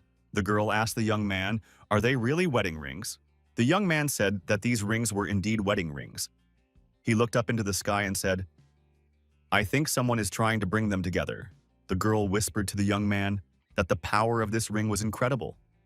Now they are together forever. The young man floated in the air and thought he was as light as a feather. He felt like he could do anything in the world. The boy thought that this swarm that was coming would be the last, and now he would deal with it severely. Sik Kang wedged himself into this swarm of Meropas. He was swift and fierce. The insects flew apart in pieces. A single contact with the shovel was enough for the monster to disappear. So-young looked up and couldn't believe her eyes. The young man had cleared the sky of the ruthless monsters. There was nothing left of those swarms. The people of the city could not believe their eyes. The young man had single-handedly dealt with so many ruthless insects. The officials at City Hall were amazed. How could this sick Kang defeat the Murop hordes without their help and without government support? The young man thought it had been a hard day. Now it was time to rest. He would definitely not be the one to clean up the aftermath of the Murop liquidation. The utilities would have to be brought in for that. The danger was over. The polka-dotted princess looked the young man in the eye and said that they had now jointly dealt with the trouble. The girl continued, "We can't rule out the scenario that these Murops will return again. There are more battles ahead of them." The girl added, "This problem will exist as long as she is here. This fact cannot be argued with." Sick Kang said that originally the Murops lived in Africa. This was their habitat. The continent of Africa is controlled by Captain Africa, and he did not allow the Europeans to leave that territory, even assuming that's where the species with wings originated. There is no way that no country could have noticed them crossing the border. It's impossible, the young man added. If you analyze all this, you can conclude that they came from a neighboring country. So in order to figure out where they live, we need to track where they go back from here, and then get rid of them. The breaking news anchor had an urgent message. There had been 2 European invasions in one day, but these monsters had gotten a quick response from the humans. Who could have done this? The announcer continued that this hero turned out to be Mr. MS Operator, Sick Kang. This young man is a national hero. The announcer drew attention to the fact that on the other side, citizens were again indignant at the inactivity of the state. The head of the department received instructions from the president himself. The boss said to avoid such a situation later on, "We need to secure the partnership of this young man." The subordinate said, "He will do his best not to disappoint the leadership again. Mr. President will be satisfied." The man was furious. He was suffering reputational damage because of some young boy who had come from nowhere. The phone rang again. The department head decided that he was going to talk to the president again. Sick Kang was on the line. The young man introduced himself. The guy stated he had to work hard to resolve the Meropis issue. But in this situation, he is quite embarrassed by all the honors that have been heaped on his head. Sick Kang said, putting all courtesies aside, "The city government has something for him to do. Right now, a small swarm of Muros is heading east. We need to track them down. The purpose of the stakeout is to find out where their nest is. This will be a very delicate mission." The young man added, "Un hopes that the authorities will have the strength and means to do so." The man was outraged. How dare this boy? Why should the country listen to some MS streamer? The aide showed the chief a sign that said he needed to enlist Sick Kang's support. The man said they would trace the location of the nest. The young man told his companion that they had the tracking sorted out. Now they would prepare for the next step.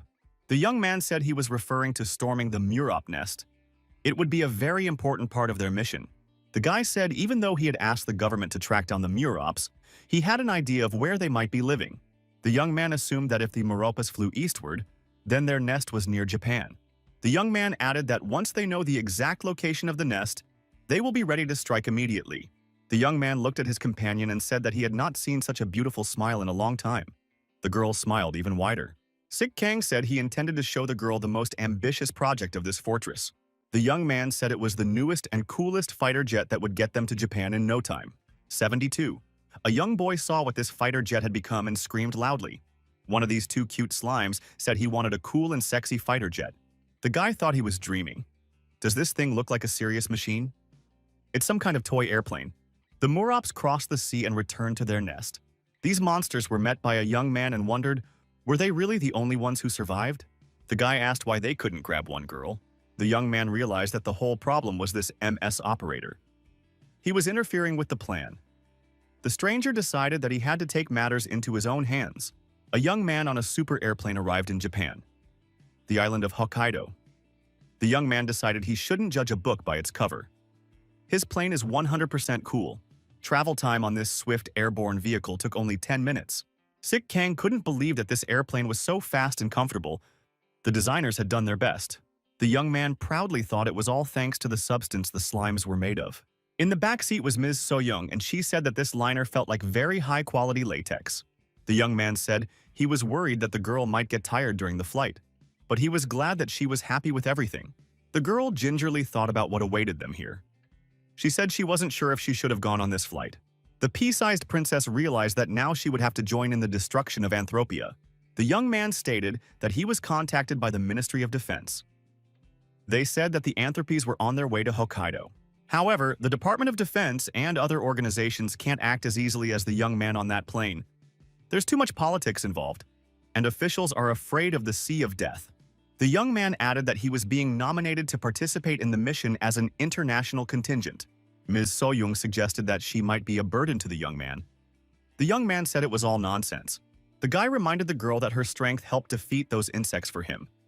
The Pea Princess's contribution is invaluable. The guy added, if he's not around, who will protect Ms. Soyoung? The girl was worried. What kind of help could she provide in this operation? Sik Kang thought that his companion was really suitable for the role of the Anthropy Queen. When they approached the nest, it would seem to the insects that they had two queens. They'll go crazy. Guy thought he would take this opportunity to find the nest. The gods questioned the young man, is it okay to use a girl as bait? The boy stated that that was it, part of the plan. Sik Kang looked out the porthole and thought he couldn't see anything because of the snow. It was unclear what was happening overboard. The young man asked the slime, how should they proceed? We need to make a landing. Slime made a clear sky appear. The young man could see what was going on below. The young man was amazed. Could the slime really do that? Ms. Soyoung is interested in what's going on there? Is there any additional information? The guy saw that there was a huge building in the middle of the mountains. Where did it come from? Nothing was marked on the maps. The young man thought it was strange. Such a structure in this place with no infrastructure. The young man figured that people had abandoned the building after the monsters appeared. On closer inspection, the young man determined that it was not a building, and told the autopilot to quickly gain altitude of the fighter. Sik Kang realized that the 4-star concrete beneath them was now 4-star concrete. The 4-star concrete was a monster. It can manipulate stone and iron freely.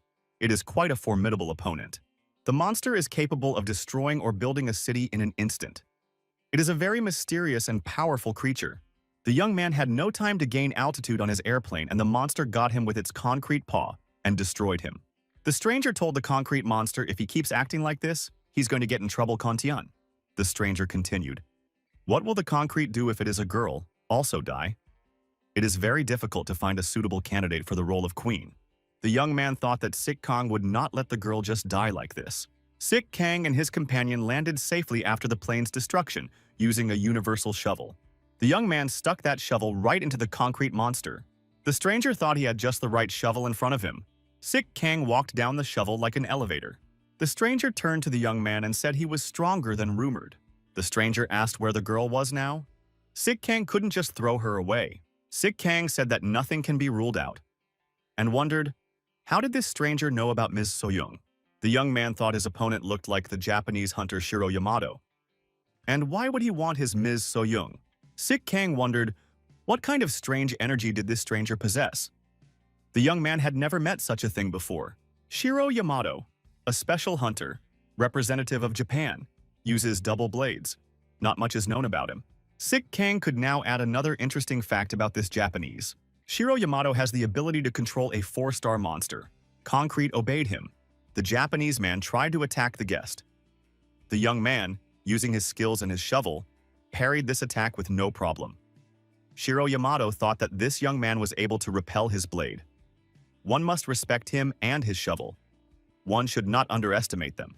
Sik Kang thought that in an unfamiliar area, dealing with a new enemy, he could use the extra functions of a shovel. He decided that a donation would be appropriate right now. Inscriptions appeared before his eyes. God welcomes another god. The young man wondered, what do you mean another god? The boy thought, is there really another henchman in front of him? Shiro Yamato easily handled huge concrete structures. He could move entire cliffs of concrete with the movement of his hand. Shiro Yamato read the inscriptions in front of his eyes just like our hero. He got an inscription that the number of spectators remains unchanged. God asks not to disappoint. The Japanese thought that his opponent also has 23 patrons. So this guy isn't that easy. Shiro Yamato decided that he would be the next to fulfill the conditions for the bonus from above. The Japanese man told the gods that he is ready to put on a great show right now. He will work to increase his ratings and get more attention from the gods. The Japanese gave a command to the monster concrete to wipe out this guest. The concrete lifted a huge stone right above where Sik Kang was. Shiro Yamato said it's time to wipe his opponent into powder and take his shovel afterward. It would be like a trophy. Sik Kang only smiled in response to the concrete attack. This Japanese has 23 patrons. Is that really all he can do? The young man smashed the concrete attack into crumbs with his shovel and said, "Does he really fight with such garbage?" Sik Kang added that about his death, Shiro Yamato can only dream about it. He has no chance of winning this battle. Miss So-young realized that something was going on. She was worried about Sik Kang. The girl asked the slime how the young man was doing. The young person was horrified to think that they were being attacked by concrete. Slime created a protective shell for the girl. It was like she was in a balloon. She was safe now. Ms. Soyoung continued to worry about Sik Kang. She relentlessly inquired about his condition. Slime was silent. The girl saw a huge shadow appear ahead of her, which began to increase in size. She thought with horror, "What is it? Is it really a monster concrete?" Sik Kang continued to fight fiercely with his opponent, who was also patronized by the gods. Japanese sword versus Korean shovel. It was a confrontation between two cultures. Shiro Yamato was terribly pissed off. Why weren't his sword strikes working? It seemed illogical. Some shovel could stand up to a samurai sword. If the bout turned out to be boring, his gods would start to leave. The Japanese knew for himself that it was vital for him to deal with this upstart. He must win, and it must be an exciting fight. In close combat, Sik Kang asked his opponent, did he really have 23 patrons? Shiro Yamato commanded the monster to give him support. Sik Kang thought that this guy had the ability to control the monster as a bonus for this fight. The young man was not upset at all. He noticed that in any case his physical strength was greater than his opponent's. The young man gave the Japanese another blow with his shovel and asked if it was true that he was the one who had sent the Anthropius to his home. The Japanese said that Sik Kang was smart. That's exactly what happened. The young man was even able to track down their location. Shiro Yamato says it's all about capturing that girl. His rival already understands what it's for. Sik Kang saw that the monster concrete had captured Ms. So-young along with the balloon she was in. The young people looked into each other's eyes. The guy decided that he couldn't let this happen. He needed to free his companion. Sik Kang found himself blocked between two concrete slabs. Shiro Yamato thought that this was his chance to deal with his opponent. Our hero screamed, "What does this Japanese man want to do now to his companion? Why is he aiming at her? Is he really up to something bad?" The Japanese replied with a smirk on his face. Why would a dead man know about this? Sik Kang could just watch it powerlessly. It is no longer in his power to change anything. The young man realized that the concrete was moving Ms. So-young straight to the Anthropy nest. He must do something about it. The young man saw the concrete ring shrink around the girl. She called out to the young man and asked him to help. It was becoming difficult for the girl to breathe. The polka-dotted princess saw that right next to her was a crystal, a huge monster core. The girl was in close proximity. Shiro Yamato realized that the irreparable could happen now. He shouted to the concrete monster to be more careful. Sik Kang, sandwiched between the concrete slabs, couldn't do anything. But he was also watching the situation with Ms. So-young and the core unfold. Sik Kang was able to escape from the embrace of the concrete monster. The concrete began to crumble. The young man had a chance. Shiro Yamato shouted loudly. He realized that an uncontrollable situation had developed. There was a huge explosion, and the concrete monster's core was shattered. Sik Kang rushed to his companion's aid. He shouted that his opponent was even weaker than he thought. He didn't even have words to describe the situation. Sik Kang saw Miss So-young floating in the air while holding the monster core. The young man realized that the girl had resonated with the concrete core. The young man couldn't believe it. Miss So-young is a superhuman with 2 cores. In addition, she is patronized by powerful slimes. Shiro Yamato realized that his monster concrete was dying. It was crumbling. Sik Kang managed to catch the girl and picked her up in his arms. A concrete stream of monster shards raged around them. The young man carefully asked his companion how she was feeling. Was she hurt? The girl said she was fine. The guy excitedly said that the girl could resonate with concrete. That's a rare property. Ms. So-young said that she knew about it. The girl was holding a precious crystal in her hands. The girl said that concrete cores are very rare, and she didn't think she could get her hands on them. It's like hitting the jackpot. Sik Kang pulled his companion tighter against him. He was trying to protect her. Shiro Yamato still posed quite a threat. The guy looked at his opponent and said, "Who would have thought there could be such a fool? Who could put a cannonball right in their hands?" The Japanese yelled that they should give him back his core immediately. That's the beauty of it. Otherwise, he can't vouch for himself. Sik Kang said that was not part of his plans. The young man smiled and remarked, "Why is his opponent so greedy? He had just given him a core and immediately wants it back." Shiro Yamato realized that he was being laughed at. He got even angrier and shouted that he was about to destroy that warrior with the shovel. The Japanese man decided to use the Yamato-style ultimatum skill, Hell's Flesh. This is a technique using a samurai sword. Shiro Yamato didn't succeed. He flew far beyond the mountain range with tremendous strength and incredible speed. Ms. Soyoung said with surprise that she didn't have time to do anything. She just imagined the guy flying far away. The young men saw that a ladder had appeared on the edge of the monster concrete. The young man said that it was amazing. This girl even had time to make up the ladder. When the danger had more or less passed, Sik Kang thought that Ms. Soyoung was already capable of using the core properly. The girl is able to create such structures with her mind. The polka-dotted princess, realizing the abilities that had appeared, thought that now, more than ever, she must watch her tongue. Sik Kang, gazing into the distance, thought that their opponent was already far away. But he still had a few unresolved questions. Ms. Soyoung apologized for accidentally throwing that guy far away. The young man said it's okay. They have an alternative path. Sik Kang looked at the girl in the eyes and said that she was suitable for the role of the Anthropy Queen. Even now, Ms. Soyoung is emitting hormones that make them go crazy. Eventually, they won't be able to hold back. They'll show up on the horizon. The Anthropians were having a hard time finding their place. It was the moment when another candidate for the role of queen appeared. The low-ranking Anthropians began to show considerable restlessness. This was disrupting their balanced way of life. Shiro Yamato stood discouraged, but he wasn't about to give up. He still had a plan of further action. Guy told Yuki not to tell him anything. He would know what to do next on his own. Yuki held onto the rock by the sword that pierced her chest. The young man turned to Yuka and asked, "How many Anthropias do they have left at their disposal?" The girl thought for a moment. There was absolutely no emotion on her face. Yuki said that there were almost 300,000 Anthropians ready for battle. Shiro Yamato smiled. "That's actually quite a lot," and told Yuki to get them ready to go out. The girl tried to object. She told Yamato-san that there were already many dead, and suggested he be more careful. The young man said that he didn't care how many of these insects died. "If you send them all away, even he won't be able to cope." Yuki replied without emotion that unfortunately, that young man was not performing alone now. Yuki added that there's concrete and a girl with the abilities of a queen. Those factors can't be ignored. Shiro Yamato refused to listen to objections. He directed his negative energy directly at Yuki. The girl screamed in pain. The young man said that a lowlife like her dare not instruct him. He knows what he is doing. Shiro Yamato thought that after the battle, the patrons would not be happy with him. If he couldn't change their disposition towards him, he could forget about more than just the bonus.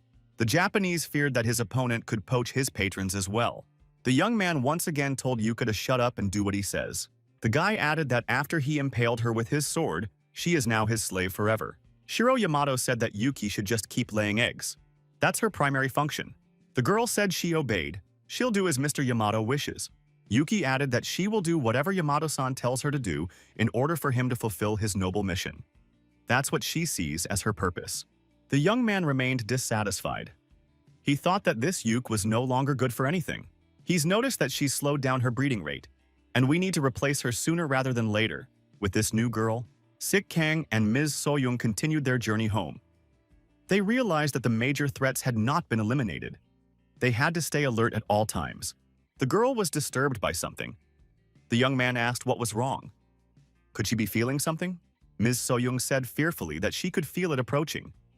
The young man asked if the Anthropy was near. A single insect appeared on the top of the mountain. The young man was surprised. Was there really only one beetle against them? The girl declared that he was far from alone. There were untold hordes of Anthropias waiting for them down below. The young man screamed in horror. What was happening? The ground beneath them collapsed and they began to fall into a cave flooded with a huge number of monsters. As the young man fell, he read the message before his eyes that the gods were pleased. In a book about monsters, you could read that the concrete monster is a concrete conqueror. It is a monster in the form of a city made of cement and steel. It's very dangerous. It is born out of abandoned buildings, able to absorb the surrounding concrete to increase in size. The young men fell into a cave flooded with untold numbers of Anthropians. The boy cursed and couldn't understand why this had happened. He had to clear a path of retreat for himself and his companion. The young man thought that all Shiro Yamato had left was anthropias. That's not even interesting. Suddenly, one of the anthropes released a jet of dangerous liquid. The young men managed to jump aside at the last moment. The guy noticed that this liquid behaved unnaturally when it hit the ground. He realized that this liquid was dangerous. The boy thought that these bugs were not as simple as they might seem at first glance. The young men saw that they were trapped. They were surrounded on all sides by horrible anthropias. Bugs were everywhere. The young man did not give up. He raised his shovel high above his head and began to spin it at an incredible speed. He said that there were not enough bugs to deal with. The young man shouted for Yamato to stop hiding and come out for a fair fight. If he wasn't a coward, Sik Kang pressed a button and the shovel increased in size. He started destroying the bugs that were far away from him. The young man mowed down the monsters like grass. The young man jumped straight into the center where the maximum number of monsters were located. The bugs encircled him and prevented him from using the shovel. The girl was frightened and shouted for the young man to be more careful. Suddenly, the bugs scattered, and the young man, waving the shovel, continued to destroy them. It was his strategic move, so that they would get closer and he could neutralize them as much as possible. Sik Kang thought that something was bothering him after all. The beetles were behaving unnaturally. The guy realized that their new property, the acid they were giving off, was annoying him terribly. Something had to be done about it. The young man thought that Shiro Yamato should realize that these atropias and their acid would not be able to defeat him. The boy was trying to figure out what would be the next step his enemy would take. Suddenly, the oracle screamed. The young man looked and saw that the left head was screaming. The boy was wary. This did not bode well. What was ahead of him? What the young man saw frightened him very much. He shouted that this could not be. Sik Kang saw that the ground where his companion had been had fallen. The young man was frightened and rushed to the place. There was emptiness and nothing more. Miss So-young was gone. The boy realized that it was all Shiro Yamato's fault. Yamato smilingly said that he should not have underestimated him. Sik Kang had hoped in vain that he had already won this fight. Shiro Yamato thought the bugs were just expendable. The Japanese man was in the midst of a huge number of eggs. In front of him was Ms. So-young, who was in an egg-like shell. Yamato said that his opponent should understand what was involved. The Japanese said if Sik Kang didn't find the place and destroy the queen, the bugs would just keep multiplying. Ms. So-young watched in horror at what was happening around her. She imagined what the future might hold for her. The nest of anthropias. It's an infinitely expanding tunnel system, an endless labyrinth. Many hunters have tried to capture this nest. All these hunters failed miserably. They were eaten before they reached the queen. None survived. These tunnels will continue to proliferate until the city collapses. Shiro Yamato thought that he was the only person who could control all of this. Ms. So-young, while inside the egg, tried to use her superpowers to resist the enemy. The Japanese man decided that he must not let this happen. He used his powers against the girl and directed concrete structures at her. The guy said he intended to take what was rightfully his. That was his point. Shiro Yamato said that in return, he would give the girl a new power. Miss So-young, realizing the prospect, was very frightened. Shiro Yamato said that the girl should be happy because she is the only one suitable for the role. Yuke and Ms. So-young looked at each other.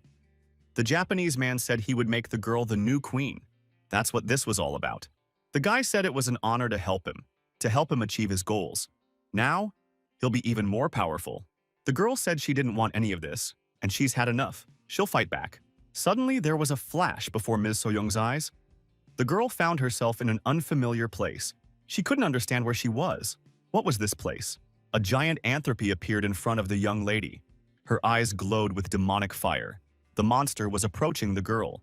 Shiro Yamato appeared between the girl and the bug with a naked sword. He looked at the anthropy and said that there was no end to these beetles.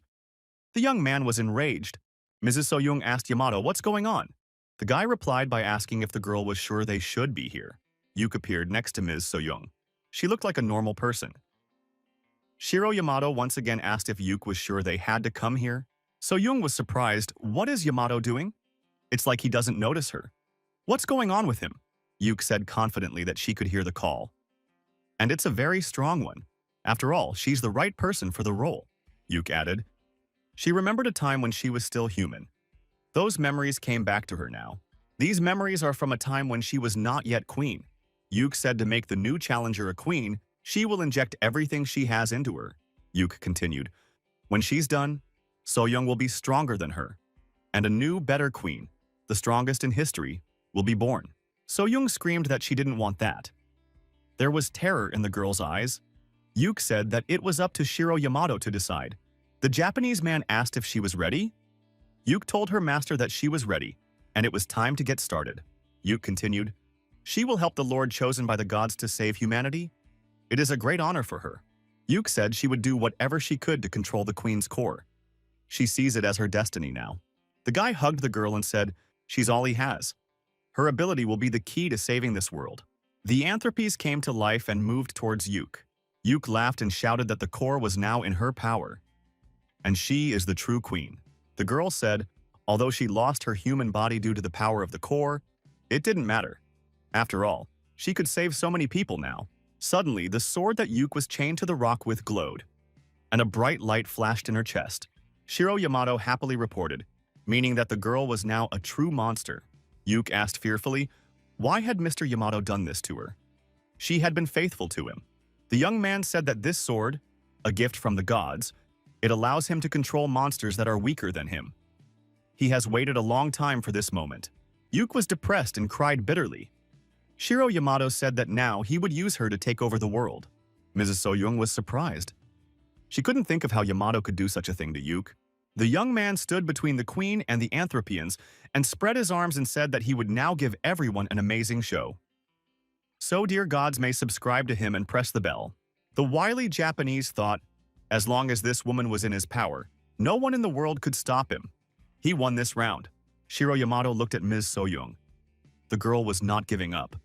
The guy thought she was resisting harder than he thought. The villain wondered if the girl was still holding out hope.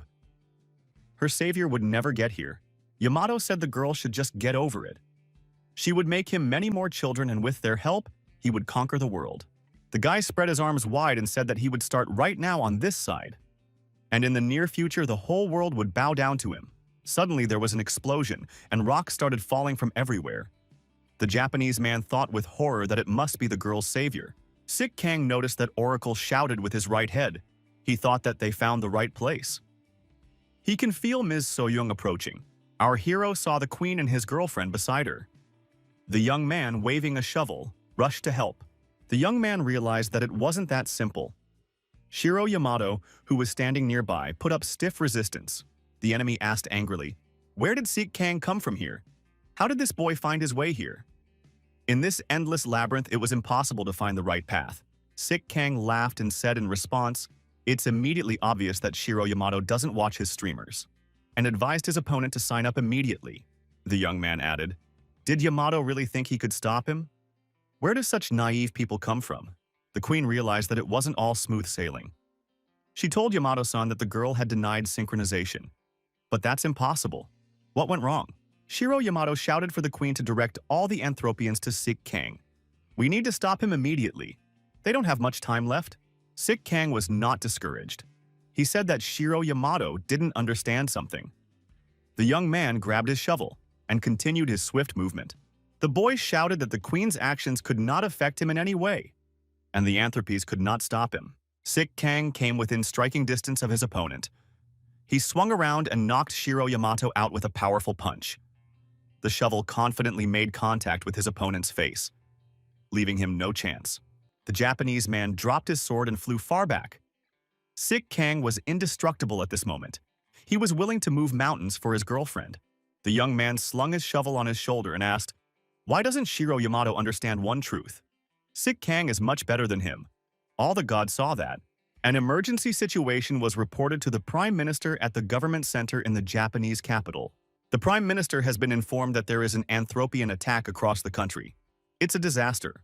Sik Kang came close to his opponent and said that the end had come for him. Resistance was useless. Shiro Yamato said that this wasn't the end. The young man was terribly angry. Plus, he had lost a tooth after meeting his opponent's shovel. Anthropes were everywhere.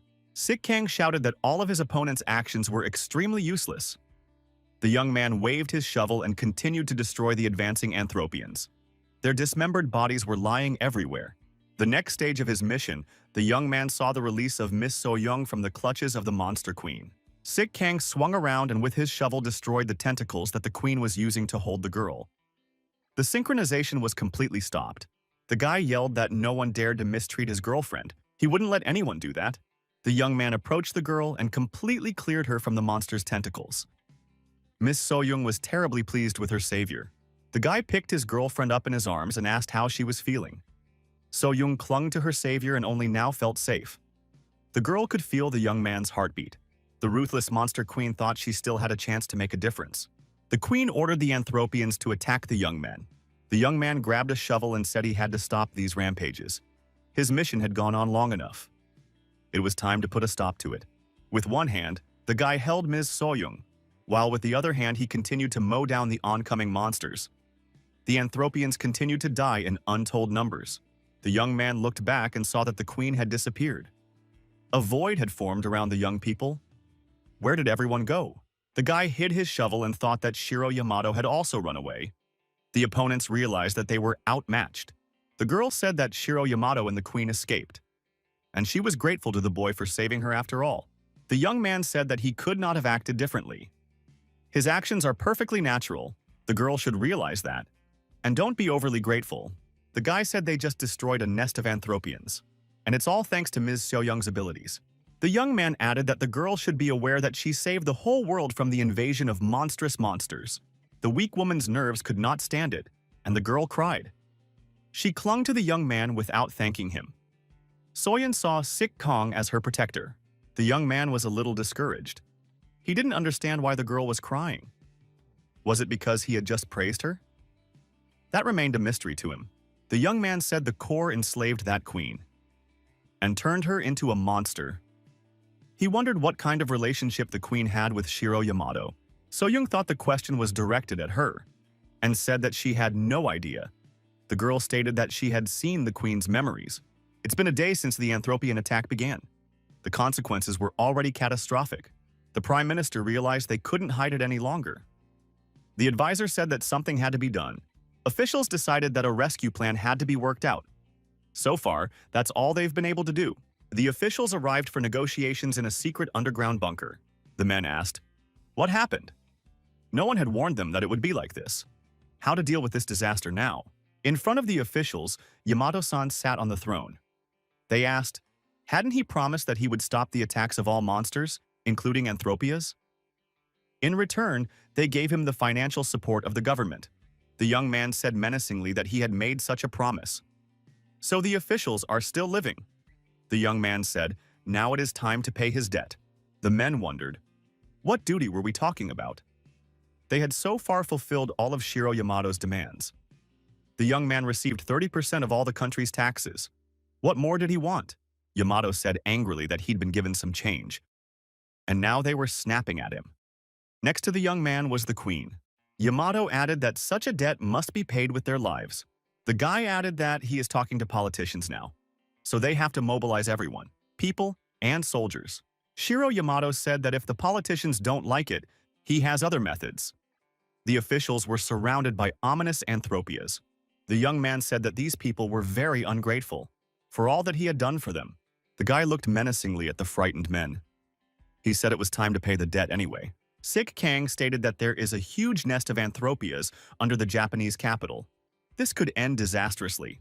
The young man said that Yamato used the capital as a starting point to take over the country and spread a network of tunnels from there. That young man is crazy. The guy thought the base might be in the capital. It made sense to look for him there. Sik Kang scratched the back of his head. He thought that he had a difficult task ahead of him. It would be difficult to reach an agreement with the Japanese government. The young man had not solved the problem of transportation. He did not understand how he could get to the capital now. The young man's words were heard. Slime sprang into action, and he reassembled the fighter from the broken parts. The girl, seeing this, said her slime was the best. Slime smiled. The young men took their seats, and the fighter moved lightning fast toward the capital. No radar detected it. A certain portion of the Anthropians remained on the island. They couldn't have traveled to the capital so quickly. The queen told Mr. Yamato that they were approaching. They should be expecting guests in the capital soon. We must get ready. Shiro Yamato realized that he could not delay. He decided to give instructions to the Prime Minister. The young man said anything flying towards the capital should be taken as enemy aircraft. Air defense systems were placed on alert. The military began to carry out the mission. The fulfillment of the mission was to destroy any target that would be within the state capital. Red alert has been issued. Shoot down all objects approaching the capital's airspace. The air defense system was activated. An unidentified object was approaching the capital. The order to shoot everything down at all costs has been practiced. Missiles have been launched to engage the target. Sik Kang's plane flew over the capital. Explosions rang out all around him. One of the shells hit the target with a precision hit. The plane was destroyed. The fragments flew in all directions. The official received a report that the target had been hit. To be 100% sure, a squad was sent to verify the results of the firing. Mr. Yamato has been informed that an unidentified flying object has been shot down as it approaches the capital. Shiro Yamato reads messages from the gods. One god states that the young man is unrealistically boring. One god states that the young man is a coward. One god asks, when will the young man start fighting? God asks, where is the promised show? God says he'll stop donating. Shiro Yamato was very angry. He punched the Prime Minister in the face with fury. The messages in front of my eyes continued. God notes that Yamato is the epitome of a weakling. God warns that this is the last chance. Yamato told an aide that he was now the new Prime Minister. The young man said he wanted this boy. He must be brought here dead or alive. A special unit arrived at the crash site of the airplane. Specialists made sure that it was indeed the airplane in question. One of the experts said there were rumors that it was Sik Kang. Let's make sure he's really dead. The man stated that he personally had to make sure that everything was done for sure. If there is a need, he will destroy Sik Kang. This enemy brought the anthropium directly to the capital. Suddenly, a young man appeared near this special forces unit and asked, where did this information come from that he brought anthropy here? Sik Kang said he was unharmed thanks to the unique functions of his shovel. But he was still curious to know where he got this information about anthropias. A special unit decided to fulfill the order of the leadership and destroy this young man. Special means were used against the young man. Sik Kang said these people can't call themselves hunters. They are acting against the existing laws. The young man effectively evaded the attacks of the special forces. In doing so, the young man was assisted by his shovel. He said that hunters would never rush to attack a person without a good reason and without warning. Sik Kang was hitting with a shovel and causing maximum damage to his opponents. He confiscated from each of the attackers the kernels with which they had used to carry out the attack.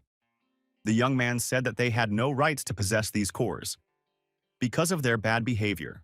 The young man said his opponents have the last word before he finally deactivates them. The attackers said that many people died because of Sik Kang, so they will do anything to kill him. The young man realized it was all Yamato's doing. He'd never forgive him. That bastard had misled everyone about Sik Kang. The hunters approached Mr. Yamato. They offered their services and asked permission to fight the enemy at his side. The men said they would give full support to Mr. Yamato. There were many people in the square, eager to come to the aid and support of the country's hero. The new Prime Minister said that everyone who could hold a gun was here. Yamato thought that everything was going according to plan. Shiro Yamato framed Sik Kang, and everyone thinks this young man is responsible for the Anthropian attack on the capital. The Japanese hero decided to use the anger of the masses to defeat Sik Kang. Shiro Yamato thought when his opponent is cornered, he will finish him off. In the meantime, the number of hits would increase and the gods would return to him again. Shiro Yamato thanked everyone from the stage for being here. He called everyone present the mighty hunters of Japan. Yamato continued, because of one man they were facing a crisis never seen before. The hunters held their breath and listened to their leader with undisguised admiration. Yamato continued, to stop this crisis, we need to get rid of Sik Kang. Shiro Yamato finished. He said that Sik Kang is the hunters from Korea, known as the MS operator. Hunters have been asking, what is this Korean man's superpower? What is he known for in his home country? The speaker from the stage said that the source of all the horror and chaos, the most brutal hunter this world has ever seen. Yamato encouraged the crowd by shouting that they were here together to take down Sik Kang, the MS operator.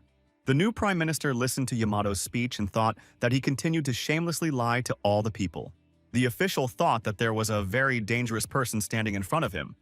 Sik Kang had better deal with him quickly. Suddenly, everyone present saw a beam of light falling downward from the sky.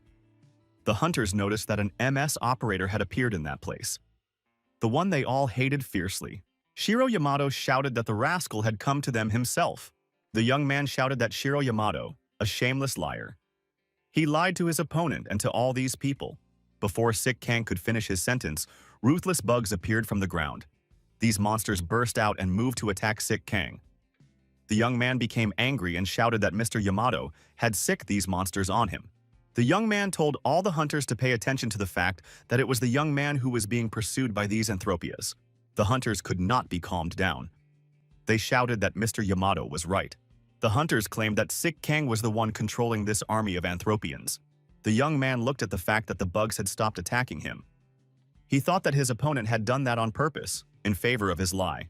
Sick Kang thought that his opponent had for once decided to move his brains. Our hero said that if the hunters do not change their mistaken opinion about him, he is certainly ready to fight everyone.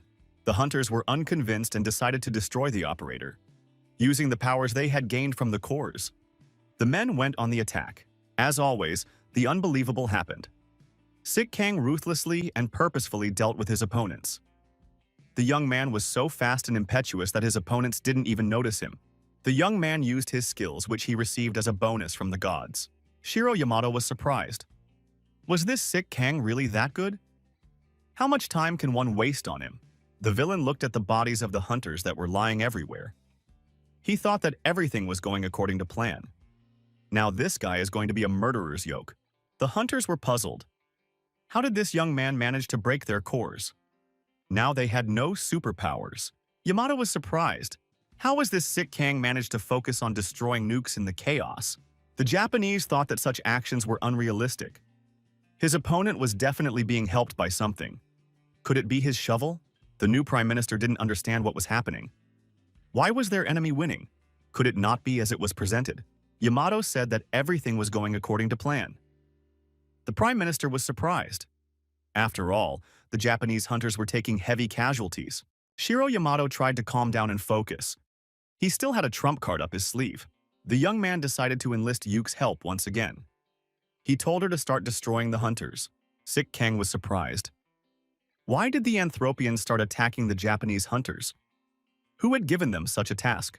The young man shouted, "What is Yamato doing? He's about to destroy all his comrades."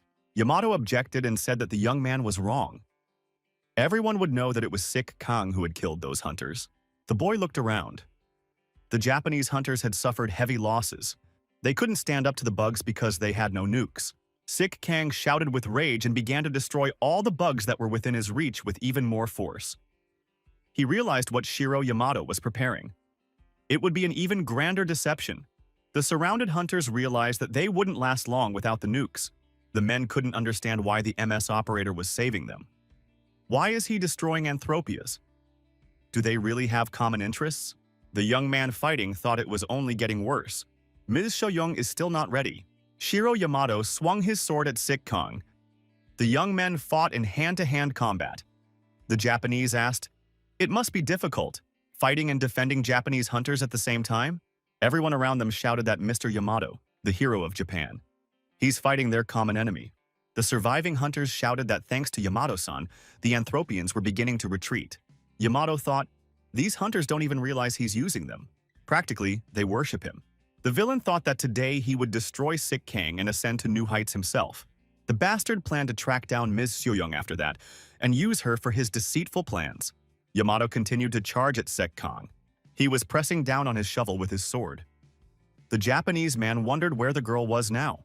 Yamato realized that Soyoung was hidden somewhere right now. Even if she was, it would only be a matter of time before she was found. Suddenly, everyone in the square heard a speakerphone.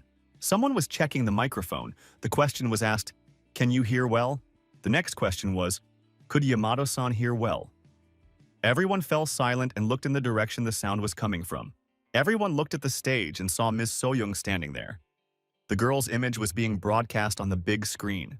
The girl said that an exclusive video of the MS cameraman will now be presented to the attention of all present. Shiro Yamato realized that this could not be allowed to happen. So he ordered that the girl be captured immediately. The girl asked if it was true that Shiro Yamato had sent Anthropy to Korea. The screen showed footage of Yamato being compromised, where he was revealing his devious plans.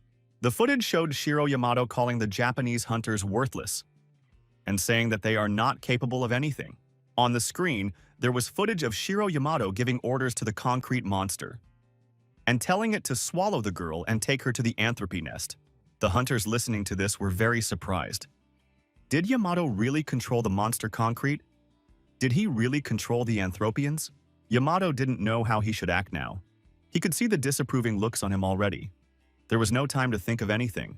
The man shouted that it was all fake. Where could such a video even come from? Sick Kang wondered, had Yamato forgotten what his opponent's channel was called? The young man pounded his chest with his fist and said that he is really a real operator, and he has a lot of experience. Yamato didn't give up. He said he was being cheated. The young man doesn't even have a camera. The guy replied that he had a camera. Sick Kang said that his cute little bird flies everywhere and films everything. And everyone saw the oracle flying over Shiro Yamato with a camera. The girl once again showed the video that compromises Shiro Yamato on the screen. Ms. So-young said this is the trump card that Yamato told Sick Kang about. The girl thanked the Prime Minister for his help. If it wasn't for him, it would have been difficult to uncover Yamato's true nature. The man said the most important thing was that his country was safe, and there were no such criminals in it. The Prime Minister said he used to be a criminal too, because he listened to Yamato without any objection. The man added that through his connivance, a great many people had died. The Prime Minister bowed to Ms. So-young and said, "He is asking to save Japan. More casualties cannot be allowed." The girl reassured the Prime Minister and told him not to worry. They would do everything in their power. The girl added that they should be able to do it, because there was no one stronger than Sick Kang. The young man delivered a crushing elbow strike to Shiro Yamato's jaw with all his might. The young man said that the traitor to humanity was pathetic to even hit with a shovel. Yamato lost another tooth. Sick Kang told his opponent to get up. He promised to beat him with his bare hands. Yamato jumped up and grabbed his sword. He furiously began to smile, demonstrating a toothless smile to everyone. The villain shouted for all the Anthropias to gather near him immediately. Yamato added that he would not hold back now and would use the full power of Anthropy. Yamato swung his sword and uttered that his final blow absorbed the power of the gods and the might of his core. A weakling like Sick Kang would not be able to withstand it. Sick Kang used a shovel to ward off Yamato's attack and deactivated his opponent with a counterpunch. The rogue flew right back to the feet of the Japanese hunters. They were surprised. How could this be possible?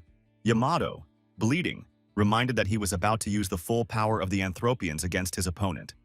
He'd be in for a world of hurt. The hunters surrounded the former leader and asked if what they had just heard about him was true. Was he the cause of all this nastiness? The hunters rounded up the traitor and said he had deceived them. They had trusted him before and fought for him. But he turned out to be a fraud. Shiro Yamato called the Japanese hunters pigs and said they couldn't do anything to him. The man read the inscriptions in front of his eyes. One god said he was bored and was leaving. One god said the man turned out to be pathetic. One god said he had wasted his time. Yamato screamed for the gods to give him another chance. The man felt his strength leaving him. He had no patrons. He realized that the fight was lost. Sick Kang watched the hunters massacre the traitor. They said he had betrayed their families and their friends. Suddenly, there was an explosion, and everyone wondered what it could be. Who else could do evil? An Anthropian queen appeared above Yamato. The rascal shouted that he was still the lord of Anthropias, and he should not be treated like that. Yamato yelled at the hunters that these pigs dare not touch him. They are all rabble who don't know how to be grateful. The man told Yuki to destroy all of his enemies. The man shouted for the queen to summon all the Anthropians and order them to destroy everything around them. Everyone was horrified by what they heard. Yamato shouted that he would destroy the whole country. Yuki looked at everyone with a demonic gaze. She inspired fear and terror. Everyone around her was afraid that disaster was coming. Sick Kang rushed towards the queen at the same moment and with a few blows of his shovel, shattered her to pieces. Yuki died. The young man told Yuki to rest in peace. She hadn't belonged to herself for a long time. Yuki turned into a girl, who later also disintegrated into pieces and vanished into thin air. Shiro Yamato fell to his knees and screamed that it was his queen. The villain realized that the fight was lost. Yamato remembered that he still had Anthropy and shouted for them all to attack and destroy all those who had defeated the queen. Yamato saw the Anthropias glare with their eyes, turn around and move in his direction. He was distraught. What are they doing? They should be following his orders. Sik Kang asked why the rival thought he had power over the Anthropians after they were left without a queen. The young man noticed that Yamato was now very close to the Anthropians. The Anthropians pounced on the former leader and tore him apart. Yamato lay on the ground with his arms and legs torn off and said he wouldn't die. It can't end like this. The man was bleeding, saying that the power of the gods was with him now. Yamato wondered why the bleeding wouldn't stop. Why does he feel pain? In the last moments of his life, Yamato read the inscriptions in front of his eyes. All the donations had been taken away. The number of patrons began to dwindle. Shiro Yamato yelled for them to stop. He would be able to entertain them. The last god said there was little that could entertain him other than the death of this man. Number of patrons, 0. Shiro Yamato screamed and let out a gasp. Sik Kang stood silently over the body of the defeated enemy. Japanese hunters and the Prime Minister announced to the world that Shiro Yamato no longer existed. Sik Kang said that this guy had been given up on by everyone. It couldn't have gone any other way. Sparks and a festive plaque appeared before the young man's eyes. The gods were congratulating him. They wrote that he had defeated Yamato. The boy said he shouldn't be so intimidated. The young man read another inscription. The conditions of the second bonus have been fulfilled. He has 24 spectators. The young man thought, second bonus, this is just like last time. The guy noticed that the very same dice with numbers had reappeared. The guy read the following inscription in front of his eyes. Bonus, ether, unlocked. The young man began to see the world through different eyes. He thought he could see everything now. Sik Kang's eyes were exposed to the elements, structure, and threads of all things. Even the foundations of the universe. Everything flowed into his mind. The young man noticed that he saw even the Anthropians in a different light, and he had more control over them than anyone else. The young man thought that these Anthropias were, after all, just offspring of the elements of core and matter. The boy thought he could cut that connection. Ms. So-young shouted for everyone to pay attention to the army of Anthropias. The hunters and the Prime Minister were horrified by the Anthropians' behavior. They could not believe their eyes. Everyone was amazed that he began to disappear. Who could do that to them? The Prime Minister shouted that it was unbelievable. What is happening is beyond comprehension. The whole country is discussing only one news story. Anthropies are disappearing all over the state. The young man, without engaging in direct interaction with the bug monsters, eliminated them with a single hand movement. In breaking news on TV, it was announced that Korean streamer Sik Kang had saved their home country live on air by destroying the Queen of Anthropia. A tragedy of national proportions was caused by the actions of Shiro Yamato. MS streamer Sik Kang defeated this enemy of the nation. A politician speaking in the young man's hometown announced what happened today. An incredible event that will strengthen the position of their state. From now on, the government will cooperate more closely with Sik Kang. The young man was resting after his hard labor. The breaking news had already overwhelmed him. The young man asked the slime to turn off the tablet. The boy thought that it had been a week since he had dealt with Yamato. He finally felt alive and rested. Thinking back on past events, the young man thought his schedule was jam-packed with all sorts of crazy stuff. Sik Kang realized so that because of what he had done, he had managed to earn a new strength. It was worth it. The young man felt that the new power allowed him to manipulate the properties of matter. He could even change the state of matter, like water. The young man realized that in this case, as with the chakra, he could only use a fraction of the real power. The guy decided that he would rest here for a while and watch how the current situation develops. The young man was informed that he had received a new video message. The guy was surprised. No one could know his current number. How could that be? The young man decided to play the video. The outline of a stranger appeared on the screen. It was Dana's girlfriend from out of state. The girl said that they had an emergency situation in their country, and they asked the young man for help. The boy was surprised. Would he have to fight a monster again? To the young man, Dana informs him that they have a zero-blade monster in their sights. They call it the Zero Blade. The girl said her country is covering it up to prevent panic. But they can't handle it anymore. It has become clear that only Sik Kang can solve this problem. Her country will provide everything needed. Dana said they would wait for the young man's response. That was the end of the video message. The young man quickly got out of the water and got dressed. He told the slime man to get the fighter ready for departure. The young man, putting on his shirt as he walked, said they were on their way to hunt for the Zero Blade. After a not very long time, Sik Kang's airplane, using the vertical landing mode, landed on a helipad on the roof of a building. In this country, the young man was allowed to use personal air transportation services. The young man stated that he had been looking for this meeting for a long time. So-young asked if the young man really wanted to overcome the Zero Blade on his own. So-young thought that when it comes to this monster, there's no stopping Sik Kang. The girl wondered if her young man could handle this monster. The girl wondered if her young man would be able to handle this monster. Sik Kang said to the girl not to worry. The young man said that he was not an ordinary man and not an ordinary hunter. The young man added that he is the first person who was able to strike the Zero Blade monster, and he is the strong man who saved the world from the threat. The guy added that that's why the girl shouldn't worry. She should just wait for him back home. The young man said goodbye and said that he would return home with a Zero Blade monster core. As he flew, the young man thought that he had become incomparably stronger than the last time he fought Zero Blade. That time, he had no chakra and no ether. The guy realized that this time too, compared to his opponent, his strength was rather limited. The young man realized that now he had more trump cards up his sleeve, and this would have a favorable effect on the future battle.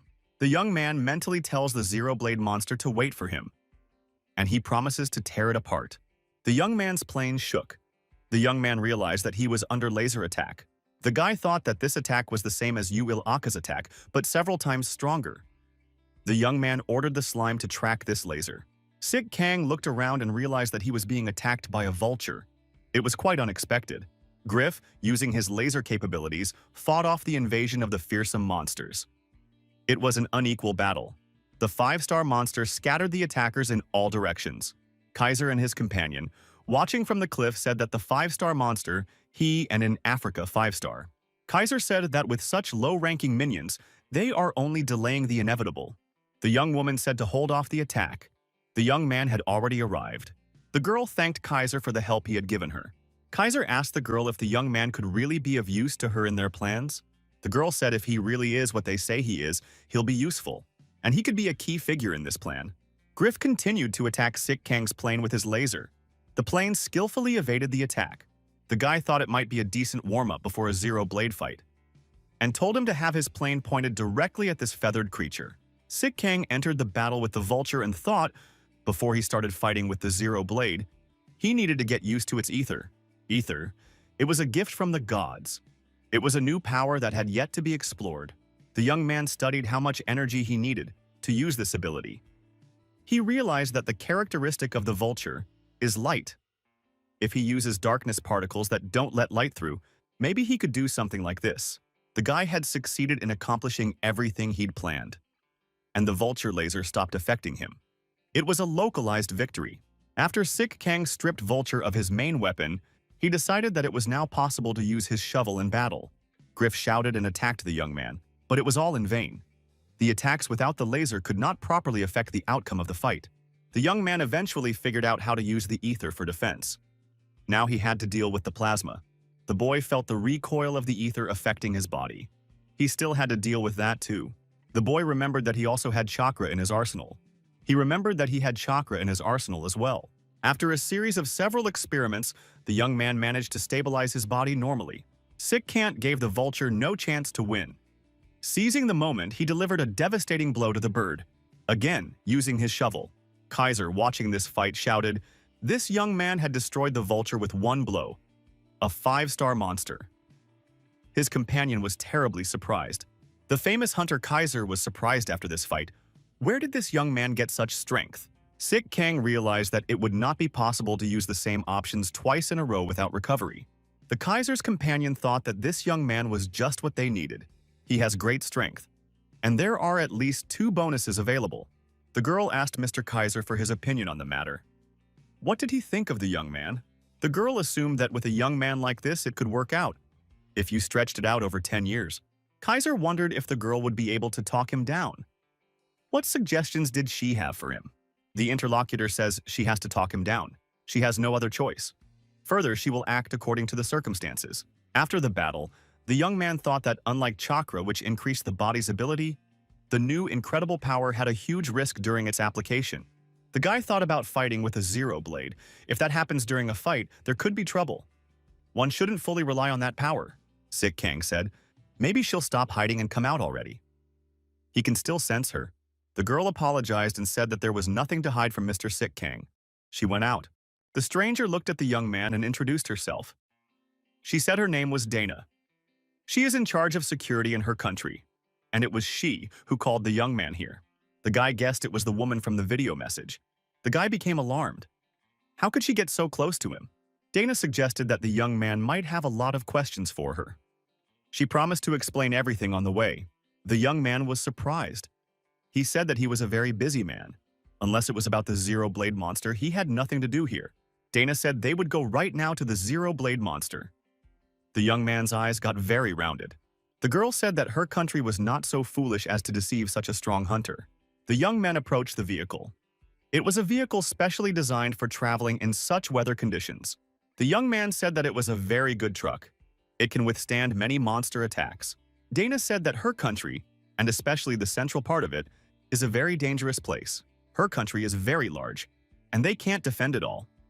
So they had to divide the country into two parts, and govern the east and west separately.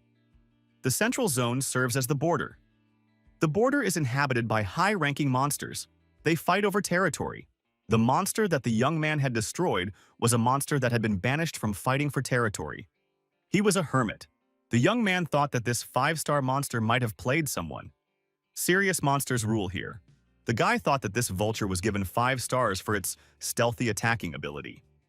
Its attack and defense weren't very strong. Even with the same stars, the strength of different monsters could vary greatly. Dana added that even as a hermit, this 5-star monster was a big threat to humans. The girl thanked the young man for dealing with that monster. If not for the young man, her country would have to spend a lot of resources on it. The boy wondered if his companion meant those minions by the word resources. Sick Kang thought that this woman had followed him during the fight. Dana's companion was most likely Mr. Kaiser. The young man said there was no need to thank him. It was just a warm-up before the real battle. The car stopped, and the girl said that they seemed to have arrived at the place. They would have to walk from here. The boy wondered if they were in the right place. The young man looked around. At first glance, this was a residential neighborhood. But something was not right here. Sick Kang stopped. He felt something unfamiliar but very strong, and it alarmed him. The young man wondered if the Zero-Blade was anywhere in the vicinity. The girl replied, "If the young man wants what he wants, he has to make a choice." The boy was surprised. An inscription appeared before his eyes. God states interestingly. The young man thought that it couldn't just be left like that. The boy was surprised at the feeling that swept over him. It was as if he had walked into a tent. Something was clearly wrong here.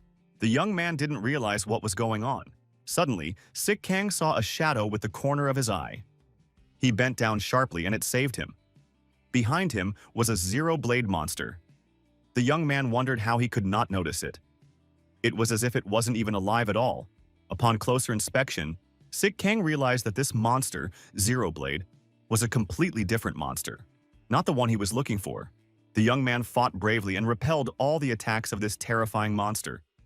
Although it wasn't the one he was expecting, but after all, this thing was also a Zero-Blade monster. The guy realized it was just the two of them now. This was exactly what he wanted. He had another chance.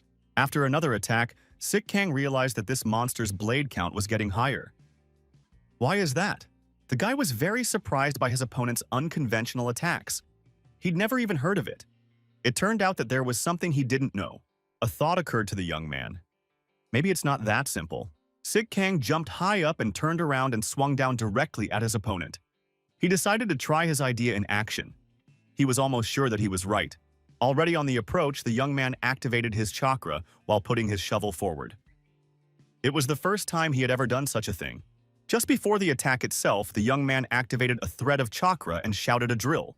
Dana, who was watching this fight from the roof of a neighboring building, said it was working out just as she thought it would. The girl added that her predictions turned out to be eerily correct. The young man shouted that the Zero-Blade monster in front of him was not a real monster. There was no way a real monster's blades would have such soft blades. Sick Kang was very upset. Dana said coldly that the test was over. The girl turned around and walked away. The outcome of the fight was obvious. If he really is, they can put an end to this tragedy. The young man destroyed this monster in one blow and took it apart. Just as he thought, there was no core. It was like a toy made of snow in front of him. The young man thought with anger that the girl had tricked him. The girl called out to him. The young man flinched. The boy wondered once again. How had she been able to come up behind him unnoticed? The guy says he wants an explanation. He is sure that the girl is ready to pay for her deception. Dana sadly said that she had not deceived the young man. Sik Kang was really starting to get nervous. This girl had slipped him an inflatable toy and now she was saying that she wasn't cheating.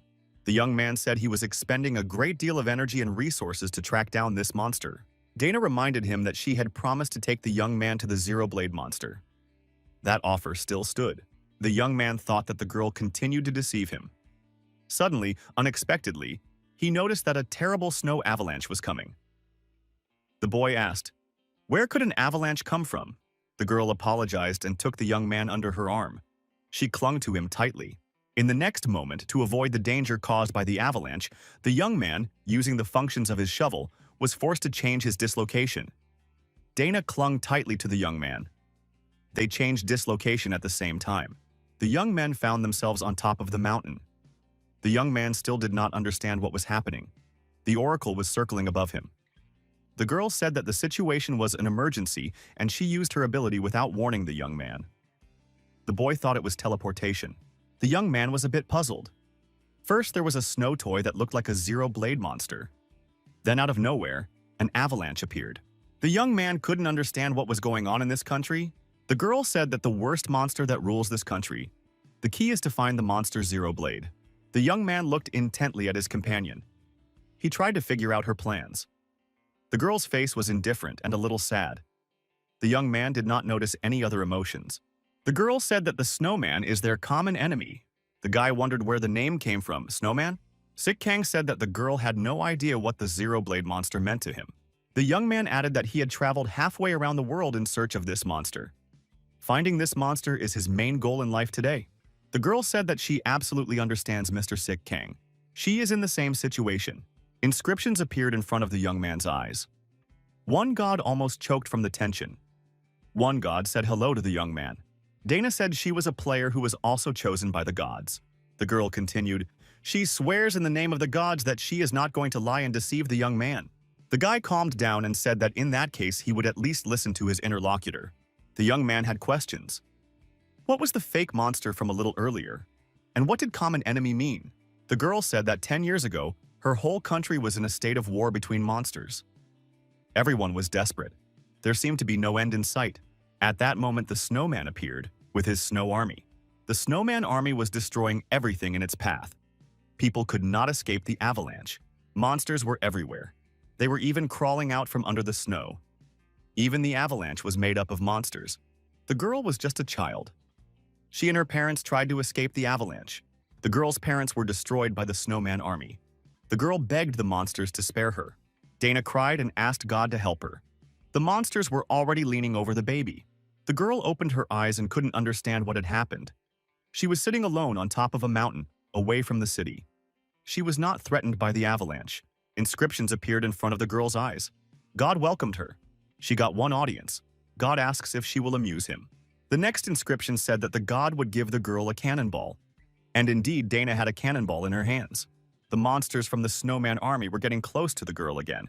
The girl read the new inscription in front of her eyes. God suggests trying to survive. The girl jumped up high in fear. She was out of reach of the approaching monsters.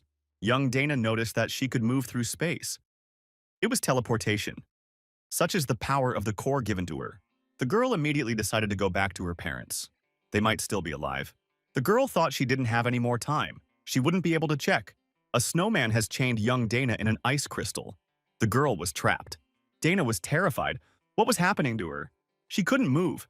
It was like she was frozen solid. The snowman, peering at this ice crystal, said that this person had a special power. And the snowman gave the choice to this girl. Snowman said he could bury the girl with the others. Or a girl could become just like the snowman. Dana said not to make her laugh. She doesn't want to be like the snowman, because he destroyed her parents.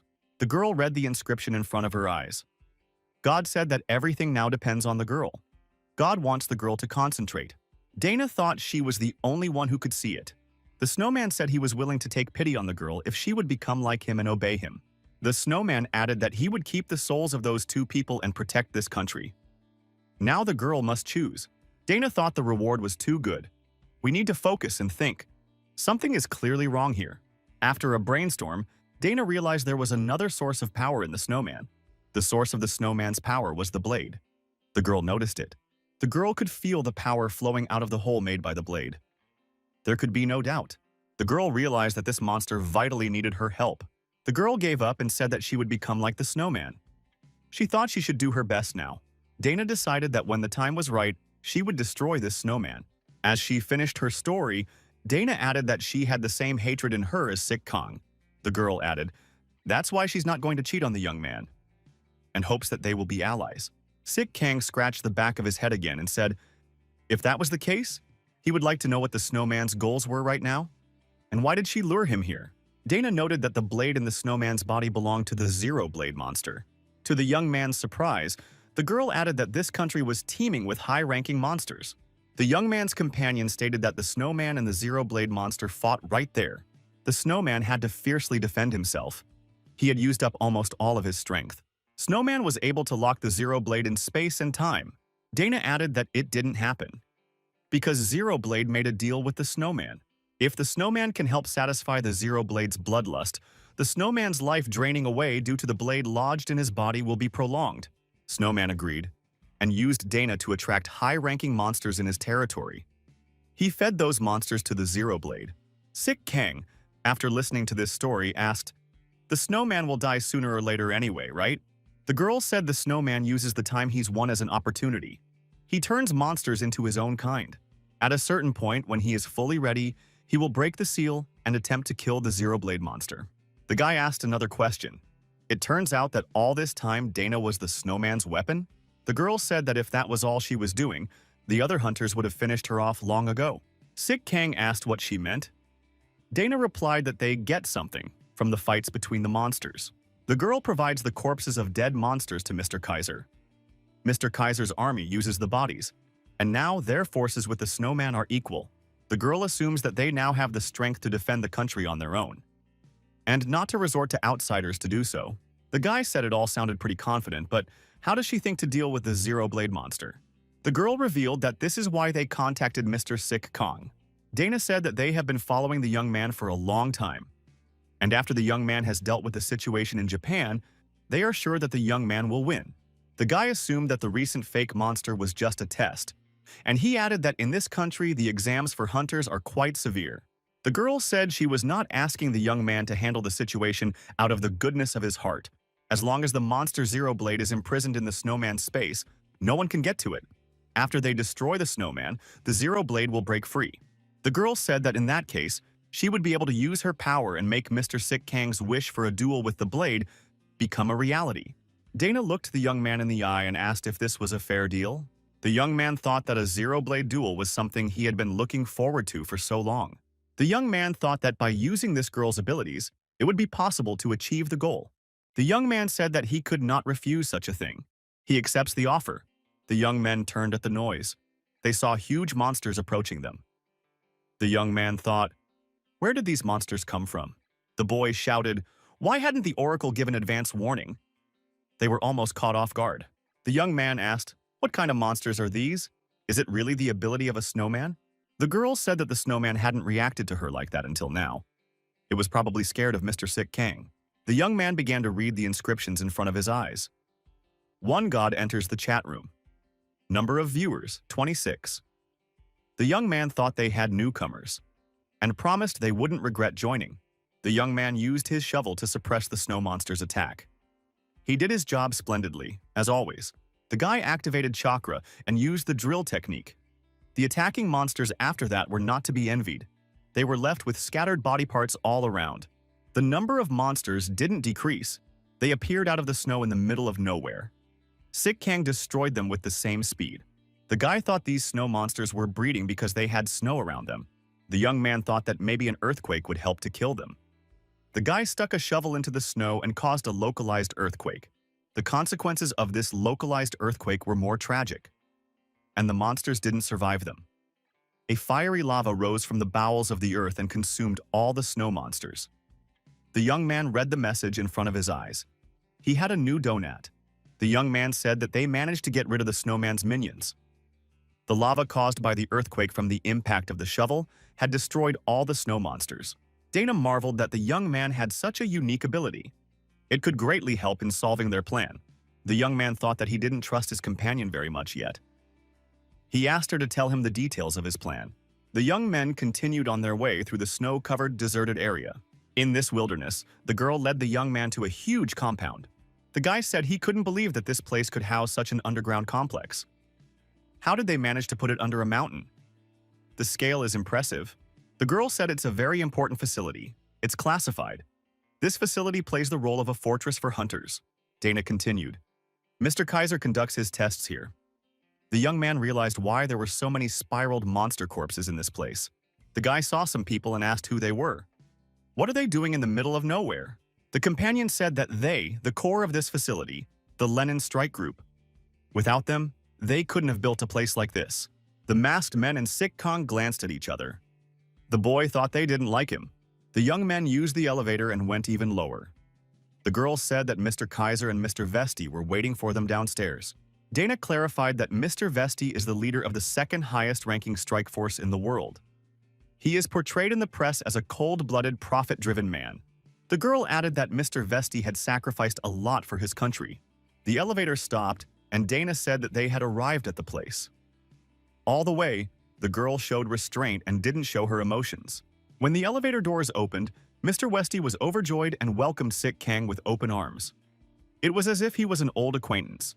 The young men said hello, and Westy said he was honored to meet a famous cameraman in such a remote area. The young man reciprocated and said that he was glad to meet Mr. Vesti, and he hopes for fruitful cooperation for the achievement of common goals, Vesti said, grateful to the young man for joining their company. If they had such a strong ally, they could now relax a little. The boy thought that he had already been promised a handsome reward for his participation in this company. He meant the opportunity to fight a Zero Blade. Dana told the men what she had promised Sick Kang in return for helping them. The girl explained why it was so important for the young man to fight the Zero Blade monster alone, and warned that after the victory, the young man could keep the monster's core. Mr. Vesti was fine with that. He said it was the least the young man could expect. Mr. Kaiser warned that now is not the time to relax and talk about awards. Do those around you not realize how serious the situation is? Vesti countered that the more serious the situation, the more effort it took to keep calm. Kaiser, as a scientist, can't help but realize that. Vesti reminded him that Kaiser is never on the battlefield, but always sits in a safe place and watches from the sidelines. Vesti also said that Mr. Kaiser is playing with loot earned by the blood of his comrades. Vesti suggested that this is why Mr. Kaiser is overly worried and more necessary to show fear.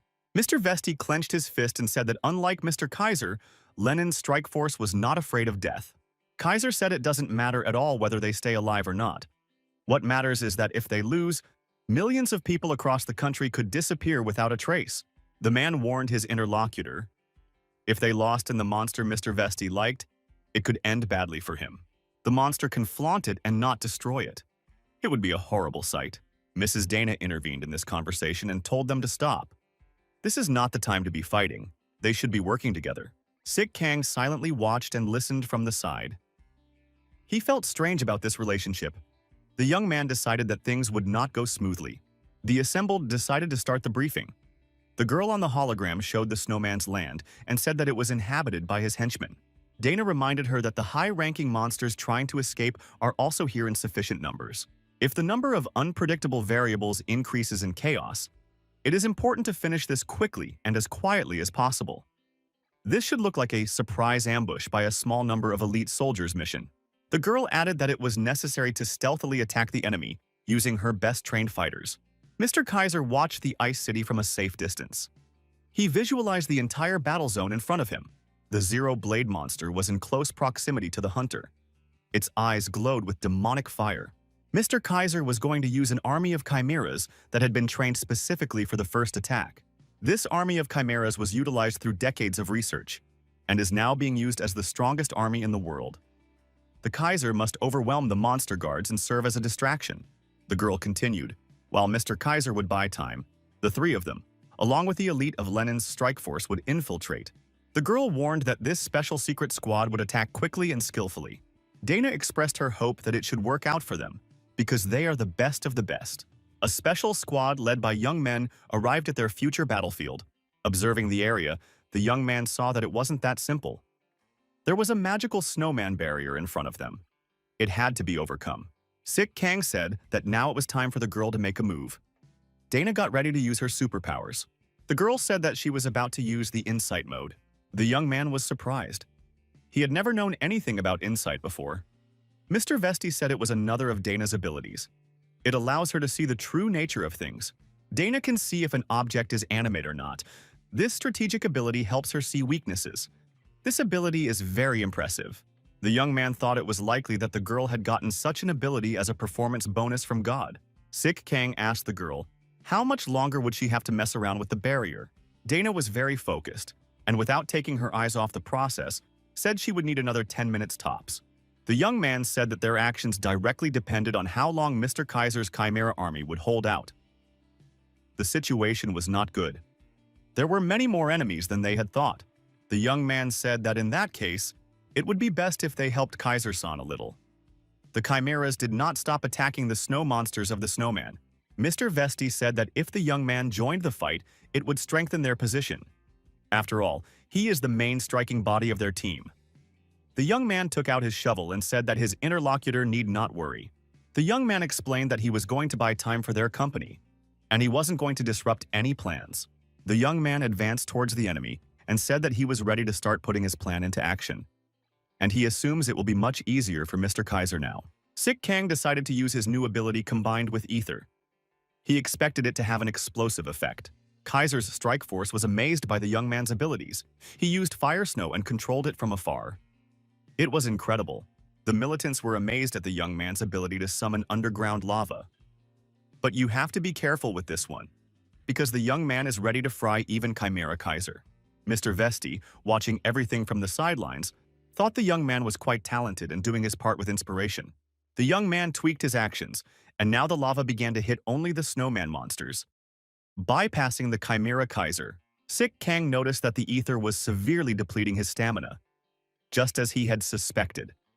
Even so, thanks to him, their company had gained enough time. Dana told her people that she had everything ready, and the protective barrier in front of them has been removed. The way is open. The girl warned that this barrier could not be open for long, so they must hurry. Sik Kang noticed that it was as if they were in a different world. He asked where they were now. The guy realized what was going on. It's the impression that everything around him is frozen. The snowman is trying to keep himself safe in any way he can. Mr. Vesti said that intelligence warned them about this, but he didn't think it would be this bad. One of the fighters told Mr. Vesti that they had a problem. They had lost contact with the outside world. Vesti urged the Lenin strike force not to be afraid. They had foreseen that such a thing was possible. Dana looked at her coworker and said that this option was considered when planning the surgery. In front of the strike force was a snowman space. An incredible amount of people and monsters were imprisoned here. The strike team's plan was to steal the nukes.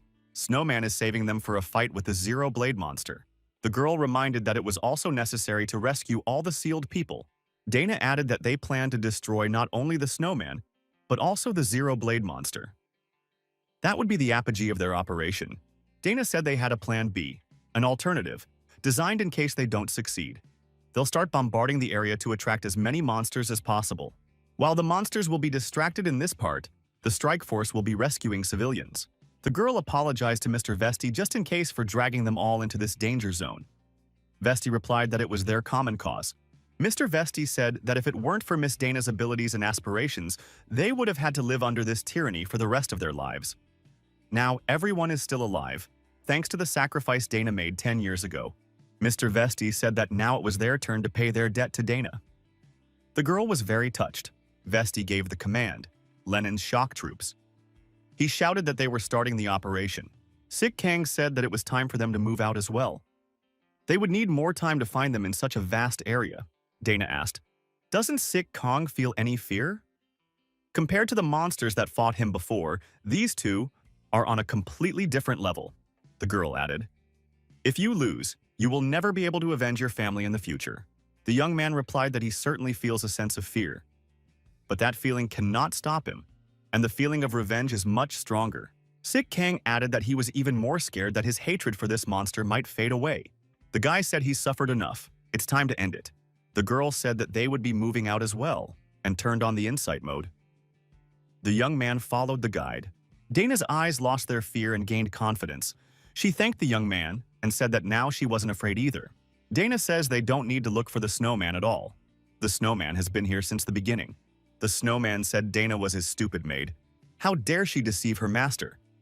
The snowman had a look of anger and displeasure on his face. The young men realized that they would have to get into a confrontation right now. Now you don't have to spend a lot of time looking for a snowman. The young man and Dana were dodging the opponent's attack. Guy said he wasn't serious. The snowman is throwing icicles. The girl said don't underestimate them. These are not just ordinary icicles. The girl explained to the young man that the snowman's ice blades can freeze even time. It's hard to understand. You must never touch them. The guy asked, what should they do in such a case?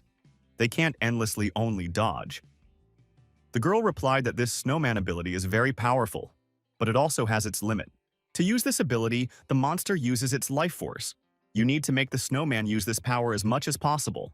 Snowman said he knew about the girl's plans from the beginning. He only left her alone because it amused him to watch her flounder. But Dana had gone too far, and now she has to die. The young man warned Dana that at some point and it might be difficult to dodge another ice blade. The girl said that the snowman's strength wouldn't last much longer, so they have to hold out. The snowman said the little vermin in front of him now. They are good at running away and dodging. The young man asked Dana-san if there was another way. If he continued like this, he might run out of stamina before the snowman ran out of strength. The girl says to hold out a little longer.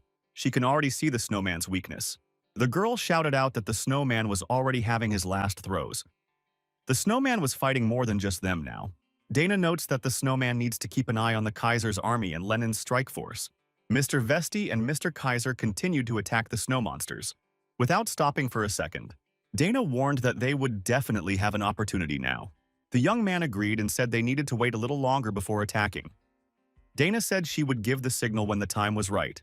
The girl said that now was the time and that they must not hesitate for a second. They had to remember that the barrier might close.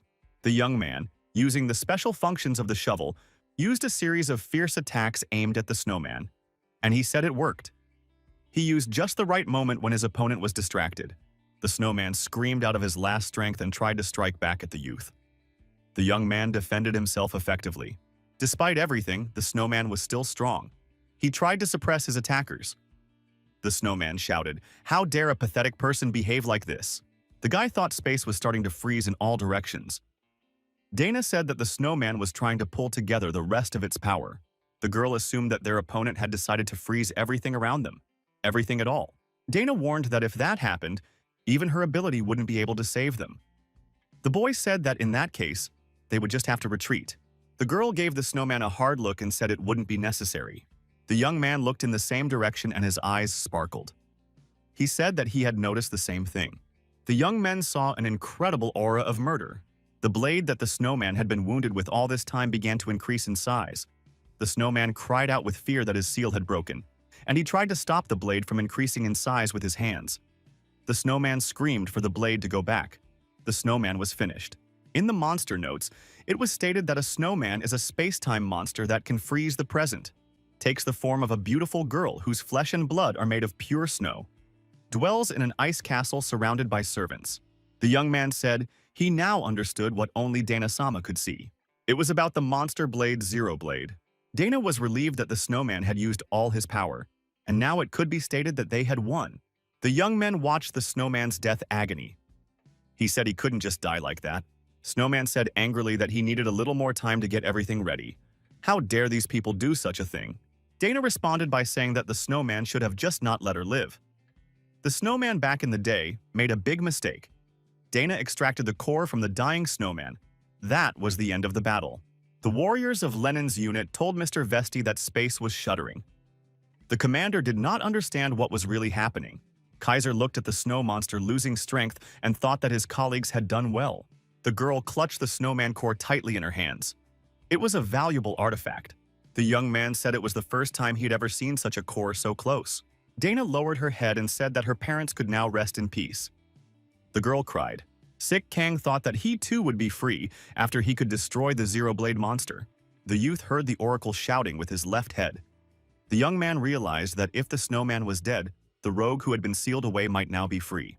Kaiser noticed the snow monster raised its head high and growled menacingly. The snowman's icy city began to crumble. Explosions were happening everywhere. The oracle kept shouting with his left head. The girl said that now it was her turn to deal with another equally dangerous evil. The young man remarked that if he didn't have chakra, he could have been seriously hurt in this dangerous situation.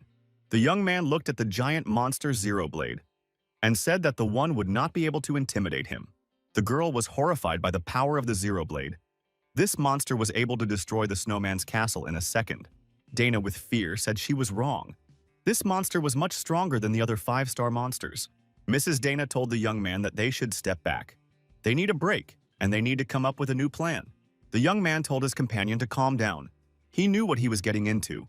The guy looking at the girl said that the commander should not show such an expression to others. You have to keep your nose up. The guy added that he was aware of the fact that this monster was above the ranks. And this wasn't his first encounter. Sik Kang was not discouraged and told the girl that he was not so simple. He had a lot of combat experience. And he had a lot of high-ranking monsters that he had destroyed. Revenge gives him strength. The guy stated that they would proceed with the plan they had devised. We have to make sure that no one else is around. The young man warned that when he jumped on the monster, the girl must immediately teleport them out of here. This is an important condition. The girl tried to stop the young man, but he said he was determined to show her what the Monster Core Zero Blade looked like, and told her to stay here, waiting for him. The young man rushed to the attack. Using his shovel, he began to deliver attacking blows as accurately and quickly as possible. The opponent started to pull back. The young man moved as close as possible to his opponent and told Dana to turn on the teleportation. The guy landed another striking blow on the monster and pulled it away from the girl towards him. The young man noticed that Dana had succeeded. Finally, he was alone with the monster. Sik Kang knew that now the monster wouldn't be able to increase the number of its blades, and there was a chance to deal with him. The girl watching this battle from the side thought that this was all she could do to help her coworker. Dana regretfully concluded that everything now depended on the young man, and he couldn't count on anyone's help. The guy tried to initiate lava coming out of the ground so it would help him further. The young man noticed the monster falling into his trap, and it had done some tangible damage to him. The young man realized that he had a chance to deal with this monster. The young man rejoiced. Things looked very different now. He was significantly stronger now and had more skills. He should definitely be able to handle it now. The guy went on the attack once again and, having extended his shovel, decided that he would hit his opponent from a distance. The blows of the shovel were incredibly strong. The young man was glad. His technique was working. The blows were performing their primary functions. The monster continued to suffer damage. Its strength was waning. The guy thought his strength was enough to destroy the Zero Blade. Guy figured he still had enough options in his arsenal to attack. At some point, the young man realized something was going wrong. After all, he was dealing serious blows to his opponent. Now it seemed to the young man that this monster was not injured at all. How could it be? The young man had the impression that he was just beating the sandbag. It was as if he was just beating the sandbag, thus losing strength and not doing any damage to the opponent. The young man saw that the monster was suddenly penetrated by his own blade. How is that possible? Did one's own blade attack the Zero Blade monster? The young man's surprise was unbounded. He noticed that the blade was growing in size. A hunch struck the boy. He now considers the blade to be his enemy. Why did that happen?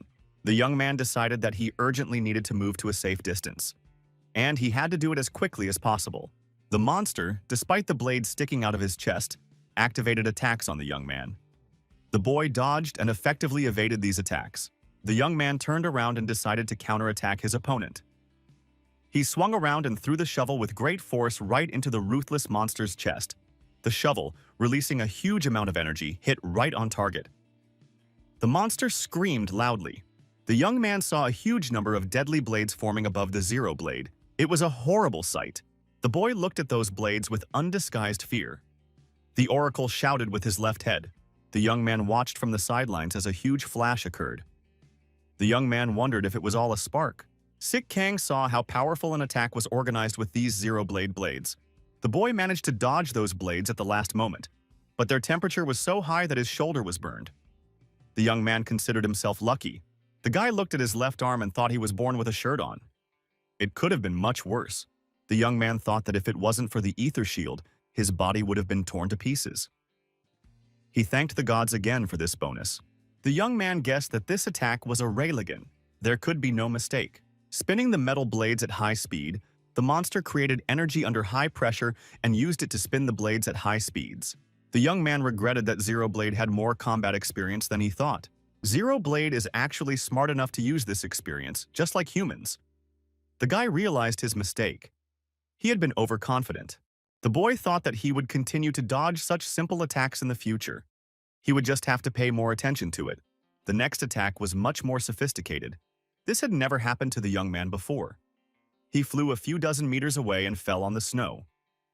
The young man realized that his opponent was using supersonic waves, and they could definitely do some damage. Sik Kang decided that if this fight really dragged on, his body wouldn't be able to take it. The guy decided that the next time he attacked, he would try to get much closer to his opponent.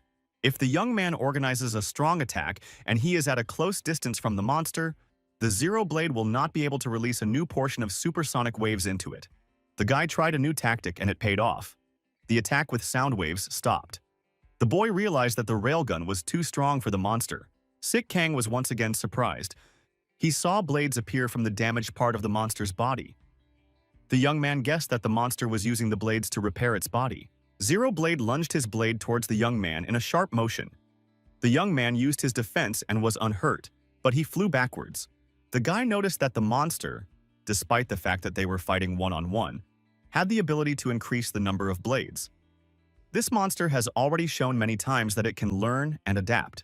Sik Kang did not despair. He knew that there was no monster that he couldn't handle.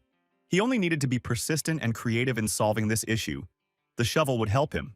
The young man guessed that the Zero Blade monster's body color displayed the material it was made of. Considering the color and density of the material, the young man concluded that this individual was composed of copper. An idea immediately struck the young man. If his rival is copper, then his destruction should be approached creatively. It is best to use lava for this purpose. A shovel will help create the desired effect. The young man had experience in summoning lava from the bowels of the earth. That's what he's doing now. Mrs. Dana, who was watching from the sidelines, wondered what other earthquake had happened there. Dana and Kaiser assumed it was an earthquake, the work of Sik Kang. The young man knew that this monster, from the moment he was born, no one had ever been able to defeat it. This monster attacks, always using an endless stream of blades. And just today, the young man made the Zero Blade experience a sense of fear. The monster realized that the lava that his rival had summoned from the bowels of the earth could destroy him as well. No blade could help him. The parts of the body that were hit by the lava disappeared without a trace. They melted and flowed to the ground. Sik Kang shouted that he had calculated everything correctly. If his opponent was made up of copper, he was definitely afraid of high temperatures. The lad realized at the same moment that the prolonged bout was leaving its stamp on him due to the effects of the ether.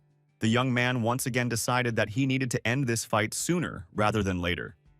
Besides, there were all the prerequisites for that. The young man once again put his shovel forward and went on the attack. He delivered a crushing blow to his opponent right in the chest. The Zero Blade flew far back. Sik Kang shouted. His opponent would probably have all 4 limbs torn off for the first time, and there would be no time to regenerate. Our hero shouted that the monster is now feeling the pain felt by the people who fell at its hands, and he feels their suffering. The young man was summoning the monster to himself. He stood directly on the hot lava. He was in terrible pain from the increased temperature. Sik Kang shouted that he wasn't done yet, and the monster dare not retreat. It must end here and now. The guy shouted out of his last strength that the Zero Blade would not retreat, and he was waiting for him for a decisive fight. The young man felt that he was close to his limit. He must finish the fight quickly. Otherwise, he might not be able to take it.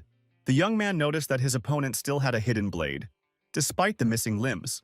The young man couldn't let that happen. Sik Kang accelerated out of his last strength and moved straight towards the monster. He couldn't let it escape. The young man stopped to take a short break and cool down. He needed a little more effort. If he let go of the Zero Blade, it would come back next time even stronger than it was now. Sik Kang was on his knees. His strength was leaving him. He had to gather his will in his fist and make one last throw. The monster looked at the exhausted opponent. He also saw the pile of ashes that all his energy had turned into. Zero Blade thought there was still a little hope of ending this once and for all. The monster put his blade out and decided to perform one last attack. He did it with all his might. He put his blade far forward, because he knew from experience that close combat with his opponent was too dangerous. Zero Blade decided to use a long-range attack. The monster did not take into account the fact that the enemy's shovel had the property of increasing in size, and the young man had time to deliver his striking blow earlier. The shovel pierced through the Zero Blade's body. Sig Kang smiled out of his last strength and said that this mountain of metal had definitely not expected such a thing. The young man tensed and lifted his opponent's strung body high up on the shovel. The boy gave a victory cry. The young man shouted loudly and took a few more steps, carrying his defeated opponent above him. The guy dropped the monster's breathless body and victoriously raised his shovel upwards. He had won. The young man held the core extracted from this monster with admiration. He rightfully considered himself the best monster fighter. Sig Kang held the red crystal firmly in his hand. The young man had achieved his goal. He defeated the Zero Blade monster and was rewarded with its core. Justice had been served.